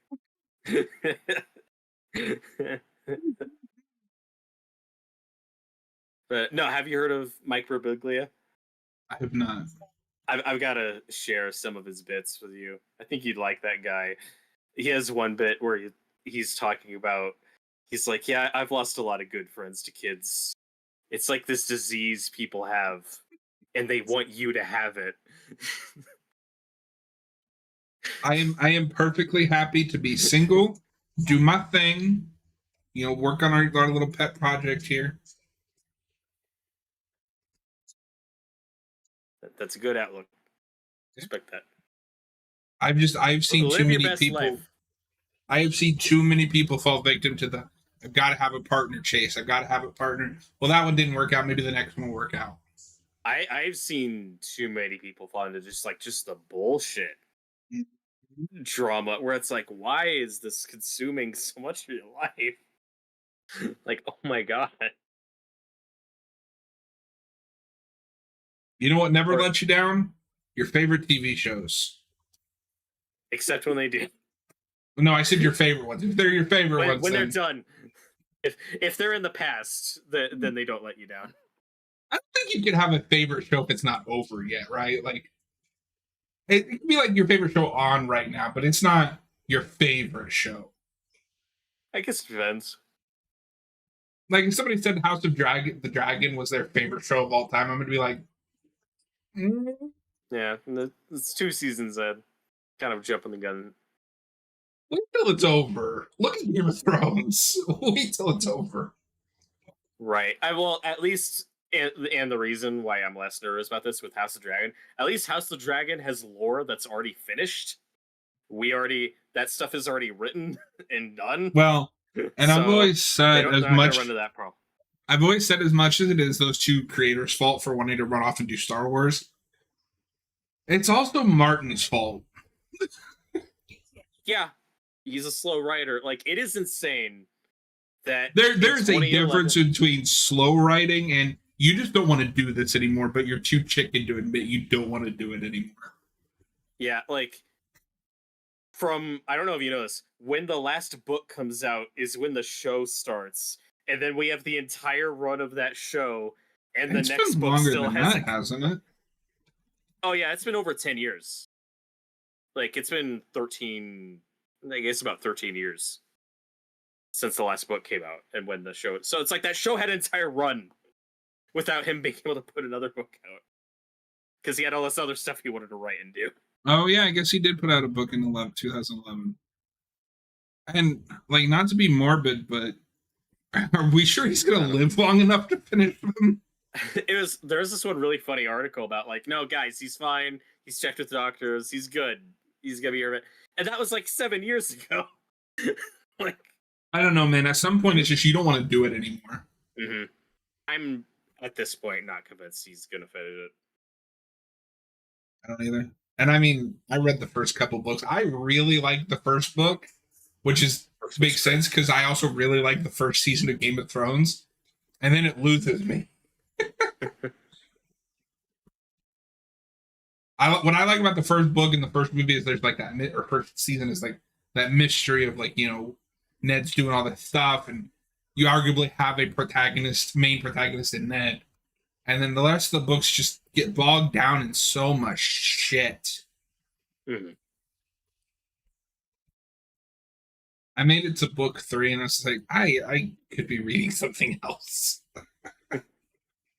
And I made it to, I think, season 4 or 5 of Game of Thrones, and I was like, why am I watching this stuff? But earlier we were talking about like your favorite show. I guess an example though for me, and this is more of a comfort show category, is comfort shoe. Is, I was big into SpongeBob growing up. Then I still love those first 3 seasons, and that show's not over. But I don't watch it. But I still think of it as one of my favorite shows because of those first 3 seasons. Although, in my Well, but that's defense, also different. That's not like a syndicated, or not a right? syndicated, It's not a serialized serialized narrative. narrative. Yeah, and also the original creator of that show left after season 3, and that's when most people agree is when the dip in quality started. So, in my defense, there is more of a tangible reason to look at those first 3 seasons as its own thing than other people taking over and keeping it going after. Like, it is different. Yeah, I have like my favorite shows from that era. You know, like Danny Phantom, Love Danny Ben Phantom. 10. I want to get back to Danny Phantom. Like, I know I've seen most of it. Like, I know I've seen the series finale, but like I watched it when it was on. So like occasionally I'd miss an episode or I'd see an episode out of order. I just watched it on the whim of what I could see on TV. But I'm pretty sure I saw the series finale. But I would love to go back and just do that show start to finish. That show is great. It's on Paramount Plus, I think. Hmm. Ben 10, I'm a big fan of. Although all those shows I didn't watch religiously on TV because we've mentioned before, tied back to this, why I prefer the streaming model, because I am terrible at keeping up week to week. So those are shows that I went back and finished after the fact when they were on a streaming service. All 4 series of Ben 10. Not counting that reboot that was for babies, but I don't know if you've seen Oh, anything from that reboot, but I took one look at it and was like, nope. okay. So we just saw the scene that's cemented why Lonnie is the worst character in the show. It's because he told Jonathan to take down an Evil Dead poster and called it inappropriate. Fuck you, Lonnie. Yeah, fuck you, You're the Lonnie. worst person. You're the worst person in the show. That movie is peak. Yeah. Also, but it's so fascinating. Like, okay, like why did he say that? Like, what does he consider inappropriate? Because obviously, this is not the most model of like guy of family values or whatever. So it's like, what does he find offensive about that? Is it just because it's something Jonathan has? Like, Is it because it has the does he word not like dead horror in it? movies? Right. Like, I don't know. And I'm saying like as a compliment or like I found that interesting. It's like, okay, why? What does he find offensive about that? And I'm not sure, and I find that a little interesting because That's as we'll potentially see, interesting. we'll never see Lonnie again, so we don't know a whole lot about him. Yeah, who knows, folks? I like the melancholy of this episode. Mhm. Oh, is this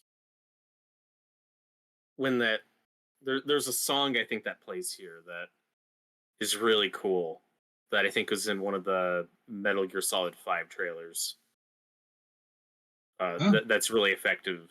I think this might be the sequence, but I can't hear it because I got the audio.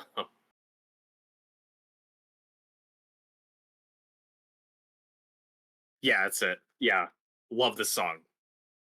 So yeah, this is not original score for the show. Like whatever this piece of music is from something from back in the day, but it's really cool. Yeah, I don't know if you've ever seen any of the Metal Gear Solid trailers. They're wonderful. They're usually just music videos, but they pick really good tracks. At least from like back who in the is that day. girl? Oh, Jennifer Hayes, apparently. Oh yeah, it is funny. Like the minor like school classmate characters that just disappear or Yeah. rotate.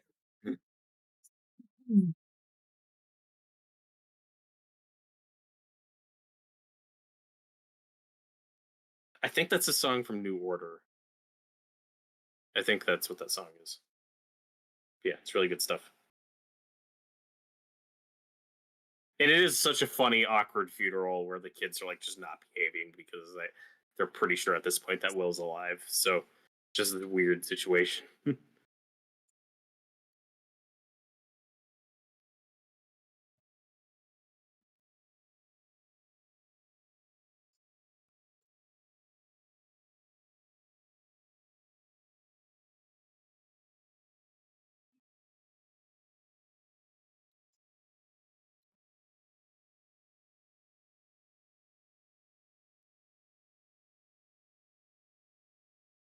And Joyce is like just a really good mom. I just really like this relationship.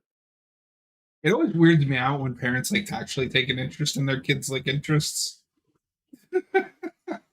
Yeah, it shouldn't Not be such a speaking from dominant. personal experience or anything, but no, my dad was pretty cool about that. We watched all of Avatar together, and I didn't think he'd like that. Oh, that's awesome. The good Avatar, not the blue people Avatar. Yep. Yeah, that's kind of. It's like, yeah, we just watched it like 6 months ago. It's a good father-son bonding moment. That'd be a little This is creepy if I watched it within 6 months ago. Oh no, like so I love this scene with Hopper just freaking out. No, this is great. You could take it out of context and tell me this is a scene from one of the Hangover movies. This is totally a meme, right? Like, Yeah. They're watching us, they're listening. if I don't know if this this is a show, specific meme. if this season happened a little bit later, Yes. this would be a meme.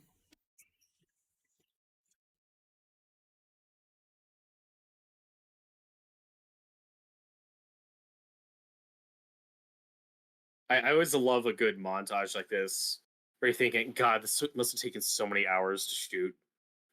Where it's like, I'm just okay, thinking of all the work he's going to have to do after the fact.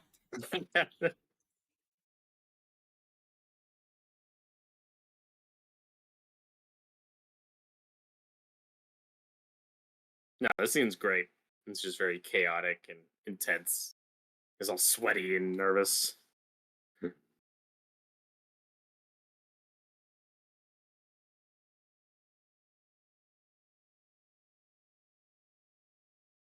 Mhm. Yeah, in another show, we'd be spending like 3 episodes on this one tiny subplot.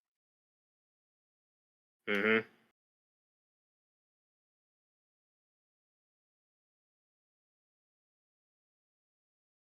That's definitely a trap some other Netflix shows have fallen into, where instead of set up and payoff, it's just mystery box, mystery box, mystery box, just building on each other instead of giving answers.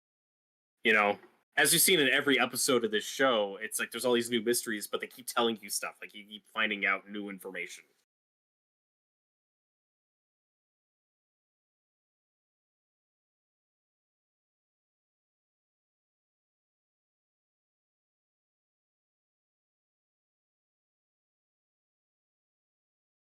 And this is when we're getting to our Nightmare on Elm Street portion with like some of the traps and weapons and stuff. Where I mean, literally named Nancy, not a subtle reference to Nancy from Nightmare on Elm Street, but that's definitely kind of the dynamic they're going for. Except Johnny Depp in that movie did not give a shit. He did not believe Nancy at all.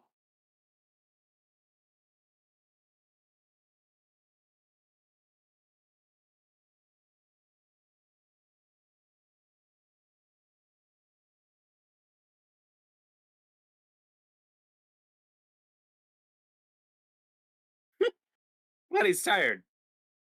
Been a long day.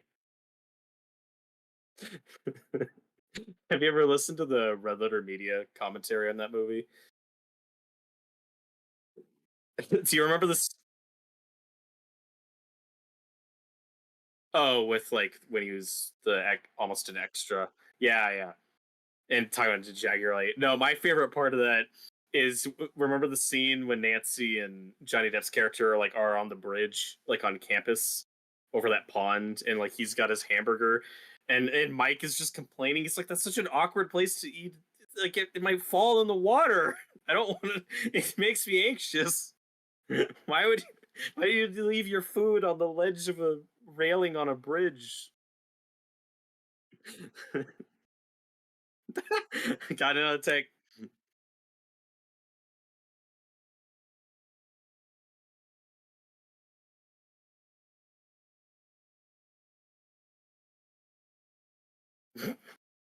This is just one of those Dustin's great scenes.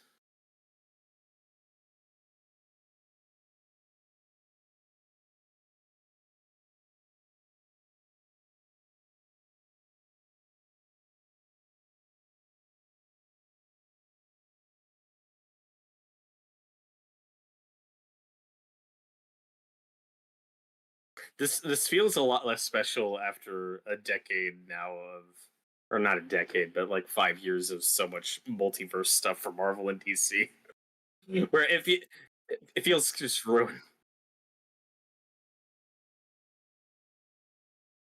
Yeah, it's a lot less mysterious. The Upside Down is a lot less mysterious and threatening. Except now there's bats that we never saw early on.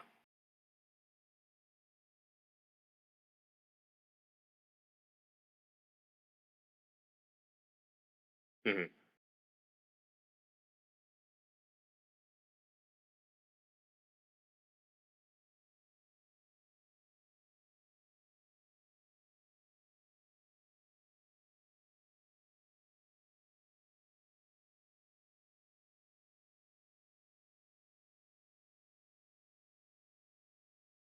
No, I like this teacher. He's just excited about science. He knows his passion.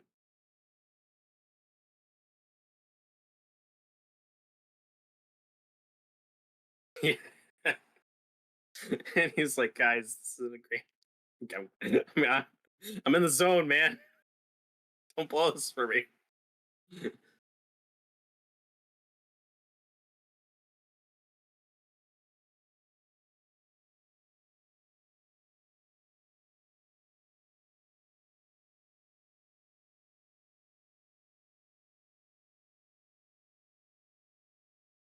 It is. It's also an Interstellar, but yeah, that is also an event. I I like that movie, but yeah, but yeah, that is. How much have you covered Event Horizon on the channel? Zero. I Is it one like you like? Like I don't. I have kind of a non-opinion on that movie, but like it's something I'd give another watch. I feel like the background of that movie. I love Sam Neill. That's a movie where I feel like the background around it is more interesting than the actual movie. Like, because you know about like all the stuff that they had to cut out, right? And all that footage is just gone.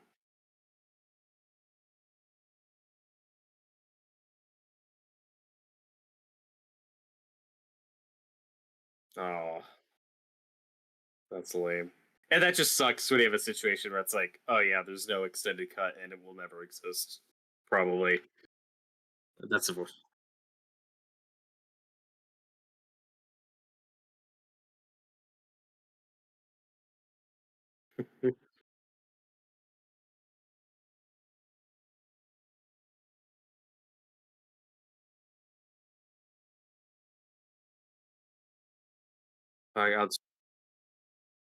I was gonna say Paul Thomas Anderson, but I don't think that's right.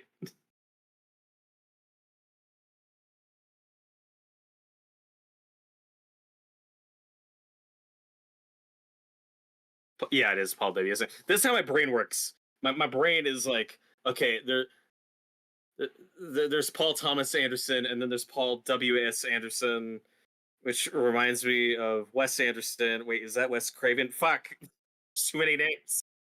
I can't keep all on track. No,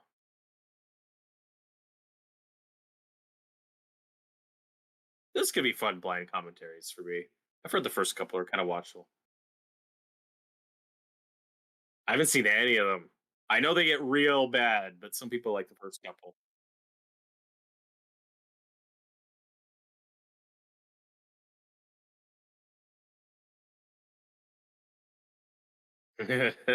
You've seen all of them.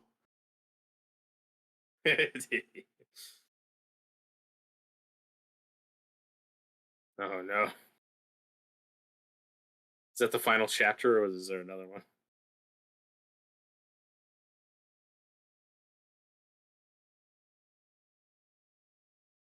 What was? That's true. Yeah, yeah, that's a good idea. What did you think was better, the reboot or the Netflix show that came out like 6 months later?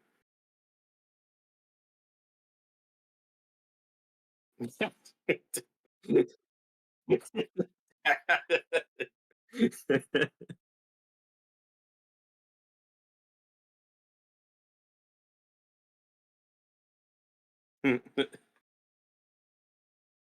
just remember that Netflix show came out. Everyone was just like, "What the fuck is this?" Oof.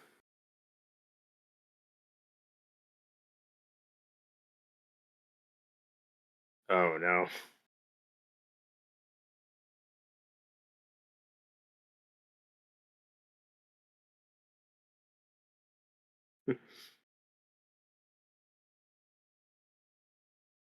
But this is a great Dustin moment though, where it really solidifies like, no, he's not just the goofy one or like the charming one. Like, no, he's like probably the smartest of the group, and this is where he really gets to shine.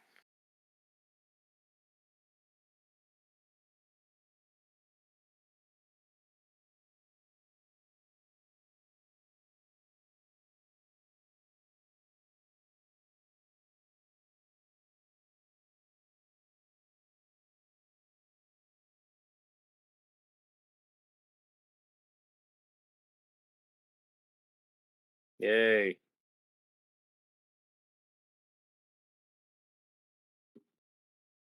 Oh no.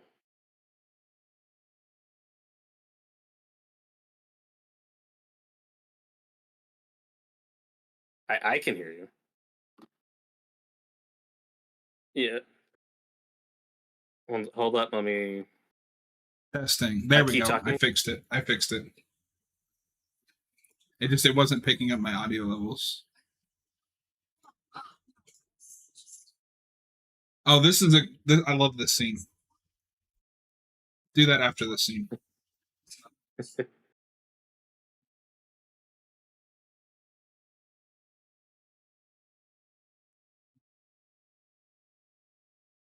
See, this is why I don't understand why people say that he's an asshole in this season. Like, he immediately apologizes because he realizes he's being a dick. No, this is a good Steve scene.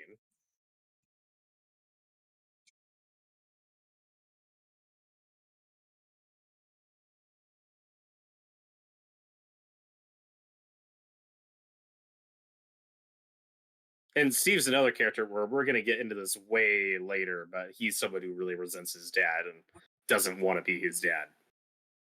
No, yeah, definitely.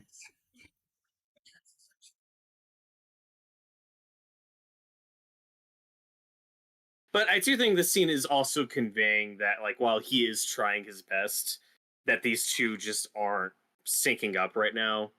Where, I mean, Nancy's still being guarded and not telling him everything, but, like, she really wants to take action. And his feeling right now is, let's just see a movie. Like, let's just relax and go. I mean, that's just not the mindset she's in. So there is a lack of communication here, but a believable lack of communication where it's like, yeah, these two people just aren't syncing up right now. And it's not his fault that he doesn't know what she's planning, but she's also just doesn't have the time or in the mood right now to explain, like, okay, so I've got all these guns, I'm getting all these weapons, I'm gonna go fucking hunting this faceless monster. Like, she doesn't know how to sell that to him right now. All she can do is just swing bat.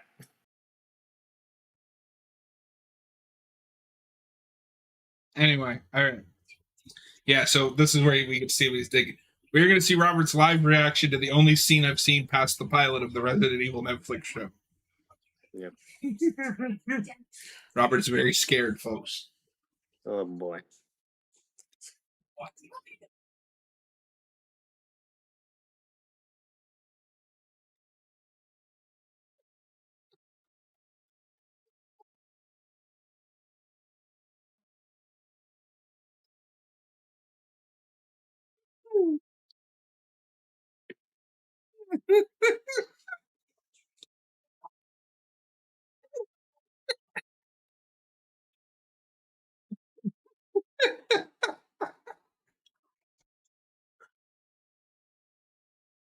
Does anybody have a gun? No, that was just the greatest, like, you just all hope left your face. It's like, I've never played a Resident Evil game. I'm very vaguely familiar with the franchise. It's just one of those clips you watch out of context. You're like, I don't know if this is what people wanted. But why? And I never want to see the context because I think it'll ruin it. Yep. But anyway, back to them on being different wavelengths. I think that's true. What annoys me is he's trying and she's not. Well, but she's just like not concerned about that relationship right now. I know, but don't do my boy dirty like that. She's got other priorities.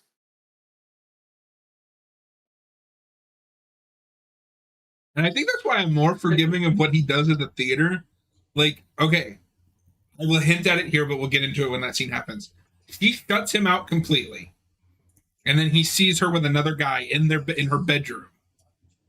Of course he's going to jump to conclusions. Well, that's cool, but like slut shaming your girlfriend to the whole public, like that's not something you do to someone you claim you love, like, or that's pretty low and by far the worst thing he does in the show. And I'm not saying that it's okay, but I think he gets way more flack for that than he should. Just in general. I think he suffers adequately. Like he gets his comeuppance. And I think I sympathize more with where I'm sympathizing more with Jonathan is like this is a scene where we kind of get into that. Yeah, Jonathan had a much more fucked up like Steve had a privileged childhood and a father who just kind of doesn't care about him. Jonathan had much more of a fucked up childhood. Like he just talked about like how when he was a kid on his birthday, his dad took him shooting and made him kill a rabbit. And it's like, yeah, like he's not. This is why Jonathan is a normal kid. Like, yeah. He's a little bit more fucked up. No, for sure. But I don't think at this point Nancy's being like deliberately cruel to Steve. She's just like, I'm just not in the mood for relationship stuff right now. But then she needs to tell him like, oh, I've got too much on my mind for this. It really feels like she's stringing him along at this point. I don't feel that because this has all been over the course of like a couple days, you know. If she's ghosted him after like a couple weeks, that's different. But this is all happening in a very says that he hasn't seen her in days. And you also have to remember in high school time, days are like weeks. It's a lot. And think of it from his point of view. The last time that they talked, she was all over him. And then she gets mad at him because he doesn't want to get in trouble. He goes to apologize, and she blows him off. I don't think she was being like overly mean in that scene. She was just like, okay, but I don't need this right now. But this Hopper scene's great. When he talks to his ex-wife. It's the famous train. It's the Stephen King movie. Yes. I need to rewatch that movie. I only saw it once. But I have discovered that I love coming-of-age films. I watched that movie, Edge of 17, I think it is, with Haley Steinfeld. That movie's great. I love that movie. I love a lot of coming-of-age films. I did not like Lady Bird, though. I found that one to be really insufferable. Oh, I don't. I like that movie a lot. But like, if you find that character annoying, you're not going to enjoy that movie. But I loved it. Exactly. I know. I was like, lady, you need to have a reality check. But no, I love a good coming of age. 8th Grade's very good. The Bo Burnham I haven't seen that one yet. I liked that Olivia Wilde movie. Oh, Booksmart? Dude, I fucking love Booksmart. That's easily one of the best comedies we've gotten in the last decade. That's a really fun. And then she followed it up with that stupid... Yeah. Oh, might be one of the lamest things I've ever seen. What are we talking about? What was the name of that? I can't even remember now, but it's got Black Widow in it. Yeah, Yelena, the Florence Pugh. Florence Pugh is great. She's in a lot of stuff now. Yeah. But she's in that new movie with Andrew Garfield that I want to see. Yeah, I saw the trailer. That looked good. Yeah, no, dude, I love Booksmart. And I don't want to review or like criticize movies generally that I haven't seen, where if I haven't seen it for myself, like I'm not gonna have much of an opinion on it. But don't worry, darling, that was it. Yeah. That's just a movie where, again, I'm sure it hurts hearing it out of context. But when I heard what the twist was, that just completely killed my interest in it. Where I was like, "Are you fucking kidding me? You've done this so many times." It's God, it's just the Stepford Wives. And I'm usually the one who doesn't harp on like, "Oh, this reminds me too much." Like we're talking about Stranger Things right now, a show that people have accused of being derivative. It takes all of that stuff and into does its own original thing. Where, but it's not just ET, you know. It's not just Stand By Me or whatever stretched out. Or fuck, what did you just say the name of that was? Don't Worry, Darling. It's Don't like worry. we've It's done this just before. that one thing. Yeah. Well, and Or the all the Matrix. backstage like drama. Yeah, and then that stuff ends up being more interesting than the movie, but it also hurts my interest in the movie where it's like, I just don't care. Yeah. I've seen it. That's a It's shame. not worth the time. Harry Styles can't act. He shouldn't be in movies. I like Chris Pine though. We'll start for Chris Pine. Forgot he was in that. And Florence Pugh's good. She's in a lot of stuff now. Yeah. I don't like Midsommar, but I like her in everything else I've seen. And I like her in Midsommar. Just that movie's so boring.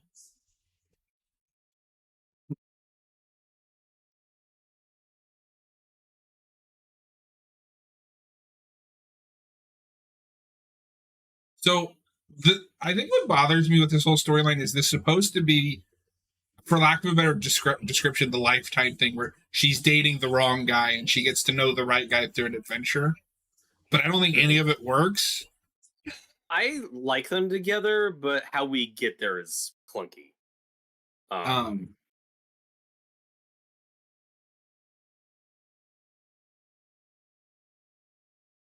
And the fact that he has the audacity to be mad at Steve for breaking his camera is hilarious.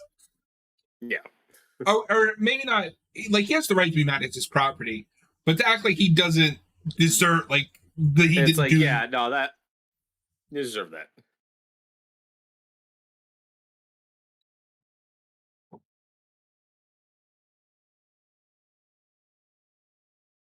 But yeah, we're teetering on CW drama. But Well, and like this right here, if anyone else talked to her like that, people would be pissed. Yeah, but again, there is some truth to what he's saying though, where it's like you don't realize that you're acting probably exactly the same way your mom did when she was your age, and like the last thing you want to be is your mom. It's like you're following all the standard suburban girl. Yeah, it's just, am I supposed to find that endearing? Like, I don't.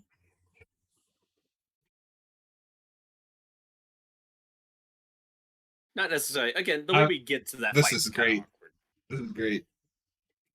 Love this scene. I don't see anything. I'm listening.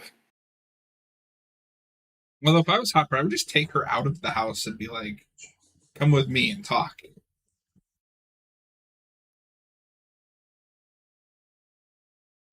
So I think this is where the season starts to drag a little bit for me because we have to get into that drama, like everyone's fighting.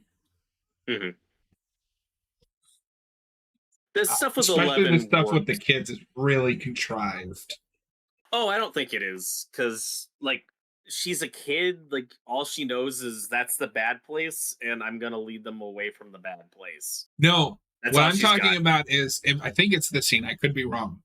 Lucas is gonna pick a fight with Mike. And she's gonna defend Mike because he's the only one that's nice to her. And they all act like she's a war criminal because she stood up for Mike. Yeah, well, I mean, she does nearly fucking kill him. See, I don't remember it being that severe. Like, she maybe a concussion, but well, I mean, she doesn't intend to hurt him too badly, but no, like if you're, again, these are kids. I think they're behaving pretty realistically here, and the way she hurts him, you are. I'll just see how it's played. We'll see.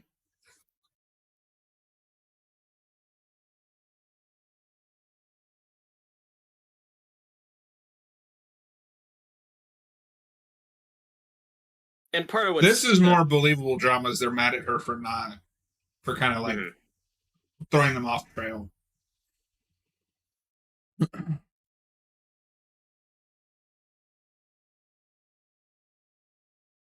I think it wouldn't be as annoying as if like 2 out of the 3 groups were doing the exact same thing. Where now is the obligatory they're arguing with each other.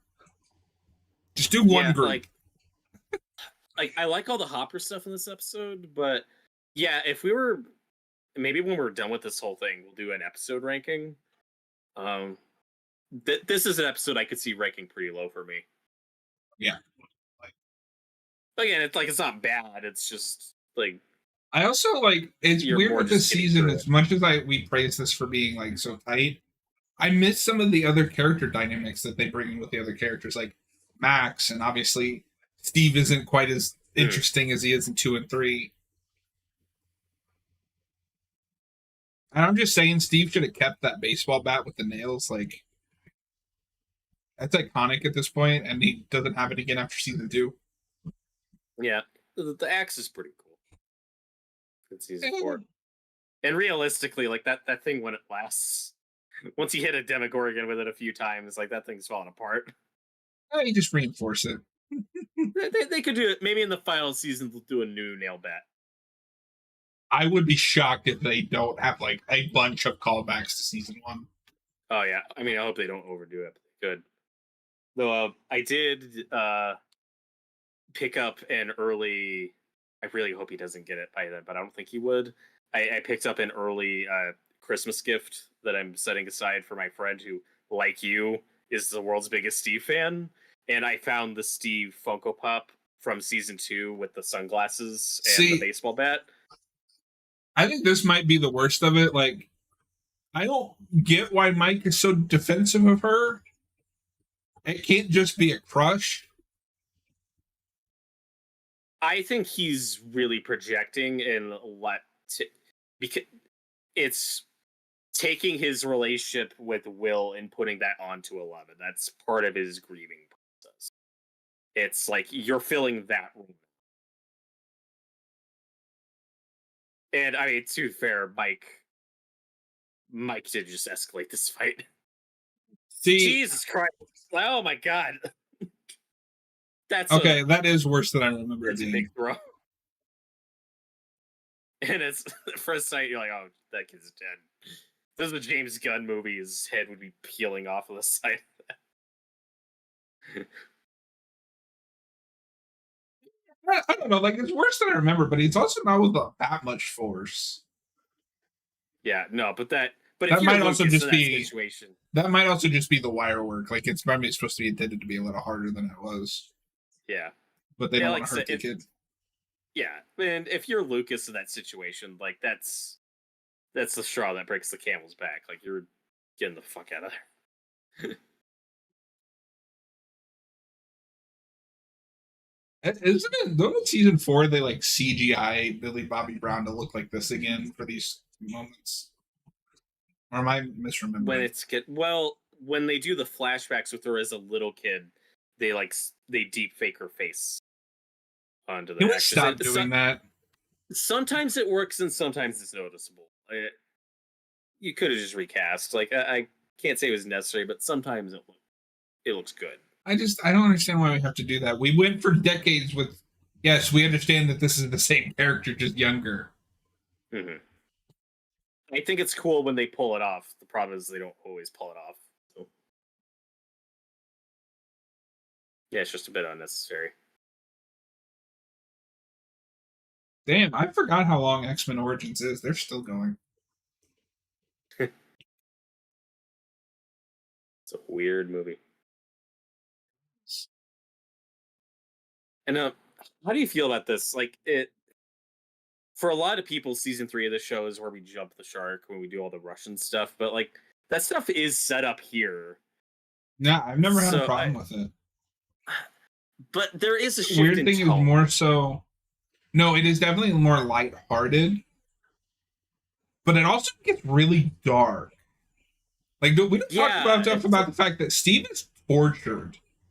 Yeah, it's It's like the Temple of Doom of Stranger Things season, where it's both the goofiest and weirdest, but like also the darkest and bloodiest. No, like I think it's my favorite season, There's some fucked up shit in that season. but I think it's more so it has the highest highs and some low lows, but I don't think it has the lowest of lows. But I mean, you also get some pretty gnarly body horror that season. It's like, Yeah. Jesus. Well, and I really like Billy's stuff in that season. Oh, I do too. Yeah, Billy for me went from being one of the kind of lesser elements of season 2, even though I like that actor, and then season 3 they give him a much more interesting arc. I like him in the fact that he is the mirror to Steve. Mhm. They just don't do anything with it to like the finale, or not the finale, but like towards the end, where they fight and Steve. That's an excuse so Steve can get beat up because he gets cheap shotted. Which is what Billy would do. No, and it's funny because I saw Power Rangers before this, so whenever I watch that, it's just that's the kid from Power Rangers to me. He's not. The one thing everyone said about that movie when it came out is that the cast is really good. No, And the there are cast is promising great. actors. The only problem with that movie is that you get to the third act and it's almost scared to do Power Ranger stuff. I don't hate that movie. It's fine. Suits are god awful, but like I think the original Mighty Morphin Power Rangers suits are like perfect. You didn't need to tamper with them.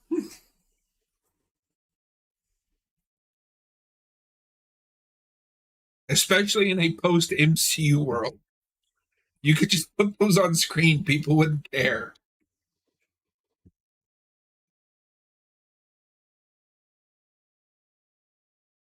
This is a scene that I've seen a lot lately. God of War does this. Oh, I was thinking of Talk to Me with the kangaroo that they almost put down. God, is it sad that I don't remember that? It's I've early seen on. that movie twice. The main girl and the one girl's little brother, like they don't hit, but they see a kangaroo that's been hit, and she can't bring herself to put it down and just drives away. But it's a pretty early part of the movie. Pretty good movie. I like the movie. That's got a couple really gnarly scenes. Mm-hmm. Noah and I reviewed that, I think.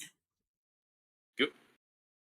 Yeah, well, I was on for your top 5 and bottom 5 of the year, and that one was pretty high. Oh, yeah, For me. yeah. I don't remember if that made mine or not. It should have.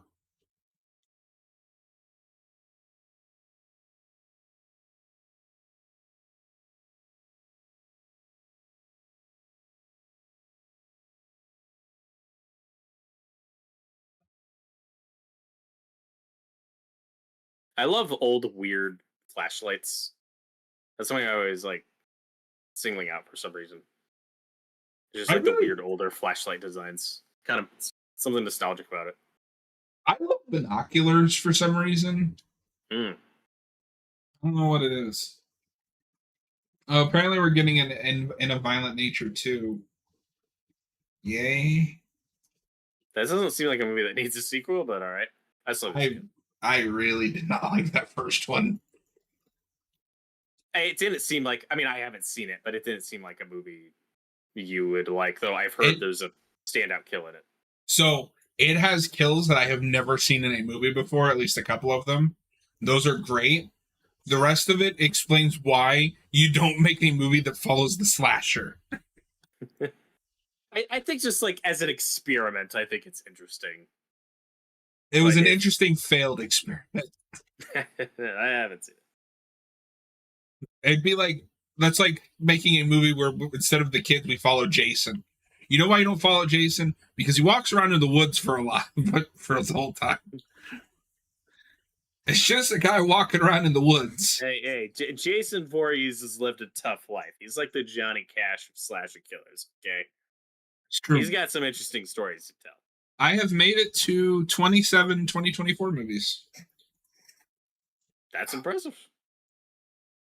Yeah, but I Really? look at some of them and I'm like, why did I watch that? I've seen at least 10, maybe more. I've seen 2 out of the 3 Crisis movies. Ooh. and neither of them were very good. Not excited to. Although we talked about this before, Crisis Part 2 has my new favorite Batman line. Damn it. Dick starts giving him shit. He's like, I was right to leave your counterpart at the orphanage. What the fuck? Why are you so mean all of a sudden? It's also like, you could have hypothetically raised him and also not done the Robin stuff, right? Like, Alfred could have taken. No, I dropped him off at the orphanage. I didn't look at him. Well, and I don't understand why that Batman is all of a sudden like so anti-Robin. Like, Weird. there's multiple scenes about it. And Batman Beyond's there just to fight with him.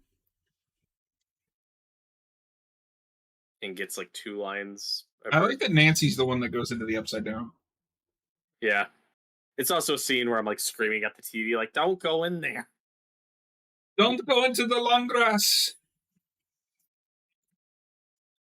All right, that was episode 5. Robert, we're making some good time here.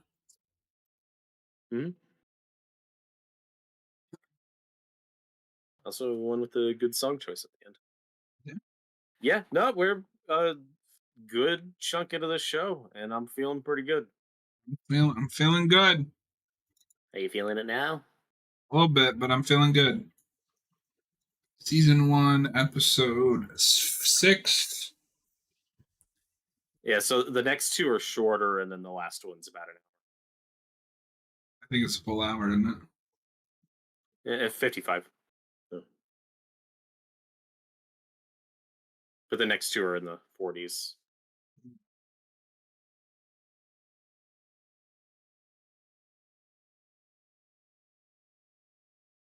I am ready whenever you are, sir.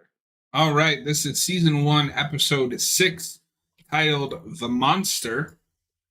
Everybody get to timestamp 0 in 3, 2, 1, go.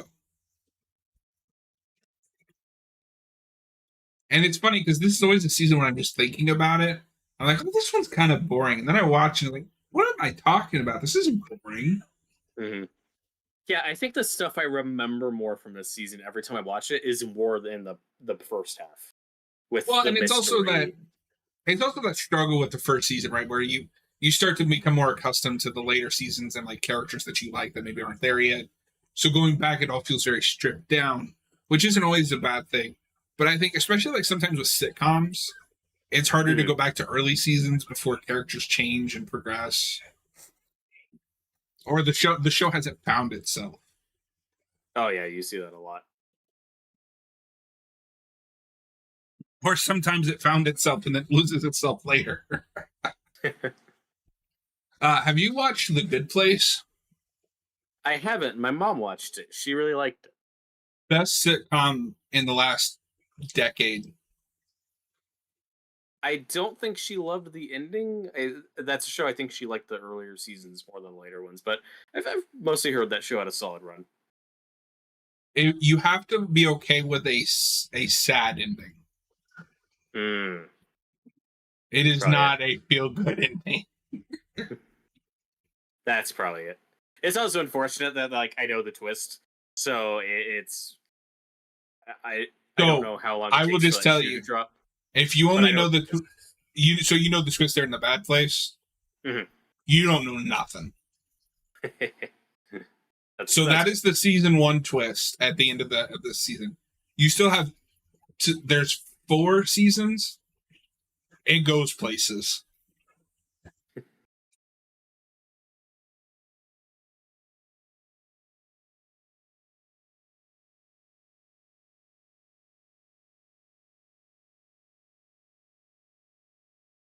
This is going to be the theater episode.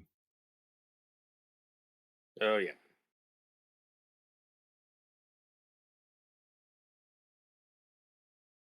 But like this stuff, the stuff with them in this episode, I think was really intense situation. I'm going to get into my big complaint with it later.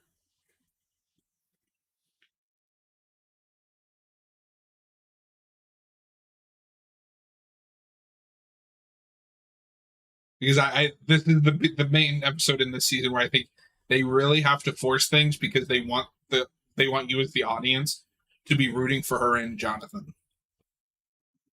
Yeah, but I mean, Steve does cross the line. Okay, we'll get there. We're building it up, Robert. We're building it up.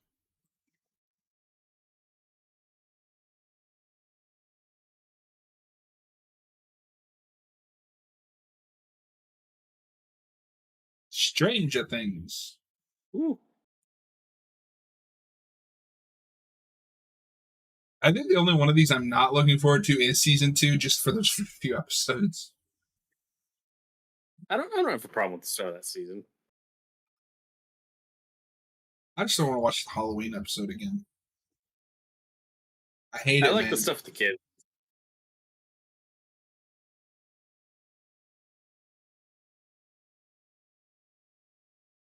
Well, the stuff I like in season 2 early on, like the Halloween episodes, is the stuff with Mike and Will, and Mike being really attached and protective of Will.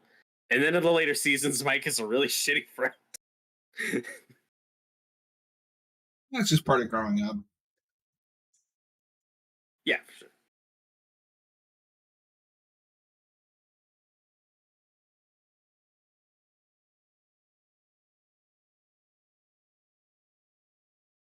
Like, I don't necessarily agree with Mike in season 3, but we'll get to it. But I don't think Will is any more in the right.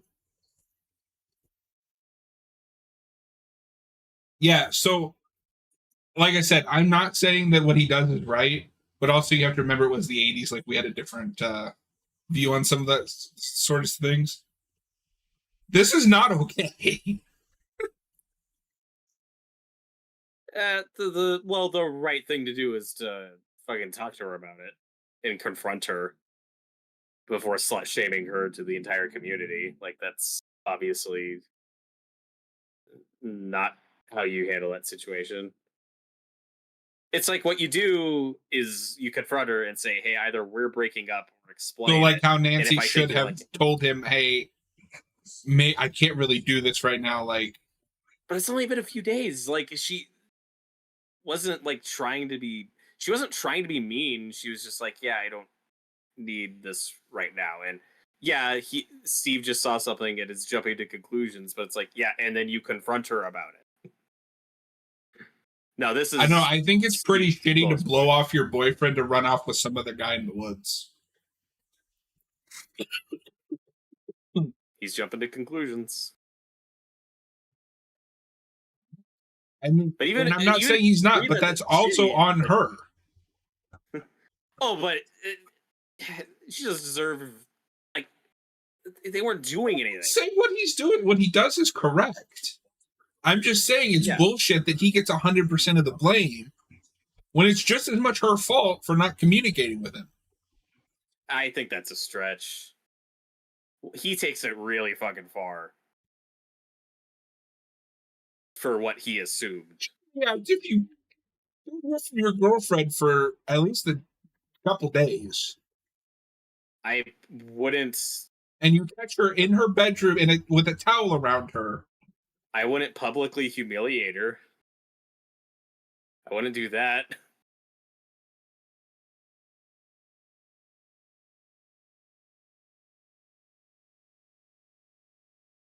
No, like I said, I think that's where he crosses the line and fucks up. Like, we already established, like, I think he was completely justified to smash Jonathan's camera. Like, that, I think, was fair to do in that situation.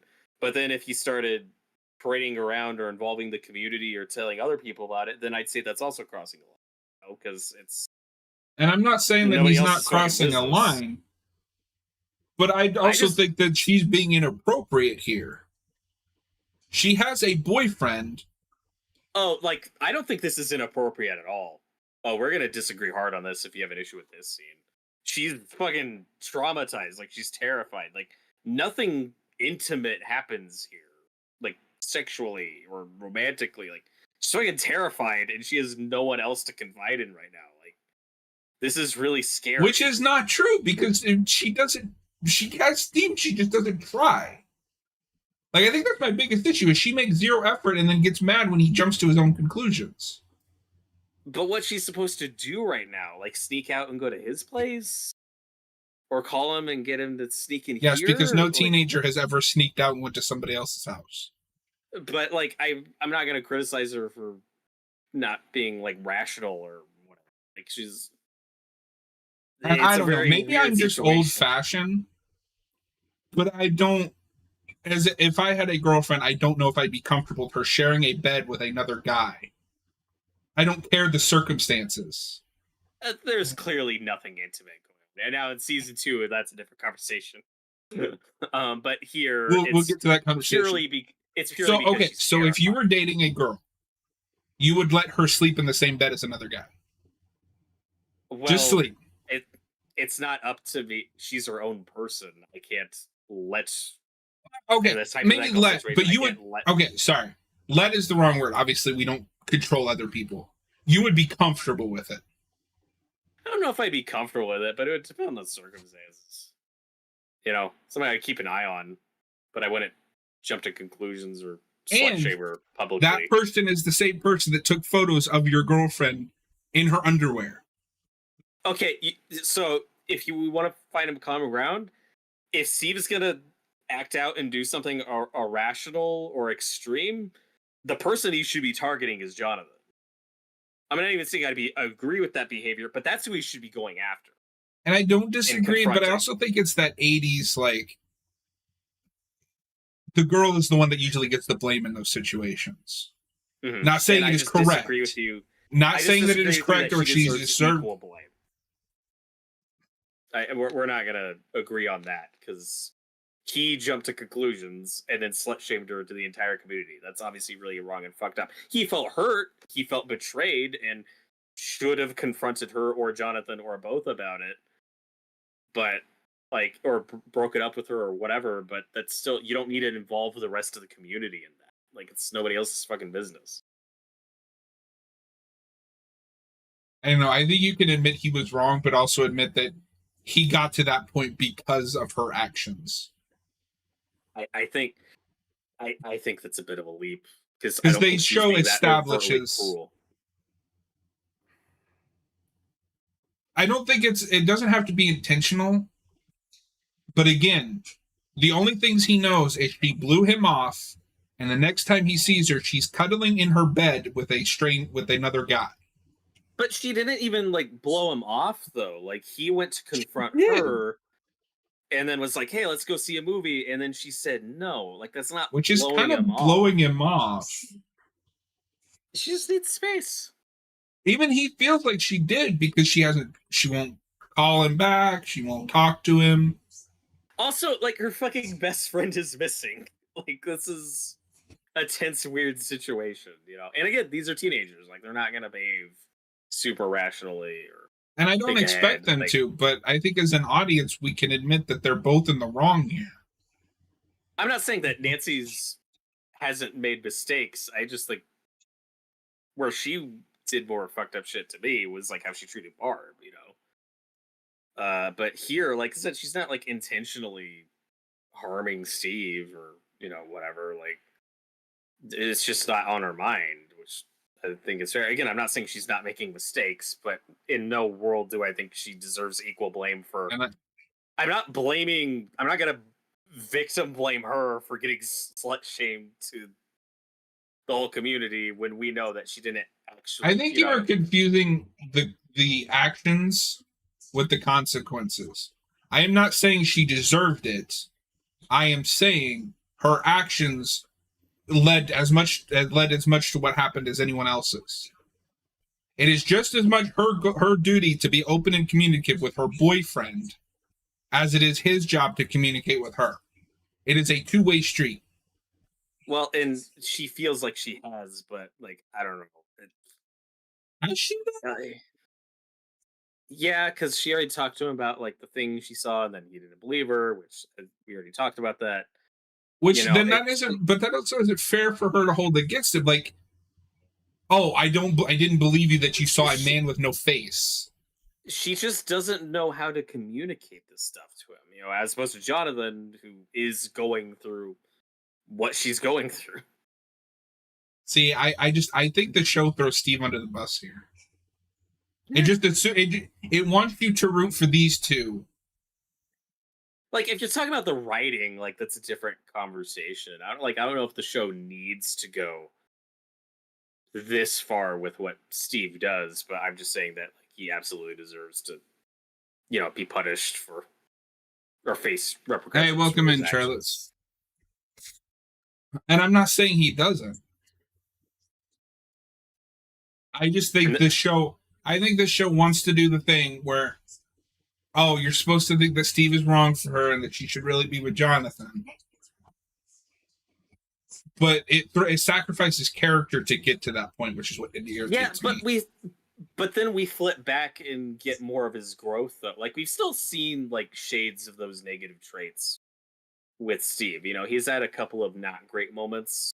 He just hasn't done the super shitty thing yet. But then his redemption in the last couple episodes is so good and so palpable that I think it's worth it. That he owns up to what he did and then makes up for it. I just think it's silly that that he's the only one that gets any blame. Like, again, relationships are two-way streets. If he's going to get blamed, then it should be 50-50. But she didn't actually cheat on it. I mean, if you and your significant other are miscommunicating and they make an assumption about you and then put that shit all over the internet and accuse you of a thing that you didn't do, I don't think you're I don't agree with the fact that because one party does something extreme, that it suddenly absolves the other party of any guilt in the issue. Yeah, I mean, like, that's fair. I don't disagree with that. And like I said, personally, I would not be comfortable with my partner sharing a bed with another dude. I don't care what the situation is. And again, I cannot emphasize this enough. They're just sitting together. And again, cannot emphasize this enough. The same dude that took pictures of them in their underwear. Yeah, which is why he should confront Jonathan about it instead of slut-shaming Nancy to the whole community. Like,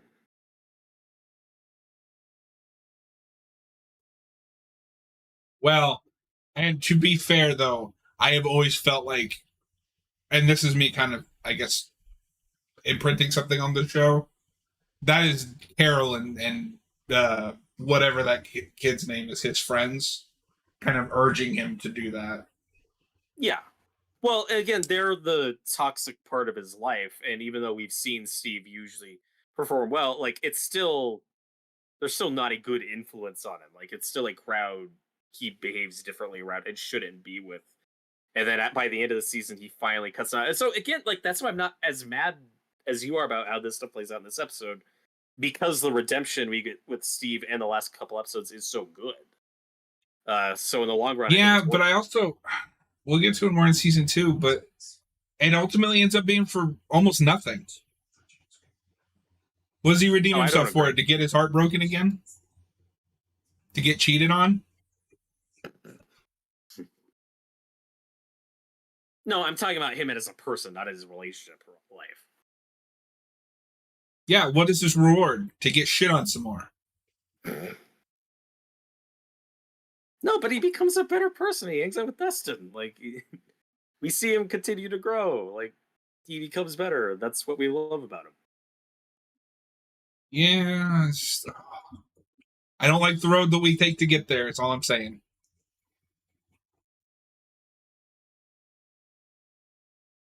I think he deserves better. Well, he shouldn't have slut-shamed her to an entire community. She shouldn't have cheated on him. She hasn't yet. I mean, there is such thing as emotionally cheating. Well, God, it's case by case. He jumped to a conclusion, and I don't care. Like, look, if I was in a relationship with someone who I found out cheated on me, I'd be very angry and upset. I would still like to think I'd have the self-control to not put that shit online and make that public. Like, that's still a private. But you also have to It depends remember on the that situation.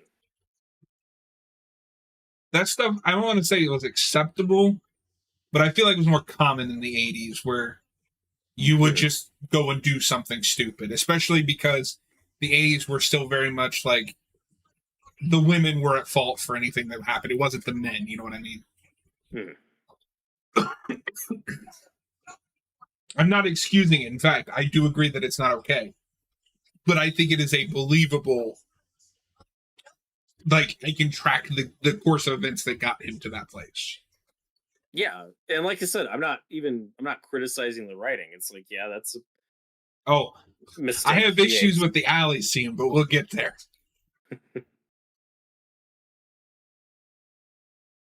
See, and like, now the kid stuff isn't that interesting. I don't care about them bickering.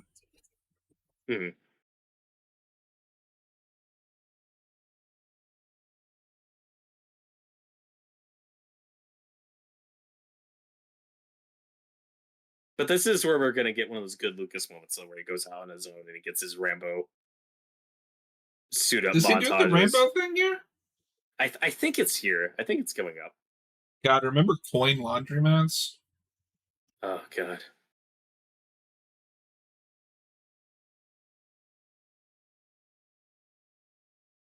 Oh, this is a great scene. But she just robs the store. She's like, fuck you.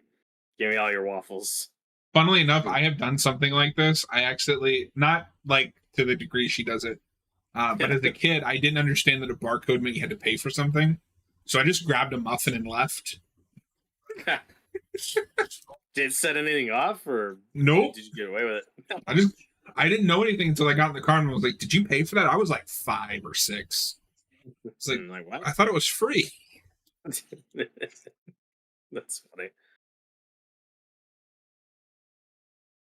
So these are my drink of choice. It's like carbonated flavored water, 70 cents at Walmart.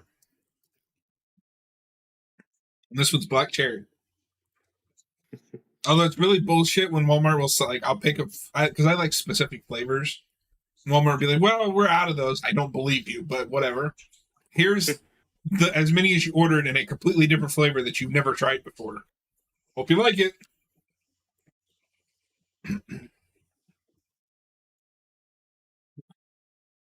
Oh my God.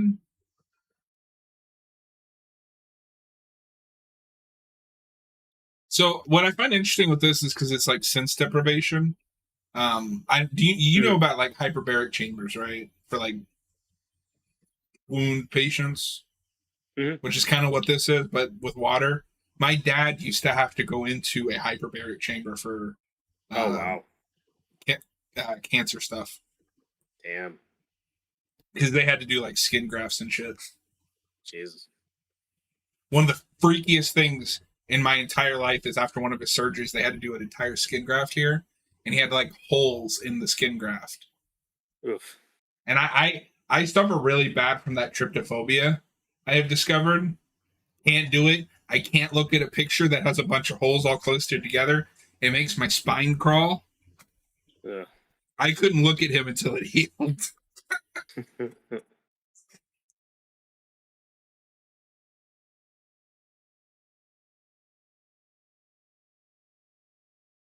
What a shitty tiny town this is when they don't even have a security guard. Where he sees this clearly homeless looking child, and his instinct is call the police. It's like, you don't have one guard that can grab her? I mean, check your privilege, Mr. California, but most grocery stores here don't have guards. But there's also a contrast, though, between him and, like, Benny, who we saw at the diner, where, like, his first instinct of this homeless-looking child taking waffles is call the police. Yeah. Like, no, fuck that guy. That like, guy sucks. Around here, the only place that I've seen have guards is, like, Walmart, like a big branch. You go into, like, a smaller grocery store, most you're going to find is a, like, 80-year-old man that just checks your receipt when you're leaving. A small, that looked more like a mom-and-pop grocery store. Well, they don't exist anymore, but when they did, you're not going to find security there.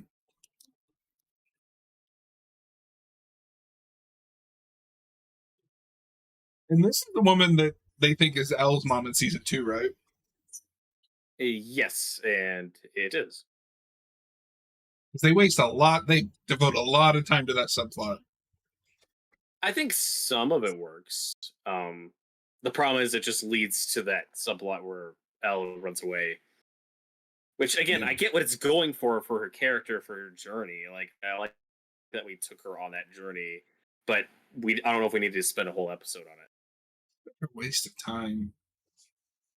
That's going to be the slog episode of next season when we do that. Yeah. No, I don't think so. Like I've never hated that episode. It would rank pretty low for me, but I also don't hate it. And probably will help that we're just talking over it. Okay, you're right. He does get the Rambo thing here. I forgot about that. Robert loves Rambo, folks. I do.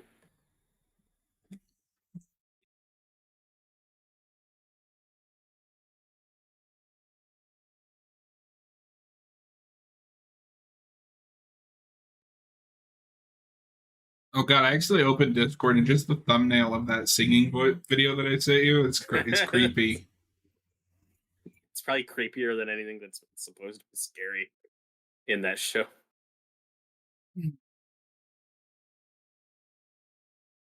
So many things are having anniversaries this year. It's crazy. Oh, they finally showed off the steelbook artwork for that Nightmare on Elm Street 4K. I don't know if you saw it. I'll find it here. Hold on.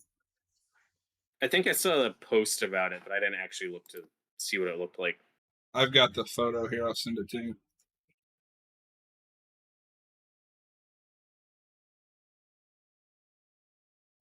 Nice. Oh, I think I saw your post about the Saw one. That's what I saw. Oh yeah, I've been trying to get get more short content out on the channel. So I've been either on my lunch break or on my last break highlighting a piece of my physical media collection. The normal 4K just looks really bland, so I'm hoping to get that steelbook.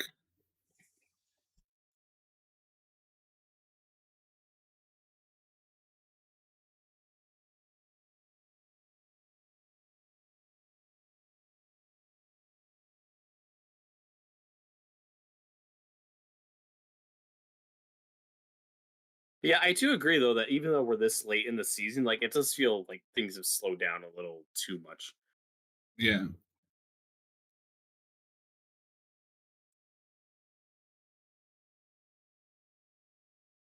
You know, we haven't gotten back to like the really great stuff.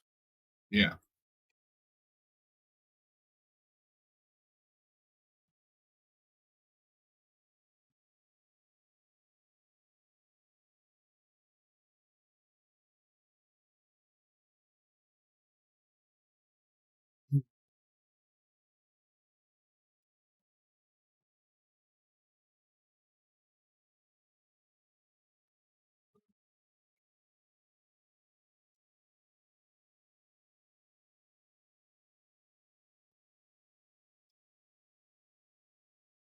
But also, as someone who's slightly claustrophobic, this sounds horrifying to me. I don't as someone who gets panic attacks if water gets too close to my eyes, no thank you. Oh god. I don't know what it is. I have never been able to shake it. I start hyperventilating. I get headaches if water gets anywhere near my eyes. Jesus. It feels like I'm drowning. It's awful.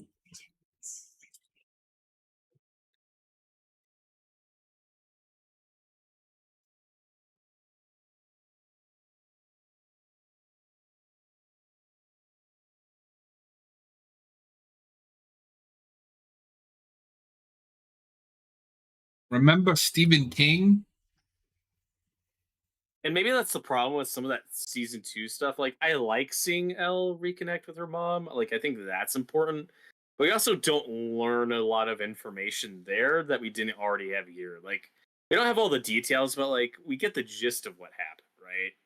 It's really just her playing catch up to the audience. Mm-hmm. But I also just have questions about how she survives the end of this.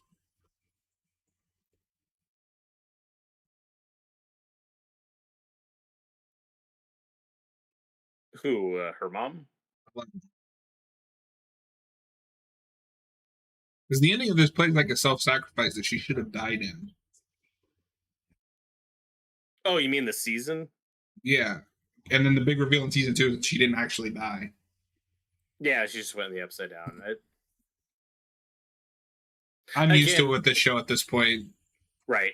Literally Well, nobody but- can die. They just do sex machina them back to life. Well, it's so weird because one of the big like clues that she's still alive, or like the kind of sequel tease to season 2, as we'll see later, is when Hopper leaves the waffles in the woods. So it feels like there's something going on there, like, oh, Eleven might be alive. And then in season 2, we find out like it's entirely coincidental that she sees him doing that. Like it's pure luck. Like it's just random chance. Where it's like, yeah, I guess I'll put waffles in the woods because I think she liked waffles. Where it's like, oh, that's what was going on? I thought there was more to that. So that's a little awkward. Like it's a little clunky.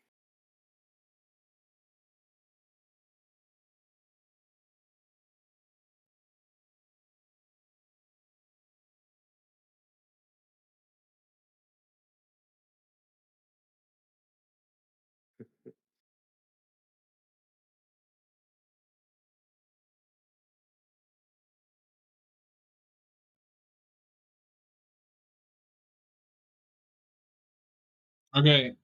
I don't want to complain about realism because I hate when people do that. Don't they have to have an ID for any of this?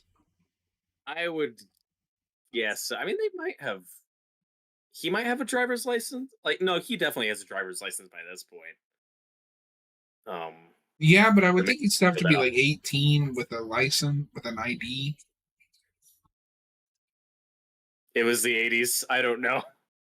I wasn't there. I don't want to make that as a complaint because, like I said, I hate when people like, that's not realistic. Who cares? I think.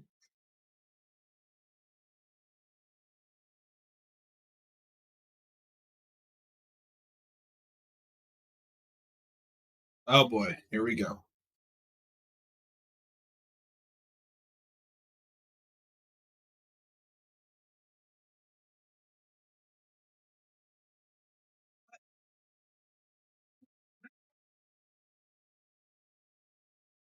Did she see that from all the way down there? Like,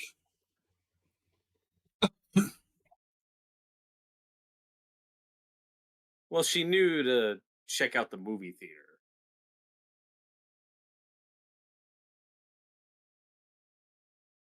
And yeah, this is just the humiliating and horrible thing for. And she's so oblivious. Like, she doesn't know that Steve was just there at her house. Like, this completely blindsides her. And of course, everyone else is just the worst and will assume, like, oh, yeah, like, totally. Like, of course she did it, and she didn't.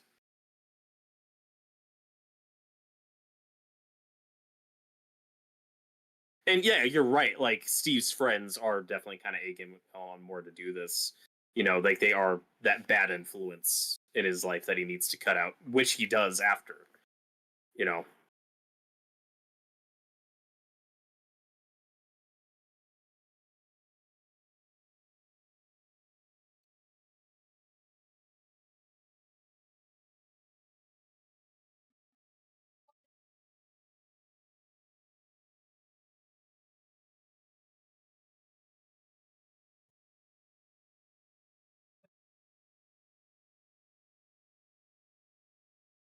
But she is trying to be honest with him. Like, she's not saying, like, no, he wasn't there. Like, she's trying to tell him what was going on.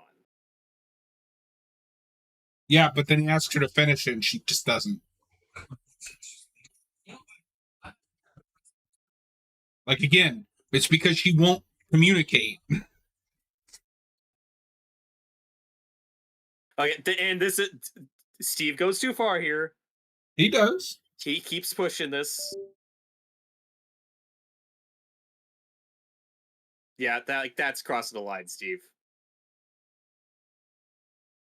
He was. But I asking like it in terms of he's kind of self-destructing right now. Like he's mad. Yeah. Nancy won't tell him what's going on. My only complaint with this is I don't believe for a second that this is such a one-sided fight as they portray it as. Oh, what do you mean? Like after a certain point, it's like I don't believe that Jonathan gets the upper hand this easily. Oh, I disagree. Jonathan's just a much tougher kid. He's been through shit. Like, nah, I buy this. Okay, so here's my big Steve complaint. has probably never been in a fight in his life. Oh, I don't buy that for a second. Really? King Steve of high school, supposed to be the bully, he's never been in a fight. I don't know if he has the reputation of a bully. He's the cool kid. He's the popular kid. Okay, so I'm going to complain about this. Again, I get that she's upset about what Steve did, but instead of trying to go, communicate with him, with the guy that she supposedly likes that just got his ass kicked, she stays with the weird kid again. Nah, I buy it. It's not just about the relationship drama. It's also about the shit going on with Will and Barb. And I understand that. I understand why Jonathan's the one she's going to be sticking with right now. I get it. I don't know. She's not in the mood. Like, this whole situation's fucked. She's confused. She's angry. She's sad. She doesn't feel like going to see Steve right now to try to mend this or fix this. Like, there are other more important things to focus on. She's got to be with Jonathan to take care of this shit and then try to get back to their plan of hunting a Demogorgon, which is what they do. I don't know. I feel like that goes a little too far in the see Steve's a douchebag. She sees it now. That's not how I read it at all. I just don't think she's interested in. It's frustrating because at this point you need to have a fucking conversation, but they keep finding excuses not to. But there's really fucking pressing matters here, man. What is he gonna do while he's in jail? Like, talk to the police, figure this shit out, and then she has to be with Jonathan after this to go hunt a Demogorgon. Or here's an idea. I don't remember the steps. I don't remember. I'm watching it kind of as I figure out. Wouldn't this be the opportune time to go, hey, there's a monster out there. Jonathan's in jail. I need help. I can prove it. She doesn't know who to bring that to right now.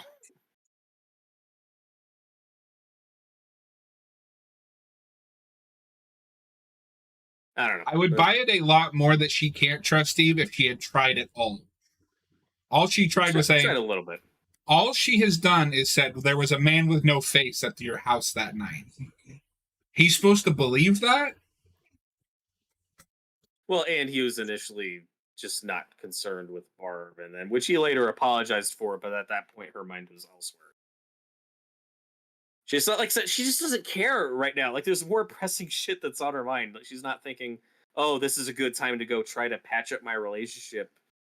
Like, there's other shit going on that's more important. I don't know. I think at some point you would think, oh, maybe I should clue him into what's going on. We might need backup. But Jonathan just beat the shit out of him. I don't know why she'd think that Steve would be their backup.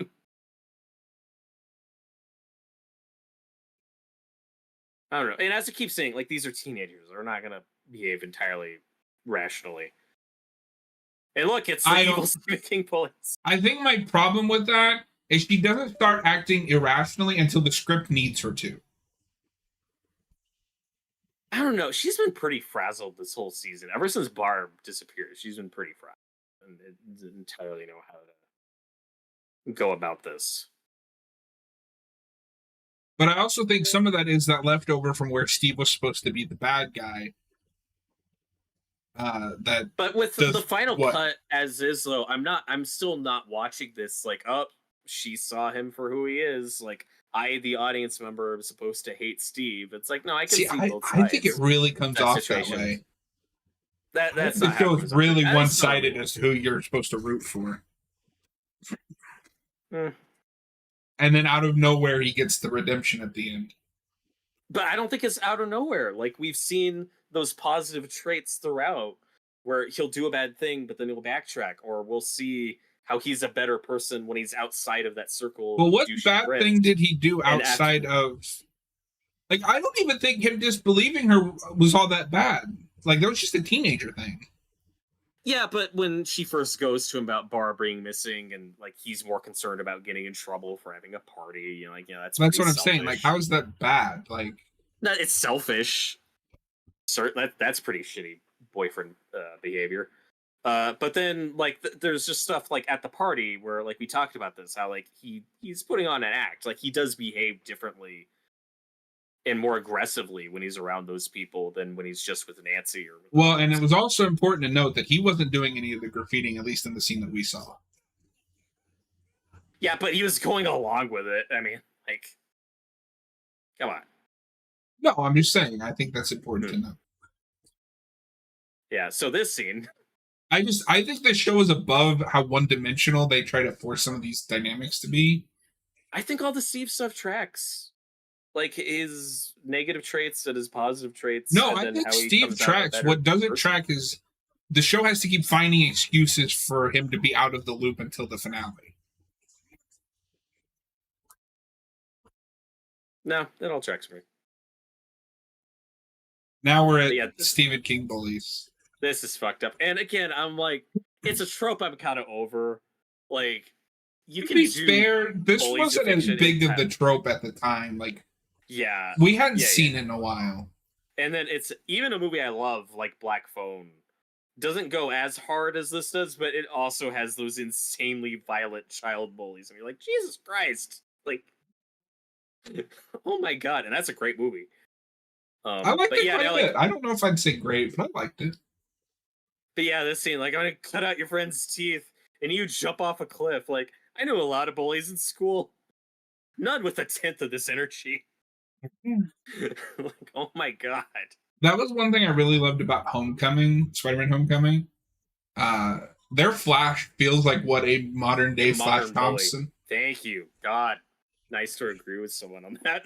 I think it gets worse in the sequels, but in that Yes. first movie, I'm not saying I love that take on Flash Thompson. It's just like, yeah, that's just more what modern bullying is, especially in that environment, in those social circles. Like, I that don't know looks if you, really like, bad. oh yeah, some of the effects are wonky, but like, in part of the period Oh my accurateness God. of this is, we see one thing we've seen in previous episodes with these bullies is a lot of like teasing, like calling Will gay or calling Mike gay, and it's like, if you read the room or are aware of modern culture, like, that's not gonna fly with most bullies in 2024. Most bullies aren't gonna be seen as cool or in with the popular kids if they're calling others gay. Like, that we've shifted, and I also don't know how I many also kids think get this goes stuffed a little- in lockers anymore. Though when she snaps his arm, that's really satisfying. He's still a kid. Oh, fuck you! He was gonna cut out his teeth and made a kid. No, draw that on is. No, I do. I that was satisfying. Yeah, she stopped. Also, now, if I'm gonna impart any degree of humanity onto that kid, I don't think he thought Mike was actually gonna jump. I thought he was gonna wuss out. I don't know what he would do after that, but I don't think he was thinking ahead. He's a stupid kid bully. But yeah, I don't think he know. actually thought Mike was gonna jump. I don't think they would have gone full Stephen, like a full Stephen King bully would have actually done it. Actually started cutting him, yeah. But lots of kids break their arms. It's rite of passage. It'd be fine.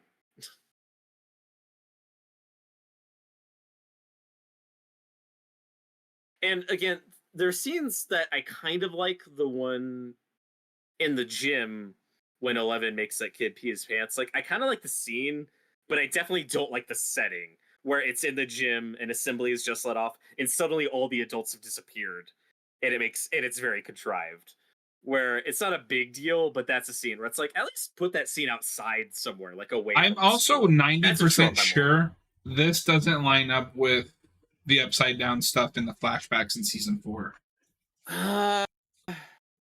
I think it does. They just add to it, but we'll get that. I've just never like watched like this season and season 4 back to back to like. Well, really now see watch it. when we finally get there. I'll be like, I don't remember how it happened to season 1. Exactly. Like, I don't know if they sync up perfectly. I just don't think there's anything directly Because contradicted, the way but it they always do add played a to me lot in it. season 4 is the first time they discover the Upside Down is when she sends him to the Upside Down on accident. I don't remember. Somebody who knows the Is- show better than us, let us know in the comments below. Well, because they also play with repressed memories. That's part of the problem. It's like what we're getting with 11 in this season are fragments, but then in season 4 it established like, no, there's like stuff 11 has forgotten. Like she has repressed memory.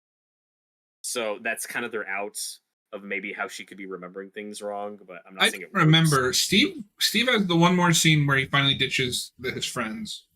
And then he kind of disappears up until the finale, right? I don't remember what episode it is, but we'll get to it. There's a scene where he goes to the theater to start cleaning the graffiti, yes. which is a really good Steve moment. That is Like, a good scene.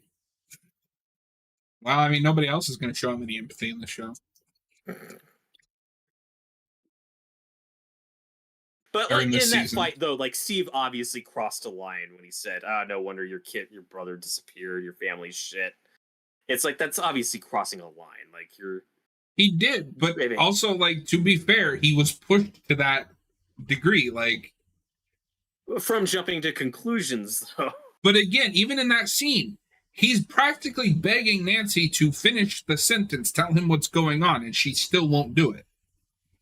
And then she just tries to walk away because what the fuck else is she gonna do? Like, I don't know, tell him the truth. I don't think I'm that insane for wanting her to open up to the character that she's supposed to care about. She's humiliated. It's awkward, and also his friends are right there who are spraying the graffiti. So then just say, "Can we talk in private?" Yeah, like it's just an awful, awkward, weird situation, and then Steve escalates it, and we see what happens. So yeah, that's I'm gonna guess your least favorite episode. I think it is. All right, well, one second. That was season 1, episode 6. If you're watching this on the pre-recorded sections that we're doing, thanks for watching. Please consider hitting the subscribe button. If you're watching live, we're still going. No, I think that is my least favorite episode because I feel like it takes too many shortcuts to keep the status quo that it wants to keep. I think that's fair. It's just the payoff we get in the next 2 is so good that, like, I'm fine with it. But the problem with that as well is I can't separate it from what comes later, and at the end of the day, is for nothing. Like, what is the point of a redemption arc if he still ends up with nothing?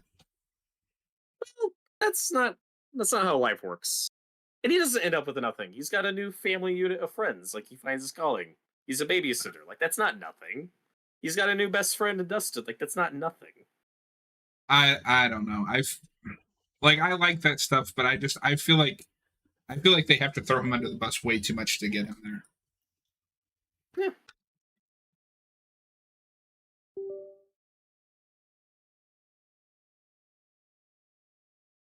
And I don't think I would feel that badly if they would just have a fucking conversation. It drives me up the wall.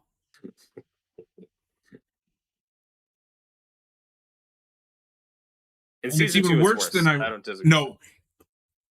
I am going to become unhinged when we get to season 2 because I think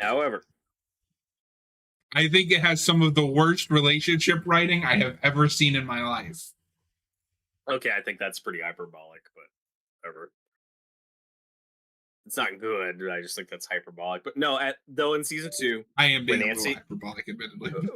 When Nancy cheats on Steve, like, it is obviously wrong, but that relationship is also done after that.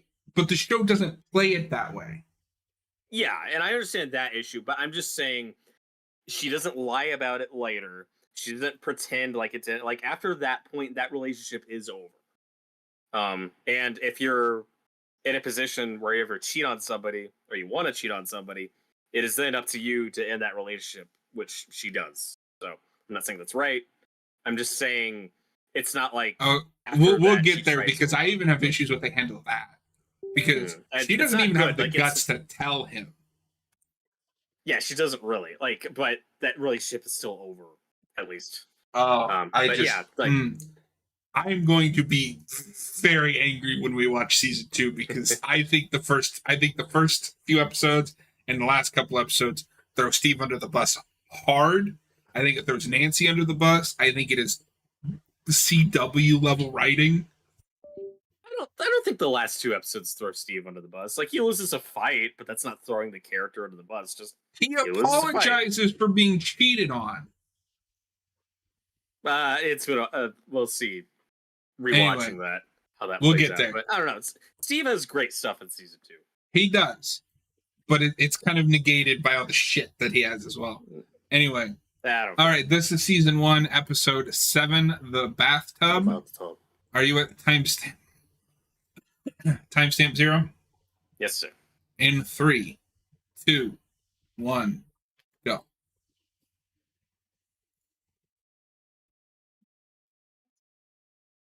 And So I think part of the frustration as well is, and it's not really the show's fault with this season because Steve is still technically like a supporting character, which feels weird to see. But he doesn't get enough screen time to do anything. Like, he just shows up to do something bad and then disappears again until the show needs him again. I don't know. It doesn't bother me. Like I said, the payoff is so good that I think the journey there is fine.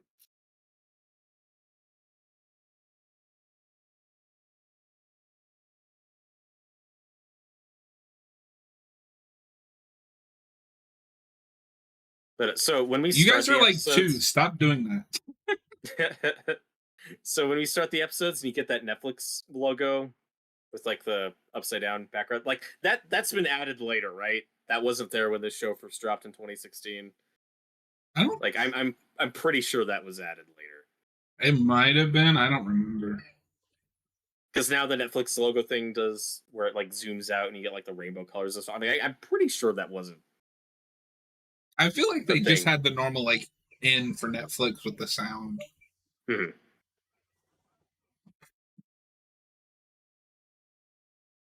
I think this what also makes this season feel weird is like this is the only season that Steve doesn't really have anything to do with anything else going on. Yeah, but again, like it's not a problem for me because, like you said, like he's a supporting character. He's not one of the main people we're following. Listen, okay, I need him to do everything in the show. Kidding. No, but I think that's why some of that feels so forced. He's the side character that's supposed to be annoying and do the bad things so that you like Nancy telling him to fuck off. It's like, no. I never read that scene that way. I've never read that scene that way.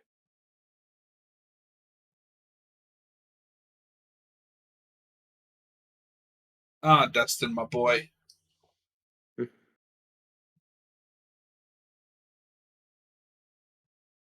He's really good. That was a little too TV dramatic. We need to leave right now. To be fair, he was running. He's out of breath. No, I love that. If anyone asks, I've left the country.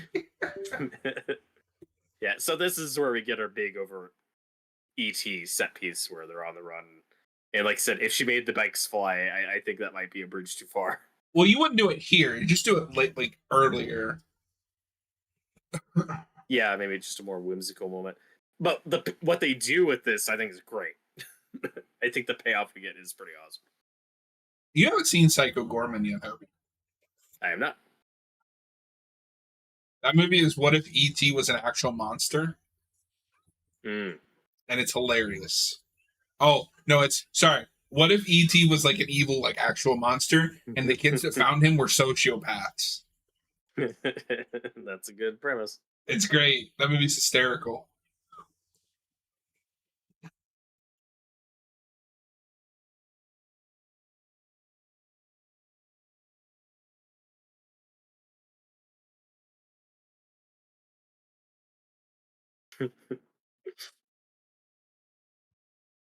When they start cutting through the neighborhood, I just want this to start escalating to a ridiculous degree. Like they go through a construction yard, it just keeps building and building. They go through a theme park.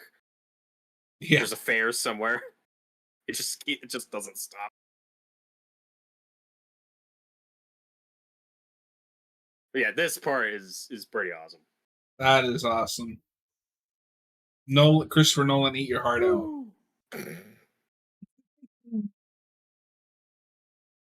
11, you've killed so many people.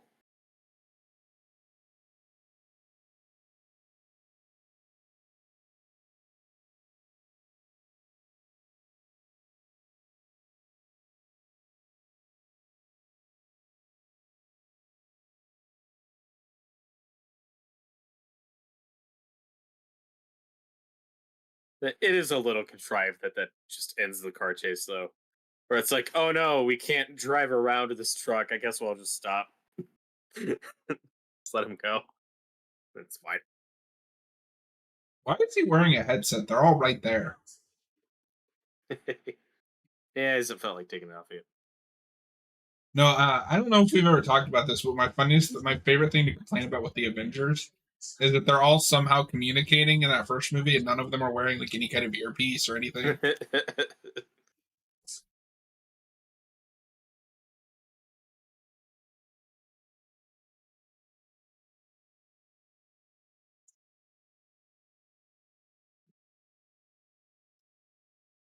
Friends forever. This is like the power of God in anime bullshit.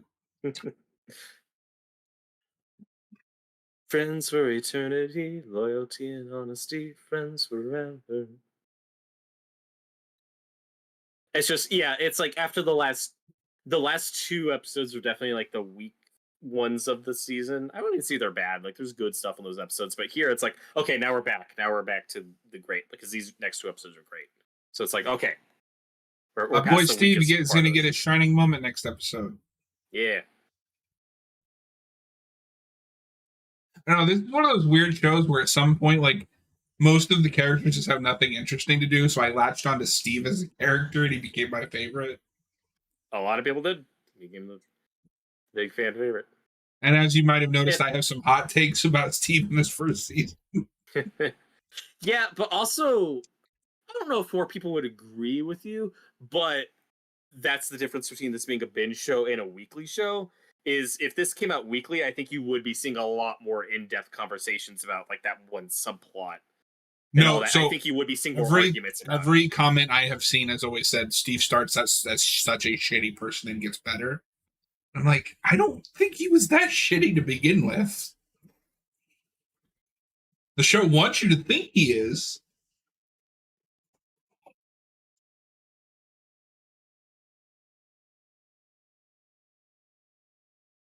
I remember just being confused because again, I guess this must have been after season 2 came out, because I think going into the show, I heard what a fan favorite Steve was, and I was just confused.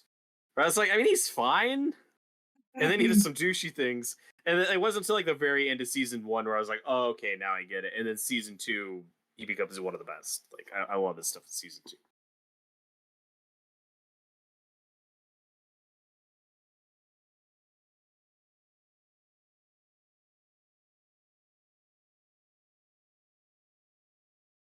And man, like, I love the tension in these scenes between Hopper and Jonathan. And it's like, oh, right. Like, and then we never get to see those characters on screen together again. I want more I of agree that, with you. But this is also my point. Nancy is contributing nothing to just sitting there at the police station when she could be, I don't know, talking to Steve. Like, well, her mom's not going to let her go. Or wait, maybe her mom's. No, it's Joyce with them. Okay. But yeah. No, she's just been sitting there, probably, let's say, for at least an hour.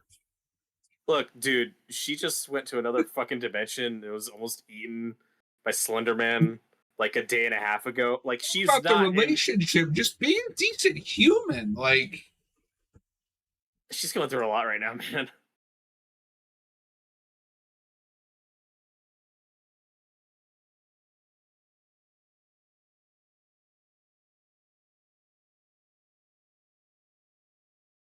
Oh, Ted.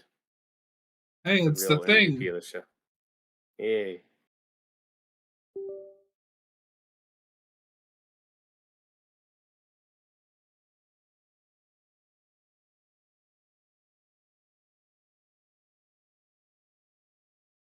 I don't know why that's such a weird, like, universal child ritual, like building forts, with like cushions I and never blankets did stuff. that. I did. I don't know why it's such a thing, but a lot I of don't know kids why do. I never did. Did you ever play The Floor is Lava? So the thing with my childhood is I didn't grow up with any siblings. Like I had them, but I didn't grow up with them. So no, I grew up with two grandparents. I watched TV, listened to music, and played video games. That's still pretty cool. Yeah. And even like when I got a little bit older and like I made friends, we just like watch movies or play games. Like I have one brother I've met exactly twice. Wow, that's crazy.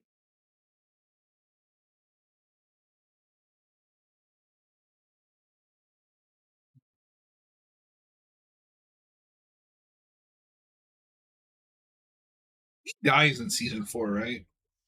Yeah, and it's a good scene. It's good. I mean that's the part of that subplot I like, though, is Matthew Modine gets a lot more to do. Like, he's really good. I just think the show wants me to sympathize with him more than I do. It's like, no, this guy's a monster. I mean, I think that's a problem in all 4 seasons to some degree. They will pick a character and they want you to feel a certain way about this character, but I don't think it ever lines up like, but I remember when they did this, or I don't know, I don't know. Do you feel that way about Billy? So I have this weird thing where I like Billy for what he is, but I think I have a different reading on him than anyone else. Where I like him exclusively as a mirror to Steve and as an antagonist to Steve. But I've seen a lot of people have either two reactions. One, they hate him because they think he's racist. Or two, there's a degree of that. There's certainly a degree of that, but you're also not. But I also think those people aren't stopping to think, A, the time period, and B, his upbringing. Yep. Or I see the people, and this was a big thing at the time, where Steve and Billy was the popular thing. And I think it's gross. Yeah. Well, with Billy, that's where that difference between like sympathy and empathy. It's like, no, you can empathize with the character and like understand how they turned out the way they did, and that still doesn't excuse the horrible things they've done. Like, and usually the best way to pull that off is a literal self-sacrifice, a death, which is what they do with Billy. So it's like, yeah, that doesn't excuse like all your previous shitty behavior, but it at least gets the character out on a high note that does work for me on some level. And my thing with Billy has always been, I don't mind the self-sacrifice, but I think he's most interesting as an antagonist. So I don't mind that he's a dick, because I think that's supposed to be his role. Yeah. To compare it to Steve in this season, I think sometimes Steve is played as supposed to be the antagonist to Jonathan and Nancy.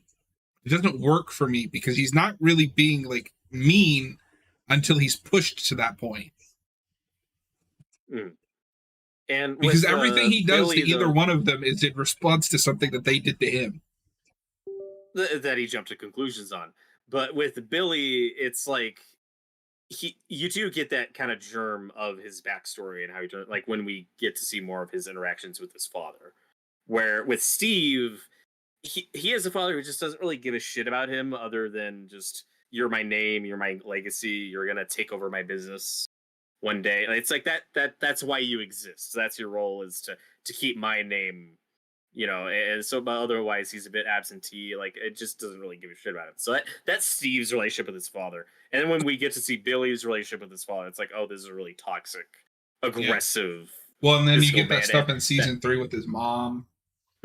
Abandoning him. Yeah. And like, so you do get like those pieces of, okay, this is why he turned out the way he did. Well, even in season 2, like, he, in his own way, he does care about Max. But again, like I said, I don't mind him being a dick because I see him as an antagonist. Yeah, like me saying I empathize with him isn't. I don't mean to like put him up on a pedestal or say like, oh no, he was a great guy the whole time. It's like, no, he has a degree of a redemption and a tragic. There's a tragedy to his story that works for me, but it still doesn't, excuse a lot of his shitty behavior. Yeah, exactly. This is probably my favorite Steve scene this season. Yeah, that's good stuff.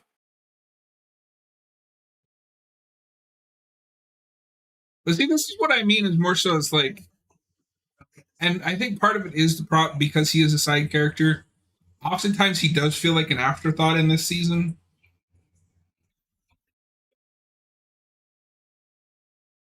But it's like it's not. I guess that's not entirely fair, just because he's not a main character yet. It's just I want more of this stuff. Mm-hmm. Well, and even if I agreed with you on the previous episode that the show was wanting to paint Steve as more of the villain for the audience, this is clearly the big turning point where it's like, no, like he's the reasonable one in the scene, and he's finally having that big step in growth. But it's like, no, like, and I think the show has been. It's not like his friends have been cool. Like his friends have always been hateable. Like they've always been douchebags. So, and here we're just escalating that. But now we've fully framed like, oh no, these people really suck. And we're getting the most clear picture of what Steve really is. So yeah, stuff like that's great.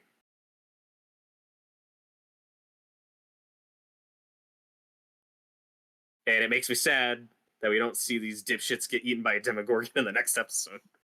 Because fuck you, I wanted that catharsis.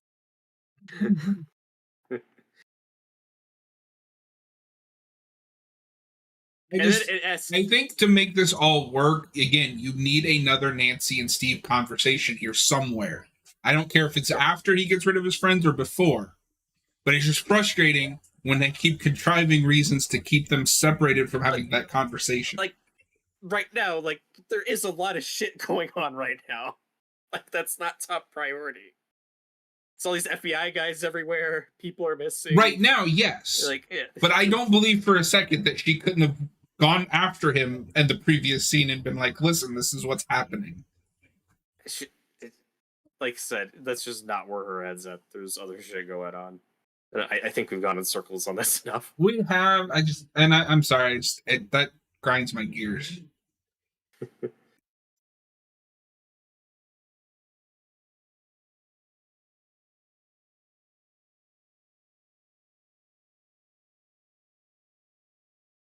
Hey, look, I'm letting my own biases shine on that one. I know, but it is what it is. Well, you seem to have like more of a love-hate relationship with Nancy than any other character on this show. I just think her writing is inconsistent. Like, they really want me to believe that she's this altruistic, good person, or maybe not good person, but like she's trying to make up for things and like she's genuinely a good person. But then for 2/3 of the show, she kind of treats everyone like trash. I don't think I really like Nancy until season 4. Yeah, good stuff. And that's the thing, like, but like from season 1 to season 4, she's just like never one of my favorite characters. Like, I think she's probably at her most interesting in this season, but like she's just never been one of my favorites. So, and I think the part of the problem with that, my issue with it is I really like those two, like her and Steve's chemistry on screen. And I think it's let down by sometimes CW level writing. Mm. And also, in this season less so, but like in season 2 and 3, her and Jonathan are just boring, and they get so much screen time.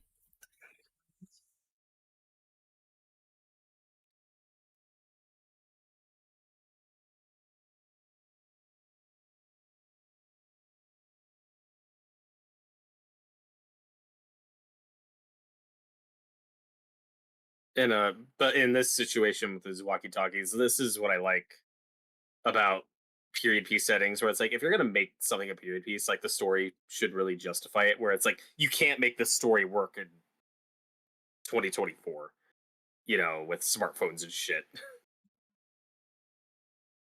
But like this is why I don't mind the last episode, because then we get this. This is one of my favorite Steve moments. Great moment.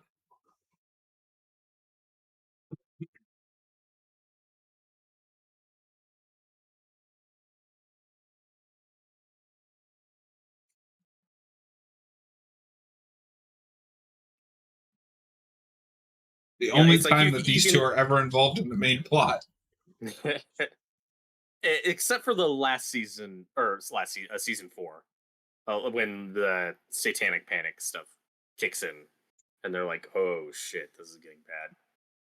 I That's what's forgot gonna they're make even involved in that. revisiting season 4 interesting, because some of that stuff is cool, but Midnight Mass and other shows handle some of those themes better. So I don't know how well that's going to play, but there is a lot of stuff I like in season 4. Like And I don't think we've ever did like talked about it, but I find that whole satanic panic of the '80s very fascinating. As someone who primarily listens to metal, Well, and it feels like so not taboo anymore. It's like, yeah, people just listen to metal. Like, I don't. There's anything you think well, about. but I mean, I think that's just as time moves, right? In the Yeah. in I don't know the timeline here, but like in the '50s, it was Elvis. Was it '50s? I don't know when he was like really big, but I think he hit the scene in the 40s.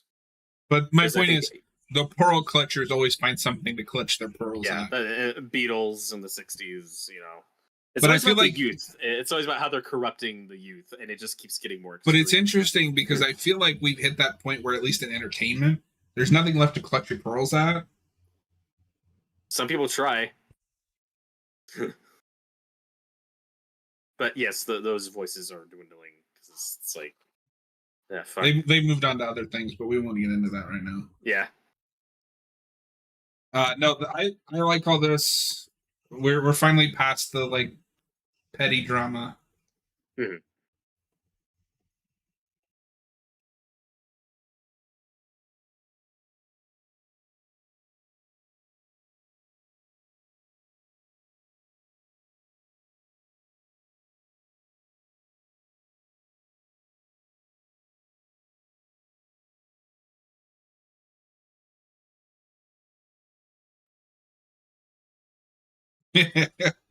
Hopper, for the win. Let's go.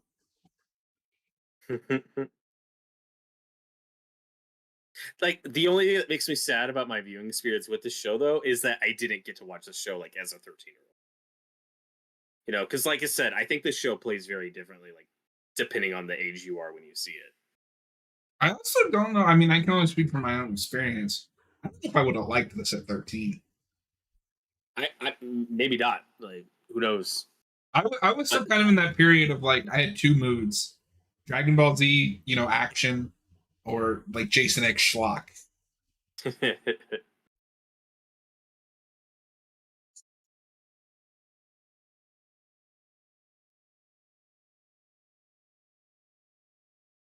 And this is one of the really satisfying examples of having like 3 or 4 subplots and all that.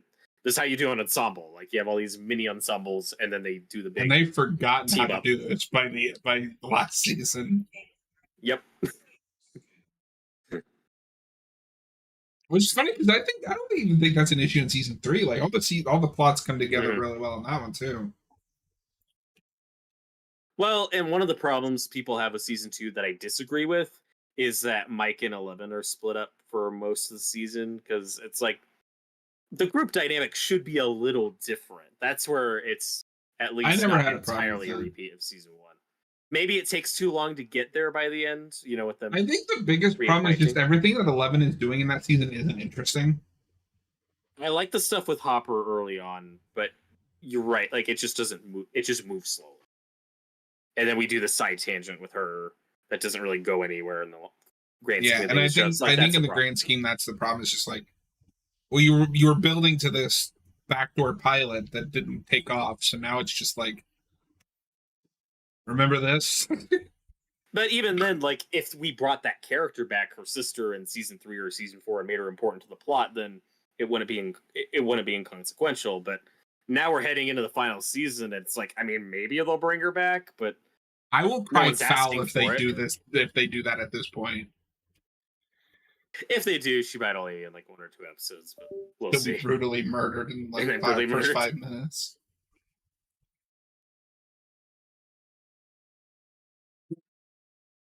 This episode is also gonna set up something that I'm really sad we never pay off much throughout this show. Is Joyce's connection to 11 because she understands that what 11 needs is a mom. She's the first I person don't to know if I'd interact with say her. that Like, we don't pay that off. She a parent. adopts her. No. It's not that we don't pay it off. It's like we never see them have screen time together. It's like we never get to see what that relationship is right because we immediately start in season 4 with Joyce getting involved in the Hopper plot with Russia, That's fair. and then by like episode 3, 11 is off with Brenner or whatever, and like Joyce doesn't even know because she's going to Russia. Like that's my issue is we never get to like explore that relationship. Like we never really get to see what their mother-daughter Remember the dynamic is thing? like. I do. Oh, it is this season. Okay, it is the next season. This is the scene where he gets the call and he's on a date.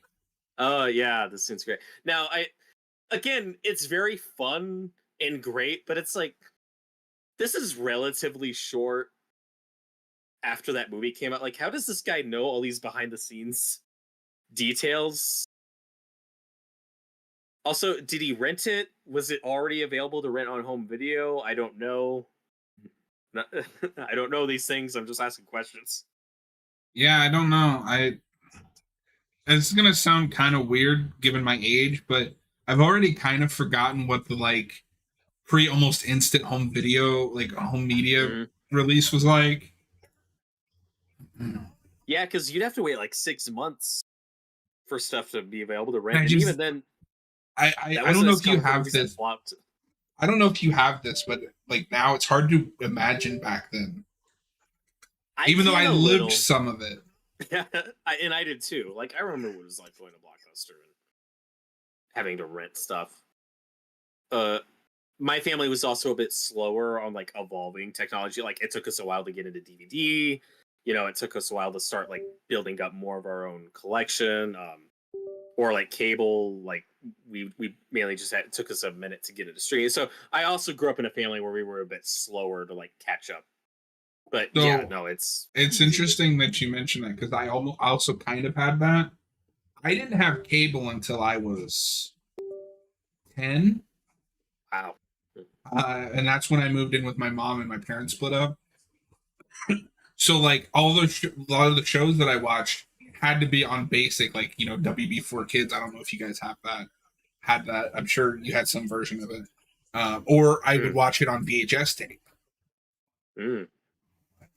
Like, I had all of Yu-Gi-Oh! Season 1 on VHS tape. That's how I watched it. That's awesome. And I had almost the entire Dragon Ball Z series on VHS tape. And yeah, that was back when they did the, like, connecting pictures. So if you collected it all, you got a nice piece of picture. Cool. No, my dad avoided buying like VHS tapes for shows as much as possible. We had so many blank tapes where we just record stuff off the TV and sometimes re-record or pay over. But that's most of my TV watching stuff was like recorded. God, we had so many blank VHS tapes. That is the way I first watched the Buffy movie. Oh. Which is not very good, but it's an interesting like piece of work. It's like, what is it like to watch, you know, the Buffy nobody remembers? It's like seeing an unaired pilot, you know? Like, oh, here's the original version they shot before they made the real one, or before they got I can't think of any other like show that is a sequel / remake of a movie that became a phenomenon where the movie was a flop. Right. That's very specific. I'm sure I can think of something. That movie has an insane cast, by the way. Oh, yeah, there's some notable names in it.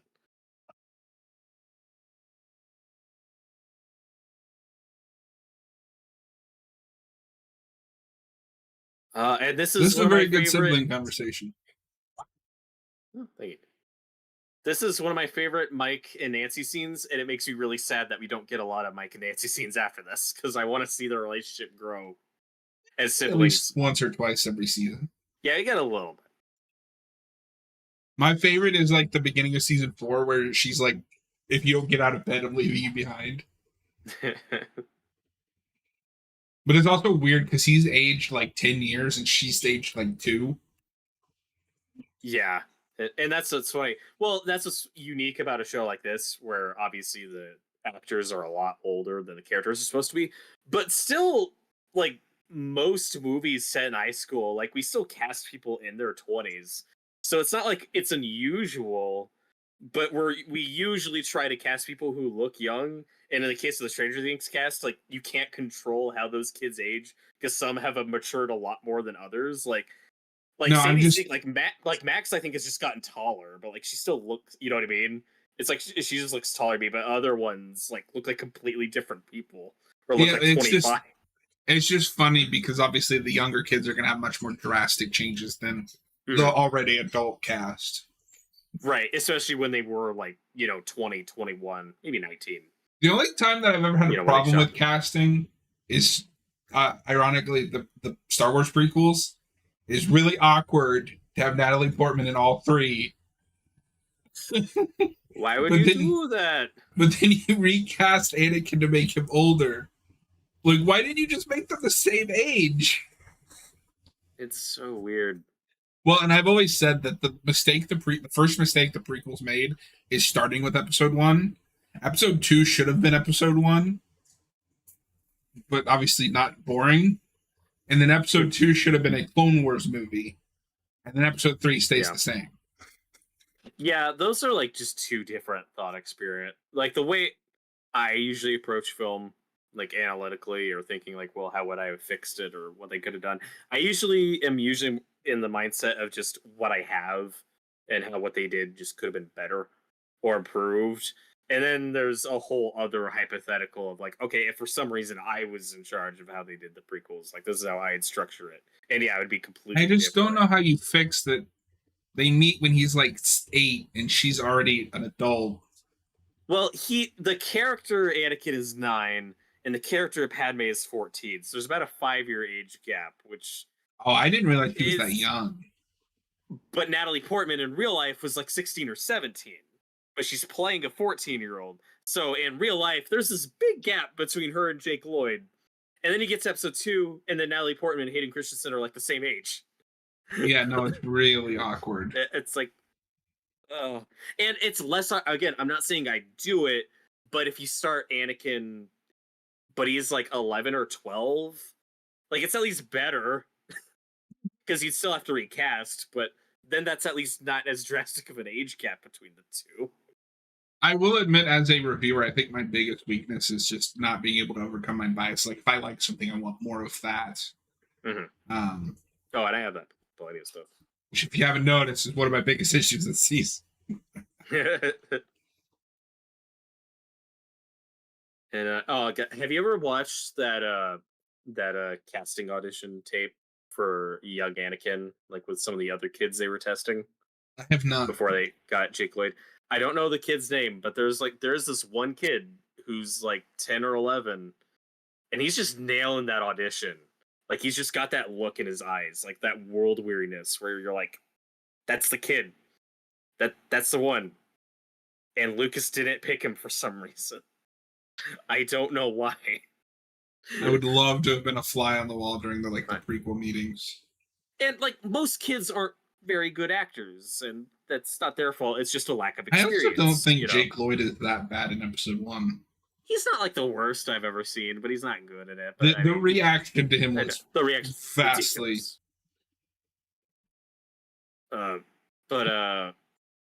But yeah, it's just weird though. But when a kid has it and can do it, you're like, that's something special. And why didn't you cast that one? Never understand it. But this is the scene though where I'm like, maybe we went too far with what we did to Barbara. Because holy shit. It's better if she's just eaten by a Demogorgon and that's done. But no, she got fucking like face huggered by vines. It was an alien host. It gave babies, I guess. Like it's this horrible, disgusting fate that this character didn't deserve. I did not realize that was the idea. I just thought that nature had started to overcome the body. Well, because what's happened to her is what almost happens to Will. Because when they find Will in the next episode, remember, like he has like that vine in his mouth, Where and I guess that leads me to more questions of like, how is he still alive and she's not? Because she was there longer, because they found her immediately, and the implication I think is she just fucking died and aliens burst out. Like, we never see that process, but remember in season 2, Will is vomiting up the little slugs that turn into Demogorgon dogs. Well, and the idea I think is also is Will is like hiding for a long time. Like he's really good at hiding. Yeah, Okay. he's still hiding. It's coming together. It's coming together. Yeah, he's still hiding. Yeah. And it's all coming together. Oh yeah, it's all coming together. Makes no he's sense. definitely caught, I think, at this point, right? I think that's the cliffhanger of this episode, is when the Demogorgon gets it. But at this point, like, it's already had Barb for days, so she's dead. Do you buy that at this point, because we know it's retroactive, but like there's somebody in charge of the Demogorgon in this? That's what's weird. That's a whole other thing that I'm just not thinking about when I'm watching this season. It's like, that comes later, where we explain what the Upside Down is and what these creatures are, and like, I don't know if I fully buy it. I just don't think you should have explained it. Like, you can just have somebody be in like the lead, but you don't like a big bad for them to fight. You don't need. Well, he doesn't create the Demogorgon, because when we see Vecna get to the Upside Down for the first time, and it's not like, and it's all just like rocks and chaos. No, it's like, the Mind Flayer that creates them, right? But doesn't he create the Mind Flayer? I thought the Mind Flayer. I thought he worked for the Mind Flayer. I thought he created it and was controlling it, but one of us is wrong. I am not up to date on my D&D lore.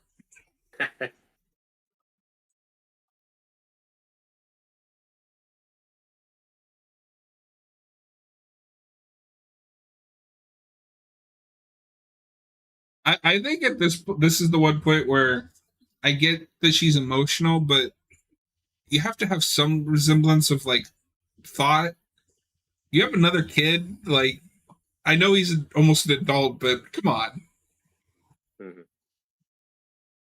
Yeah, but again, it's such a heightened situation. It's not a problem. But I think the problem is that we're supposed to care for these characters until they start acting heightened, like acting like this. No, everything with Joyce tracks for me. It tracks. Like, I'm not saying it doesn't track. I just wish that they could write, even in tense situations, like have at least someone keep their head. Well, these characters have all had a very stressful, weird week.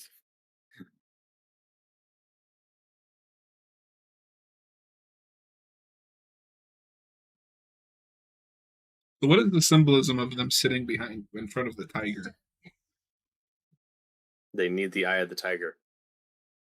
Dude, if Rocky was, I'm just saying, if Rocky was here, this would all be solved in one season.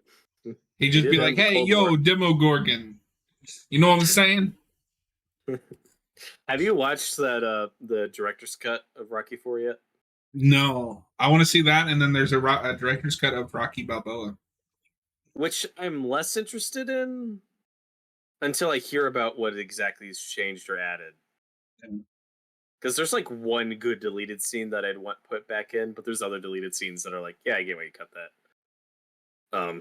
No, it's just weird to do a director's cut of that one, because that one's a good movie. Everyone loves it. Yeah, like I don't need one. I highly doubt it's as drastic of a different cut as the Rocky IV one is. But my favorite difference between the theatrical cut of Rocky IV and the director's cut is in the theatrical cut of Rocky IV, he straight up ends the Cold War. And in the director's cut, it seems like he just escalated and started World War III. Because when the Russians who are watching the fight, instead of clapping for Rocky, they get up and they look very angry and pissed off and just walk out. And you're like, oh no. No. This is going to go very bad. See, that's what I mean is like with that situation, because they just both got caught. You need one of them to be... You need an adult not there. Yeah. I mean, it works out in the next episode, so whatever. Yeah, but I also think that's where some of the complaints of plot armor start to come in, is everyone's acting like a moron, but it all works out in the end. Yeah, that does happen in the show. Will, you're looking a little rough there, buddy. He But said then it's in terrible, season horrible, no 4, good they'll for you. go to the upside down. It's fine. Oh Well, my god! at least though in season 4, they like go in with a plan and aren't in there as long. But time Uh, also moves differently. There, we know in season 4, mhm. Yeah, we'll get to it when we get to which it. But breaks my episode 7. brain. I don't know how that works. Oh, I don't either. All right. I guess the only thing it fixes with the time displacement is, do you buy that Will is still alive at this point after a few days without food and water? Because I know, like, a person technically can. I don't know if he would. I think the But, I mean, time it's possible. But could the time displacement just be to explain that? Like, oh no, to Will it was only like a day, when to I everyone think else it was like a. I think you have to do something like that. Because like I buy an adult being able to last a few days with no food or water. He's like 12. Yeah, I don't know if he went. I mean, we don't, again, it's happened, Yeah. extreme situations, but I also sorry to think say. at least at this time they were just like, ah, it's a gimme. Like, of course, Mhm. he didn't die. We're not cruel. All right, Robert, we are on season 1, episode 8. But before we do that, I'm going to take another 2-minute break, stretch, and then we'll get going. How you feeling? Pretty good. A lot, but I got my energy back.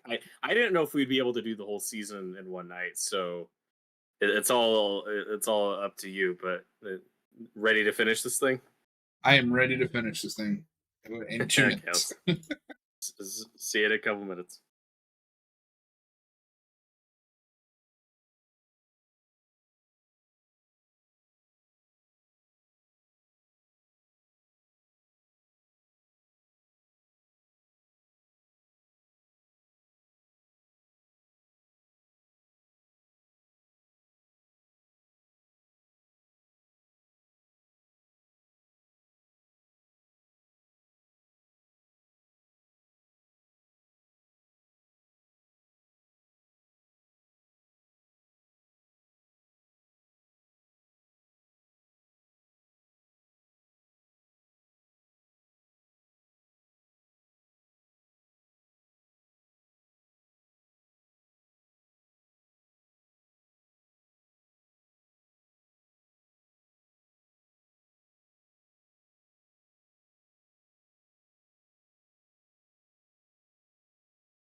Back in Black.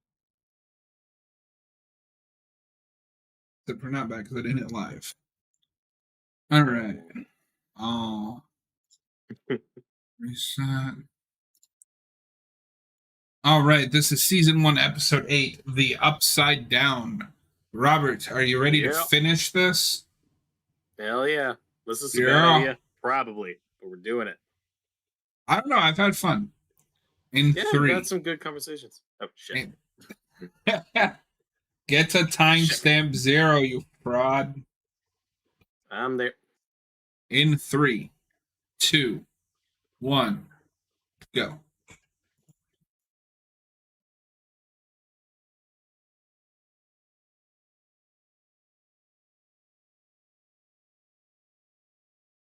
Do you think this is the best season finale they've done so far? No. I think they usually nail it with their finales. I don't know if there's a season finale I dislike. Not to sound cliche, but I think it's season 3. The 3 finale is pretty fun. It loses some people when we do the thing with Hopper and then don't commit. That's more of an issue with 4.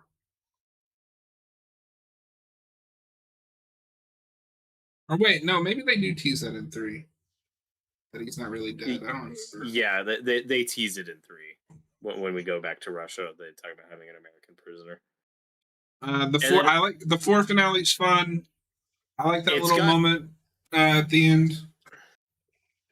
There's great stuff in the 4 finale, like really great stuff. It's also 2.5 hours long, and I don't know why they didn't just split that into 2 episodes. Yeah, for real.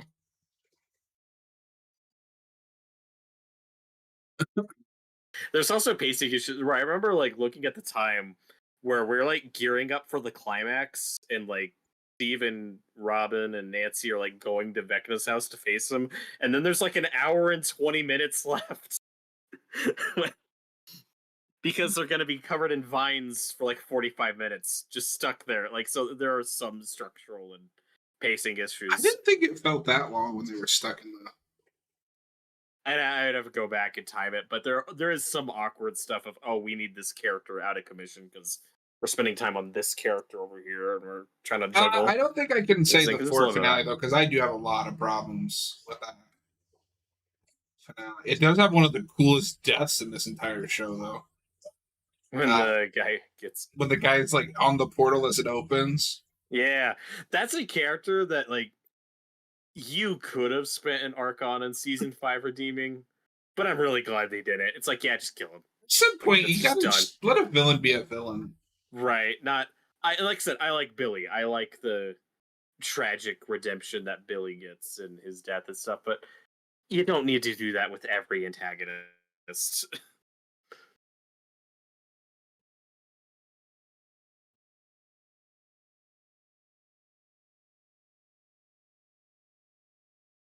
Did I stutter?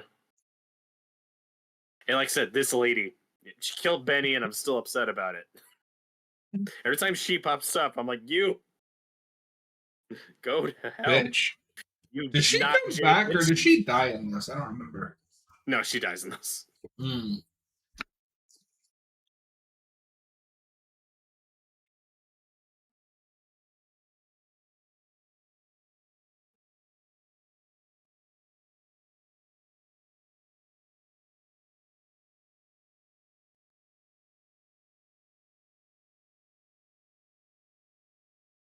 And that's an element of this season I always forgot was set up here, was the conspiracy theorist guy and giving that stuff to the press. Like, he is in here, like that is set up here, but it's just such a bigger part of season 2. And then season 3, and like he becomes like, that's another one who becomes like one of the main characters of the show. I always forget, like, oh right, they did set that up in season 1. He really doesn't need to be a main character. No. I like him sometimes. His antics with Alexi in season 3 are fun. I liked Alexi. But that just compounds the character problem in this show. But yeah, there are too many characters, absolutely.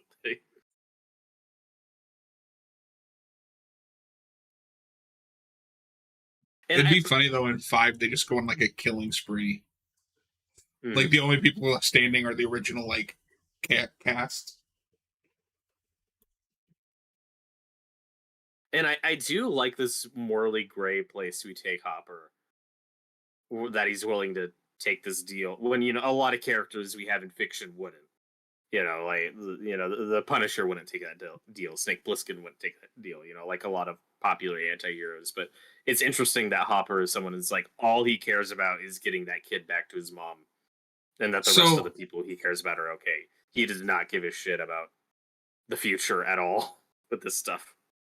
Like, okay, so I'm gonna follow up with our previous discussion, my complaints about how Nancy has handled this season. She just abandons these kids to be on their own when there's a monster out there. Doesn't she tell them they're leaving? No, he was just saying he discovered they're gone. Okay, I don't remember how that played out. Unless I did miss the scene where she said it, but like he acted like he didn't know where they went. All right. Like I get that she wants revenge, but I think she's a little too single-minded on this. It's the bat. It's the freaking bat. It's Robert Battenbat. Well, my favorite joke is who would have guessed that the best pair in season 3 would be Batman and Robin.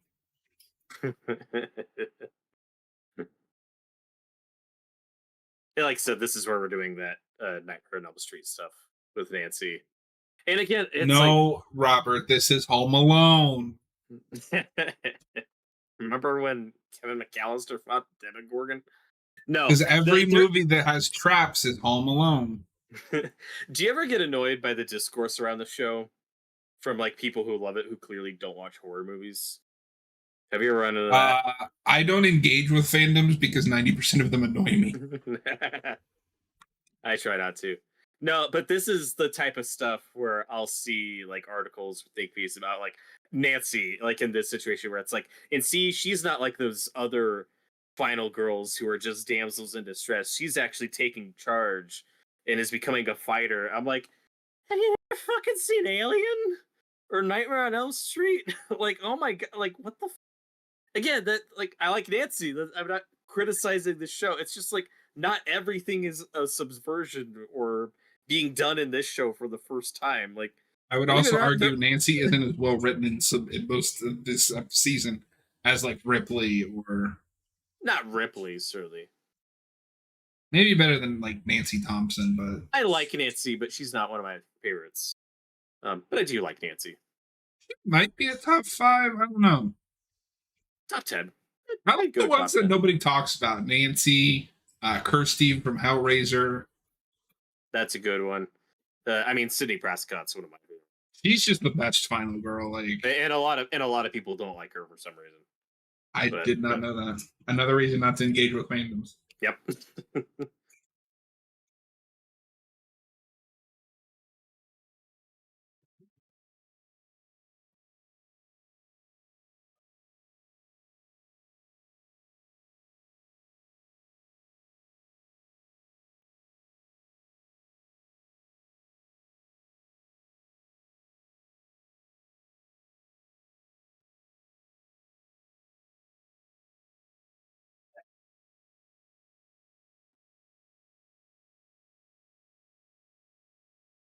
The atmosphere is toxic, season 4. Well, we'll just go in. Again, I don't know if that's actually a problem because I'm not even complaining. I just think it's funny. I can't complain about that because that's the show thing, right? You introduce something and it's dark and mysterious and probably dangerous, but the show continues and it has to be less dangerous because the characters have evolved to a point where they can handle it. And as we establish, Will has been in there for a while and he does survive. So it's at least not as toxic as these people are leading on. And generally speaking, if you're a scientist in this situation, you would wear a hazmat suit. You wouldn't just walk in there and go, the air is breathable. Like, no, like you would wear protection. Remember Alien? Mm-hmm. No, this is straight up some Alien shit. Having said that, though, the Upside Down sure seems a lot more uncomfortable and difficult to breathe and hot or cold, in this season. Then when you get to season 4, and everyone seems pretty fine. So I'm not saying you're wrong.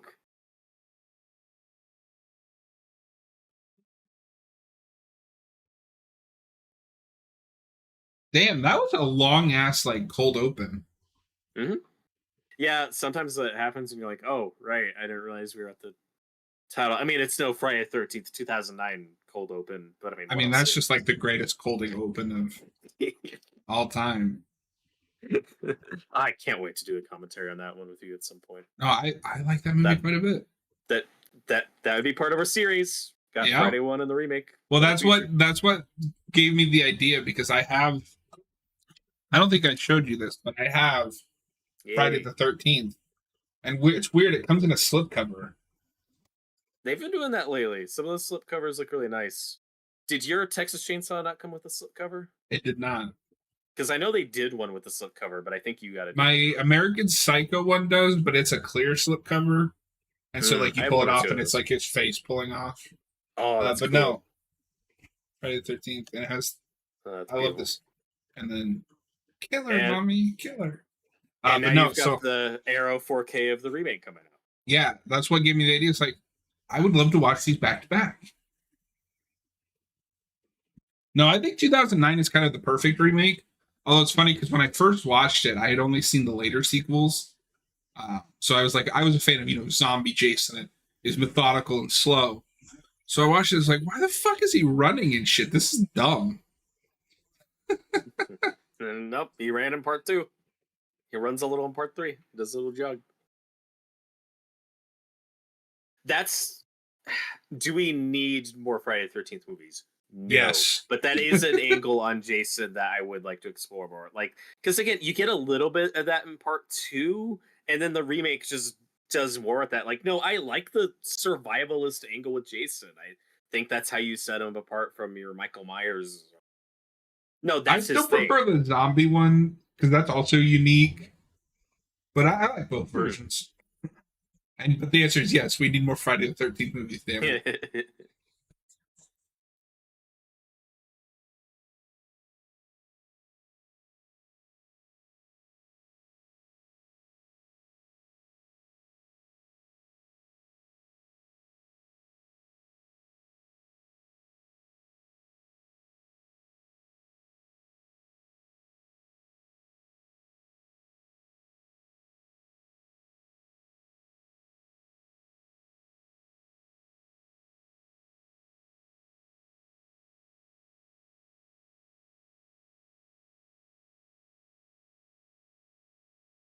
I do like this trap. I like a good trap. Okay, so I have a question for this upcoming scene. How does Steve know that they're there? I don't remember what he says, because is he going there to apologize to Jonathan? Because this is Jonathan's you know house. what? I think you're right. That is okay. Maybe that is what it is. Right, because then he's surprised that Nancy's there, and he's like, "What the fuck?" No, everything with Steve in this episode is great. You get some great comic relief, get a great redemption, get a couple badass moments.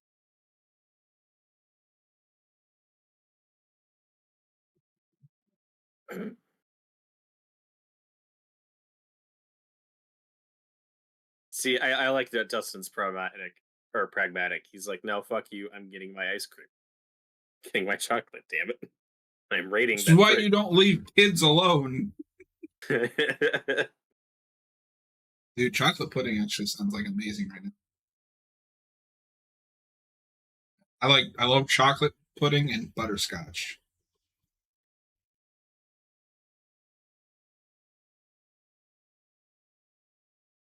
That's one of the instantly iconic visuals from the show we didn't talk about. Is just the alphabet with the Christmas lights around it. Made it I feel like I've seen that everywhere now, just merchandising and stuff.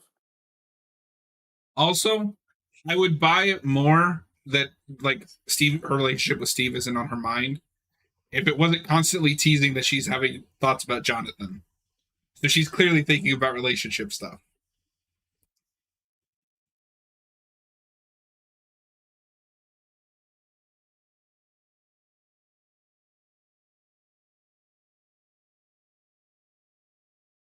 What's wrong with his hand? I don't remember. They both just cut their hands for the blood Oh, to yeah. attract the Demogorgon. And it is one of those situations where it would be funny if it just didn't work. That would be They're just amazing. there all night, contributing nothing. Yeah, like it's Oh, great yeah, where he's here for Steve- Jonathan. Okay. Sorry, I forgot about that. He's like, what the fuck? But no, this is a great Steve scene.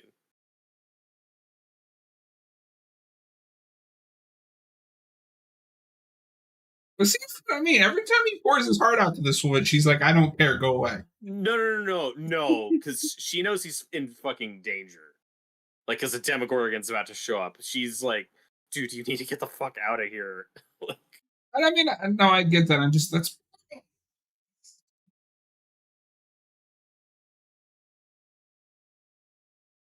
Yeah, no, this whole scene's great. This is. This is when I think he really shines as an actor. Like, he's been good in the first 7 episodes, but this is where you get a lot of his range, where you could play the scene in so many different ways, but he goes for comedy and it really works. Like when she pulls a gun on him and he says, "What?" Like, it's so funny. And like, this is when it really clicks, where it's like, oh, like, we got something here. Like, there's potential for this character. No, it's This good. is where I'm thinking of it from Steve's point of view. It's like, And now there's a monster. but no, I think it would have been. I think I would have been cool to see these 3 team up more if just season 2 hadn't happened. One thing they did that was really cool, they warned Steve about the bear trap. They could have been a dick and not warned him about the bear trap, because you see him jump over it. Well, it's great. But you know what I mean? Where it's like, on paper, like, I don't know if there was a whole lot to Steve in this episode. A lot of what we're getting, like, I feel like is Joe Keery. Is the performance, yeah. Like, he's really bringing this character to life and making. I mean, I think even in season 2, like what make in all of the show is like Joe Keery is bringing that character to life. Because if it was just the writing, I don't think it would just be Steve that everybody loves. Right. Yeah, and again, you can criticize a lot of the writing in the show. I'm not calling it a brilliant show. I get why it's not for everybody, and I can acknowledge some of the issues with it. I don't think you could ever really accuse the show of having like bad casting. You know, it's like the cast are 90% of the reason the show is as popular as it is. And then, like, I think it's shot well. I like the music. Like, there's enough elements going on here where it's like, no, like, there's reasons I like this show. Like, it's not just hype. If I had to criticize any of the casting, and I don't know if this is a criticism of the casting or just the writing, I don't think Charlie Heaton is good enough to elevate subpar material, which is why his character falls off harder than like Steve. Because I think Joe Keery can elevate subpar material and like still make you care about his character, whereas I think Charlie Heaton has given up to some degree. Mm-hmm. He's just going through the motions as an actor.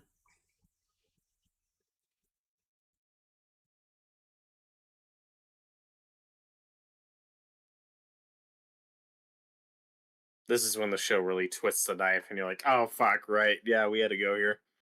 With Hopper, it is so weird to see like a freshly, like a clean shaven Hopper. Mm-hmm.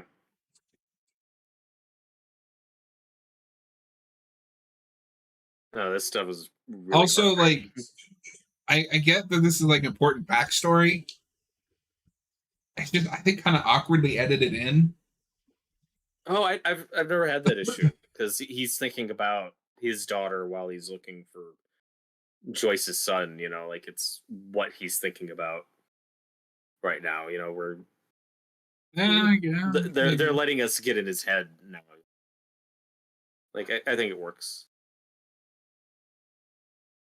My favorite Steve moment in this season, though, is coming up. And again, one thing this episode avoids is no drama bullshit. We don't stretch this out to Nancy, are you fucking Jonathan? Jonathan, get away from my girl. Don't do any of that bullshit. Just immediately Demogorgon shows up. Thank you, episode. Yeah. And I mean, I like that, but at the same time, I'm still waiting for that conversation.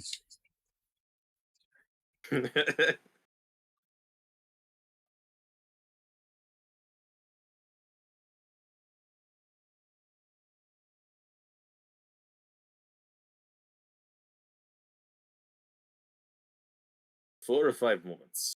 That's all it takes to find out if you're a hero. This is my favorite Steve moment when he's just about to leave.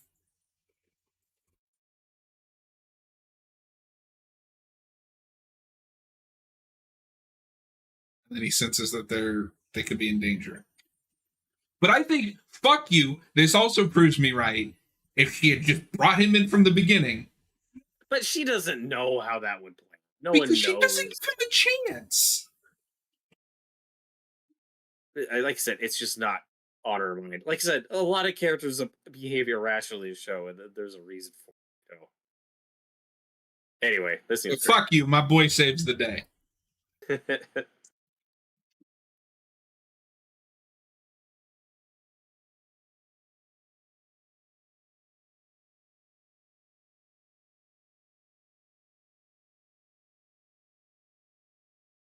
Yeah, when I went to a Universal for the Halloween Horror Nights in 2019, they had a Stranger Things maze that was mainly stuff from season 1 and season 2, and part of the maze was like recreating this So, house. So you had if like I have Christmas one light complaint about this, and I know it's like a stylistic thing, the flashing is annoying. It is. It's not the worst I've seen, but whenever you watch something and you get, I think it's worse later in the episode. I think there's a strobe effect that comes later that's a lot more irritating. And whenever you're watching like a movie or a show now and it has that flashing light warning, because people who might get prone to seizures or have sensitive eyes, it's like, can we just agree it's just not stylistically cool? Like, does anyone enjoy it? Like flashing lights, does anyone go, yeah? No, but fuck you. I am vindicated. They needed all 3 of them to kill that thing. Well, I mean, they don't kill it though, so you're not fight it off. I mean, this plan doesn't work. Right. But they almost died if he hadn't stuck around. And they still treated him like shit trying to get him out of there. No, they were concerned for his safety.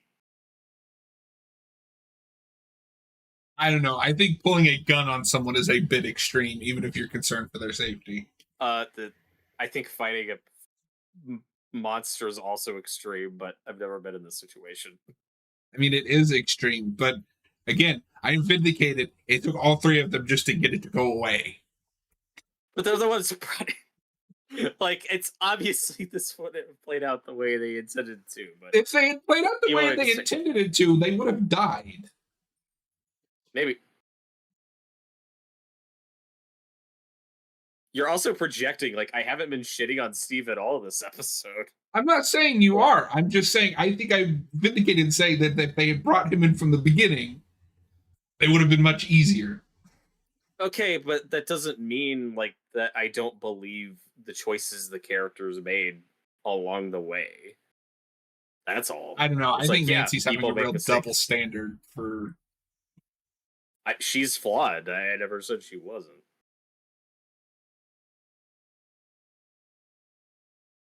Oh my god, it's the lights.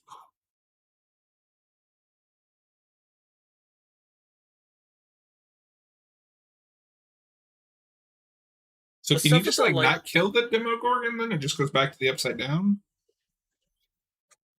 I don't remember if we actually kill. I guess we do kill the Demodogs in season 2. Yeah, I don't know. You're saying it's not dead, but do you have any evidence of that? Oh, it comes back. I just not remember. Oh, okay. Yeah, we get the big fight at the school, and it is for some reason this finale doesn't stick with me. I always forget parts. And I know you're not as hot on season 2 as I am. I think season 2 has a really good last couple episodes. Yeah. Parts. I don't know, like the whole episode when they're just stuck in the facility. The one where Bob dies, I think that one's great. I think the finale when they do their final showdown's great. The stuff with Dustin, the bit where they're stuck in the facility is fantastic.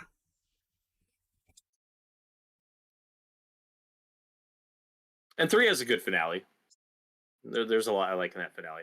I like the musical bit. I know some people hate it, but Yeah, that really turned off a lot of people and thought it went too far. I don't know. They went for the joke, and it made me laugh. and I also think that's more of a character thing than anything. That girl It's at least doesn't know set that up. that girl doesn't know that they're in danger. Yeah, like it's silly, but yeah, didn't ruin anything for me. I thought it worked.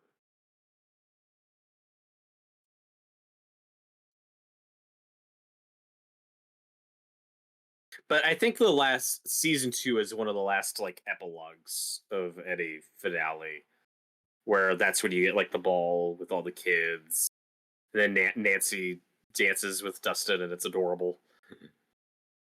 Like there's a lot of great characters. No, that's got one of my favorite Steve moments where he drops her off and you get that one last look at Nancy, like wistful look, and then he drives off.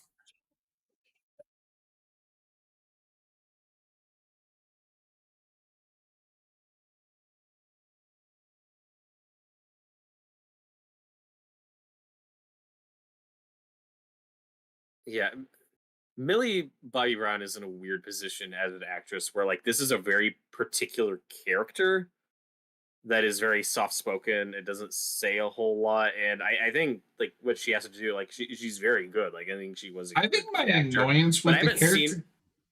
I haven't seen her enough to say like how if I think she's a great actress. Like I don't know. I don't think she is. I think my problem with this character is like the soft spoken thing. You should be done with that by like season 3. I disagree. I think they're consistent with how she picks it up. Like this kid has had so much fucking trauma, man. Like it's not just like I always thought it was less about the traumas, more like she just didn't have any to talk to, or very much. But she's been around like friends and people that she could talk to. Like she should be talking like a normal person now. I don't really agree, but she does talk a lot more in season 3, season 4. But like I don't know if I think it would take a lot longer to talk like a normal person. I mean, fuck, like I don't know if I talk like a normal person. I certainly did it in high school, and I didn't have any of this fucking tragedy and trauma. When I say like a normal person, at some point she should be able to put a sentence together. But I think she does though, and I remember in season 3 she's still using real broken English. A little, but she talks a lot more than she does here. And this is the best scene. Because fuck you killed Benny. You're really on about Benny. He's the best. He's probably my favorite, like, one episode character in this entire show. Also, that's pretty violent. No, that is. And it's just funny. That's what's really funny about season 2, because they like try to make Elle like really edgy, with the slick back hair and the leather jacket. She's already scary. Mm-hmm. She just looks goofy when you put like eyeshadow. Yeah, but most kids like go through that phase, and it's the period piece, the settings part of it. But you can't have it both ways. You can't have her be culturally ignorant and then also have the same phases that every other kid has. But it's imparted on her by this group she stumbles onto, and that's what any kid can relate to. Or like when you get part of a different group, like you want to fit in with them, you want to look like they look. Like that's what's going on. And she doesn't do that herself. Like they're the ones who change her hair and give her makeup and that outfit and stuff. So no, I mean that stuff works. Yeah, I'd have to watch it again. I don't go back to season 2 a lot, if you hadn't noticed. That's the one I just watched the highlights on YouTube. There are definitely some recent shows I'm having that with, where I don't know if you saw, but Disney Plus has started putting some of their shows out finally on Blu-ray. They're doing steelbooks. I got the Andor one because it's great, and now the Obi-Wan one is out. Yeah, now the Obi-Wan one's out. I'm like, do I need to buy this? I don't think I do, because I can just watch the highlights on YouTube. There's like 10 minutes of that show I like. So I don't know if I can justify tempted. I was also tempted, but then I was like, there's one scene in that show that I like, and it is the big showdown with Obi-Wan and Anakin, where Darth Vader says, "Anakin is gone." That's the only scene that I like. There are two or three other scenes I like in that show, Well, and I'm paraphrasing, but like I know I like that whole scene where he's like, "I am what remains," and Ian sells the hell out of him, his emotions in that scene.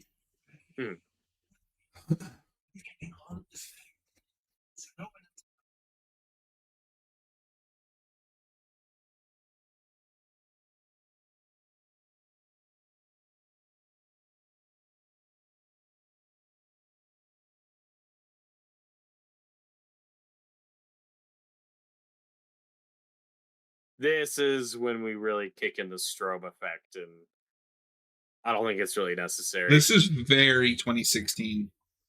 Yeah, and again, plot-wise, this works because, oh shit, there's all this blood everywhere now. The Demogorgon's coming back, but do we need the lights flickering on and off like this? Yeah. Like, it's just annoying. Also, are we sure it's the same one? Oh, it is, because it's all injured and fucked up.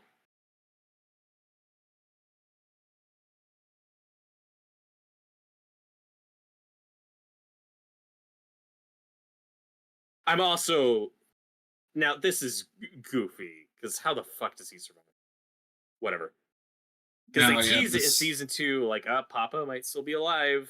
Papa might come back, and then they bring him back in season 4 without explaining. It's like, you just got tackled by the Demogorgon. How the fuck did he survive that? But I also am bringing behind the scenes stuff, like when I'm talking about this, because they all, like, in the writing and directing stuff, they're always referring to this Demogorgon as one creature. And I think that's deliberate and specific because I don't think they know yet that there's going to be multiple Demogorgons. Like, I don't know if they even fully know yet what the Demogorgon is. I don't know if I know what the Demogorgon is. And that's possible. I haven't seen any of the behind the scenes stuff. Yeah.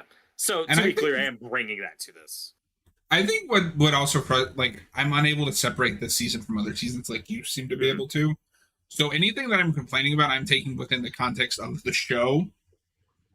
Yeah, that's fair. And we'll talk about it in season 2, but I hate that they make Steve apologize for being cheated on.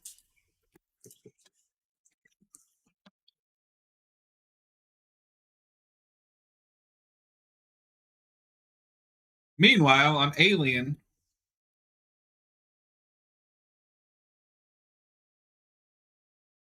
but yeah, this is very Alien because he is like a host. No, this is just Aliens. Like, so, yeah, it's if the show is getting too derivative, you got a pretty compelling argument here. Oh god, it's so gross.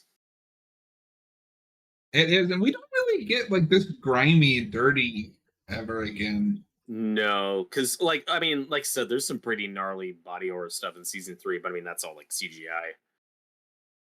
And even in season 4, the gnarly body horrors looks really bad. I think some of it looks good. When Chrissy starts to like do the thing, she looks like a cartoon character. I've never had that problem with it. I don't know. I might change my mind on rewatch. Yeah. You gotta watch it in 4K like I am, you pleb. But yeah, it seems like this, so I'm like, oh god, stop it with the flickering lights. Yeah, no, like, why is it flickering right here? Like, does anyone enjoy this? Like, or think it adds to the tension in any meaningful way? Genuine question. The only time I've ever liked the flickering effect, and this is the only thing I'm going to praise about the Nightmare on Elm Street remake, is there's an idea of micro sleep where they're in and out of the dream world. So Freddy will flicker in and out of the scene, and it's really cool. Also, there's the scene in like the Batman. There's also a similar scene in Dark Knight Rises when they're shooting machine guns down a hallway, and the muzzle flares are illuminating Batman. Like, that's a really cool shot. It's also like 3 seconds. You know, it's not a whole scene. It's just like that can look cool when you have like a machine gun going off and that's like illuminating a scene. It's like that can look cool, and it's also just a few seconds. You don't have to look at it for Like forever. Dark Knight Rises does that, where Mhm. it's just illuminated by gunfire. Which, like I said, can look cool, and it's fine because it's just a few seconds. I do like this payoff with the slingshot. So, A Quiet Place is totally looking at this movie for its monster, the show for its monster design, right? I would say so. I'm sure Cloverfield was also a look. The best and worst thing about Cloverfield is like that's just I like that creature a lot, and then that's just kind of how we do creatures and everything after.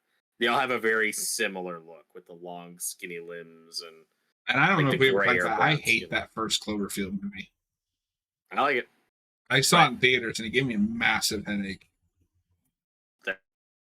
That's fine. I can't argue. Maybe I'd like it on a what you rewatch. felt. I don't know.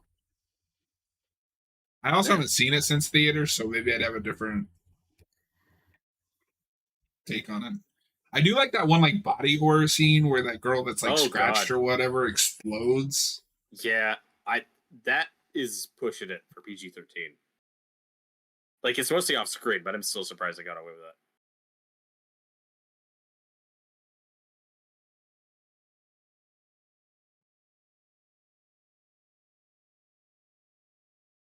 And this scene is effective, but arguably less so when you've seen what comes next, where it's this really big emotional self-sacrifice, and all that's really going on is stop it with the flashing lights. Yeah. So she's killing the Demogorgon and accidentally opening a portal to the Upside Down, right? And for some reason, she's sucked into it. But then I'm not sure why. When we start season 2, she's just in the Upside Down and then has to crawl back out. Yeah, I'm not really sure. I feel like that was just so if they don't get another season, like that's her out, she dies. Yeah, it's just sad. But maybe. No, in the context of the whole show, I'm not sure what's happening here.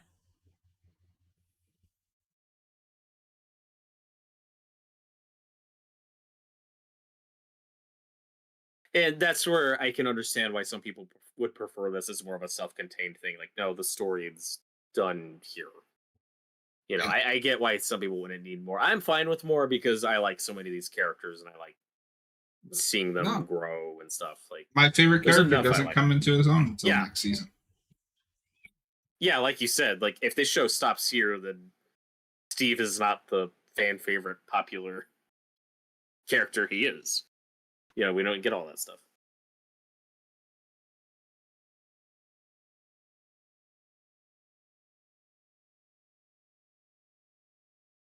And I do like the continuation of like Will brought something back with him. Mm-hmm. Yeah, that's the stuff I think season 2 gets right, is dealing with the right. I also think it's possible Will dies in the final season. God, I hope not. Bring it full circle. It began with Will, it ends with Will. Yeah, but I think killing Jonathan would be more interesting and would affect the characters in more interesting ways, and Will.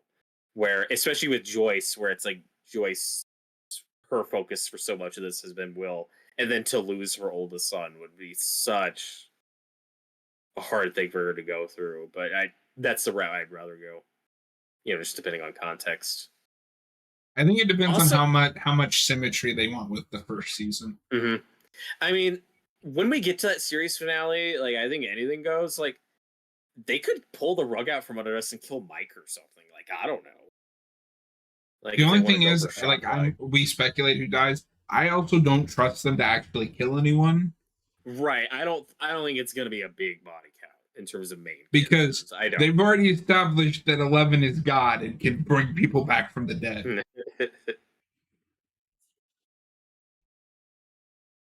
No, I think that is a big jump the shark moment. And they're going to regret it next season. I have to see how it plays out. To me, it's like, she just jump started her heart. I've never overthought that. And currently, she's brain dead. You know. Yeah, I'm really glad we spared her from death to bring her back into being brain dead. Because I think what we're going to see next season is that Vecna has her soul, and they've got to save her for I think Becca. that's Like what it's going to be. I think that's Damien, hello, you new to Strange Things. We are not new to Strange Yeah, Things, but we're arguing about it for 8 hours. No, we both like the show. No, yeah, Thank you for coming in at the end. We are almost done with this finale. Yeah, this is not a blind watch for either of us. We're finishing up our season 1 commentary, but we have seen the show before. we will find something for one of us to blind react to at some point. Probably Robert, because he hasn't seen that much. That's true.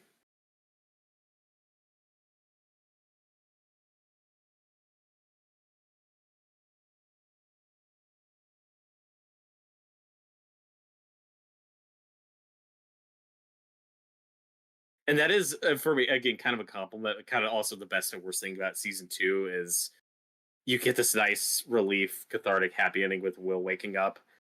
It ain't over. He goes through so much hell in season 2, man. Like, oh my god. And then he gets forgot about. Yep. What's up, Damien? Have I said that right?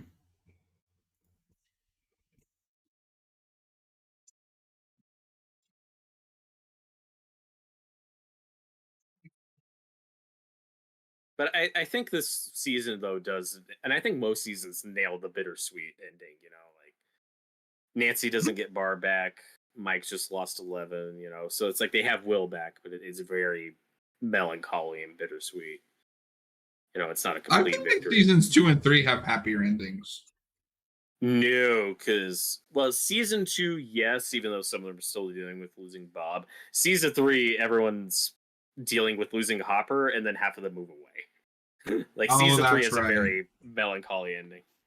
Yes, we are familiar with the Scream franchise. Big fan. Love those movies. Love the first 4.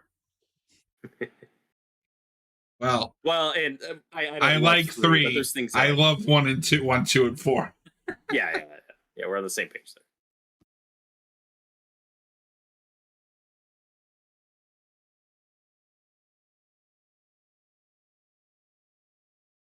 And this is stuff I'm just such a sucker for. Just like this weird band of misfits, this found family. Like just all these different characters. And then I think they fuck up a little where Nancy's mom feels like she's going to be more of a presence, and then she's not, and then she has her own subplot in season 3. Doesn't go anywhere.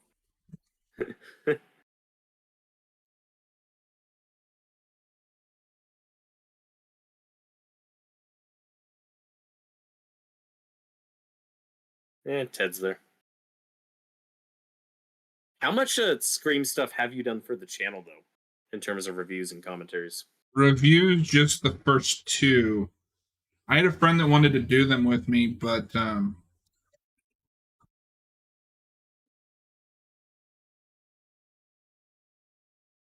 she started flaking out on me. At the end of stream, can you react to Stab 4 Knife of Doom teaser 2? I got to do marketing. I'm going to be honest. It is 4 a.m. where I am, and I have to be up at 9. So as soon as we finish this, we have to go. We're out of here, man. But maybe next time, man.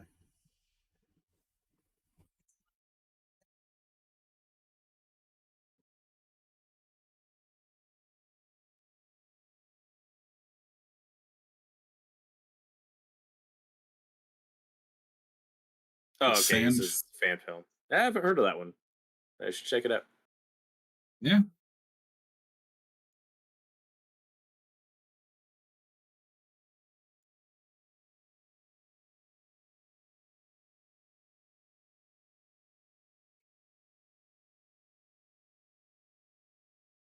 But even looking at, though, to give the season credit, even looking at it as a standalone thing, like there are multiple threads set up to pick up on. You know, it is not an entirely closed circle. It's like we've still got this stuff with this deal that Hopper made. You know, what are they gonna do with him next? Like there's a lot of ambiguity here. So when people say that, oh, Stranger Things should have never gotten a second season, it should have been a standalone thing, I'm like, this isn't. And clearly, like, this is conceived of with the possibility of continuing, whether you wanted more or not. Like, I don't see this as an entirely isolated miniseries. Yeah. Damien, as we said, we really have to leave immediately after this episode. Yeah, and but we will look into exhausted. it later. Yeah, we will look into it at some point, I promise. And now it's a Christmas show.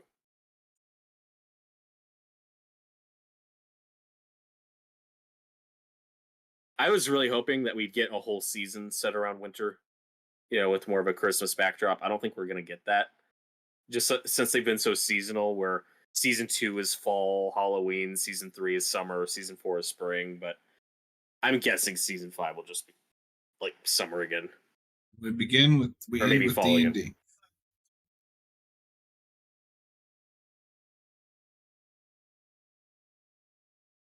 And the stuff with Will is the main one. Where we don't let this happy ending stick. Like, we do set up, like, fuck, there's something wrong with it. Like, it isn't over.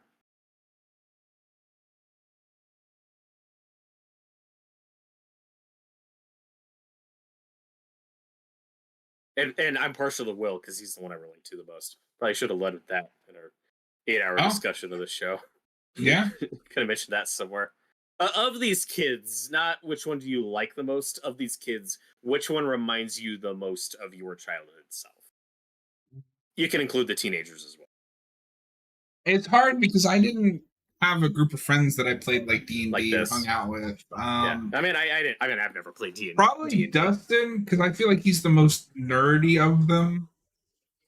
And I was that loner that like I was a geek, Mm-hmm. before it was cool to be a geek. Mm-hmm. Well, and Will has that too, but I relate to Will because like he's the shy one. He's I think I'm a mix of like Dustin and Will because I can definitely be shy, but I can also be an opinionated asshole, as you figure out.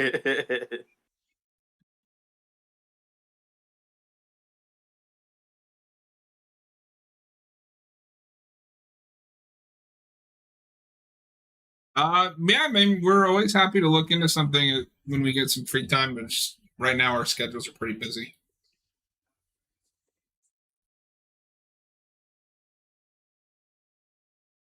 And Steve even gets him a new camera. Good job, Steve.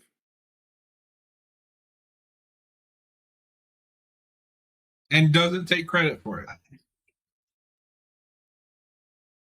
Yeah, and that's part of your frustration is I think you like where we leave these characters at the end of the season. Like Steve and Nancy are still together, Jonathan's grown, they've all grown, and then season 2 makes some questionable choices.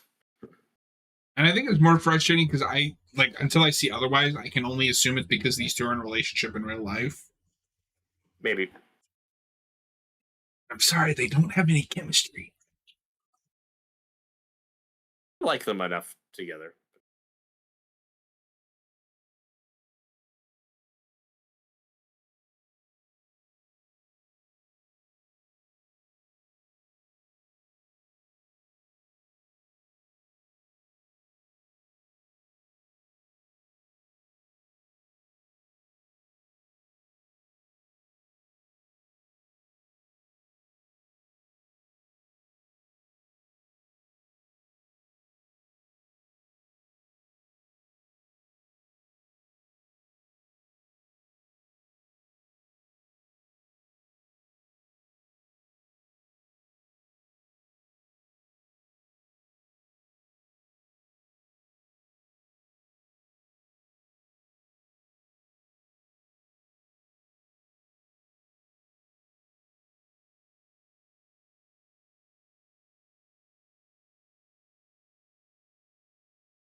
I'm always a sucker for a good Christmas setting. I want a whole episode or a whole season around Christmas. I don't necessarily need to be a Christmas setting, but like just a winter setting would be cool. Mm.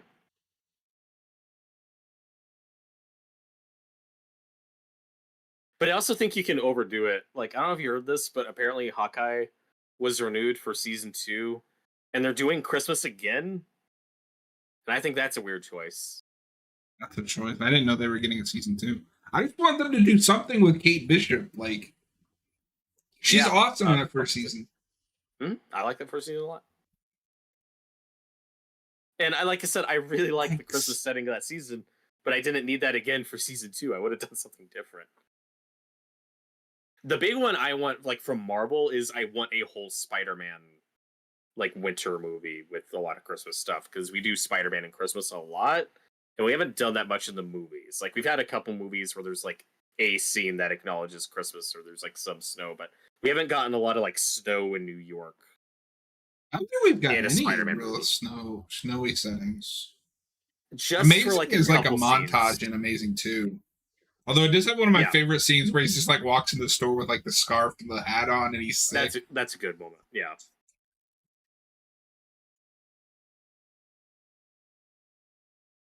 I'm also not an expert on New York City whether I don't know if it snows there more frequently in like January, February, or whatever.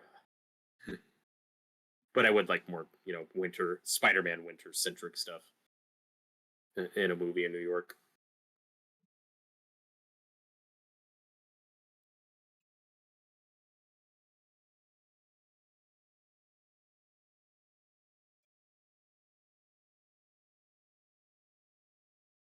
But yeah, this is mainly the stuff where when people say, "Oh, I wish this was a mini series," or "I wish they never continue it," I assume what they mean is they just didn't like what they got, or they wish they cut a couple scenes here, because clearly there is some season 2 bait here. Like, you wouldn't have this scene if Well, you this wanted is the this to be- classic slasher. Like, it's not over. Right, it's or not is over, it? yeah.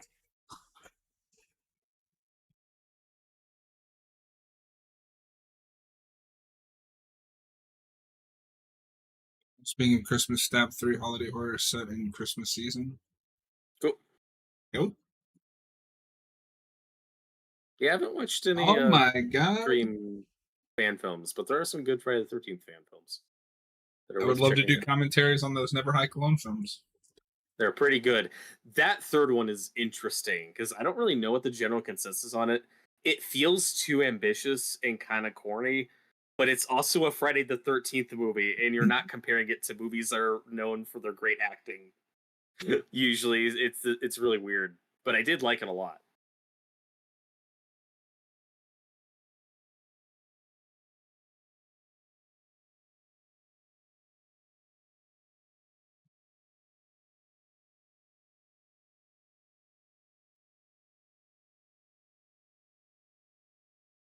And like I said, from a technical perspective, this is always a well put together show. Like, it's always a good looking show. And that was it. That was the Stranger Things. That was Stranger Things season 1, folks. We did it. I didn't We think did we'd be it. able to do that whole thing, but we did Nah, the rest of the seasons would be cakewalk. it. Yeah, we're gonna have to split this up. This is gonna be impossible. Yeah, no, we could probably do seasons 2 and 3 like this. Season 4 will have to be a split up. Yeah, trying to check the episodes, but now my TV's being slow. Okay, because season 2 averaging 50 minutes, but remember, season 2 is also an episode longer, True. so that's a problem. And then season 3 goes back to 8 episodes, but we also get we also get like 2 episodes of season 3 that go over an hour. So we'll get there when we get there. And then when you get to season 4, like every episode is an hour and a half. Season 4, we will have to split up. No, that is peak, like them just not having any control. Mm-hmm. All right. Well, thank you everyone for that tuned in to hang out. We appreciate it. We are going to call it a night here. I will be editing and uploading these episode by episode for the commentaries, just so if people just want to skip around or don't want to sit through all 8 hours at a time, what have you. Thank you guys for hanging out, and we will see you next time. Later.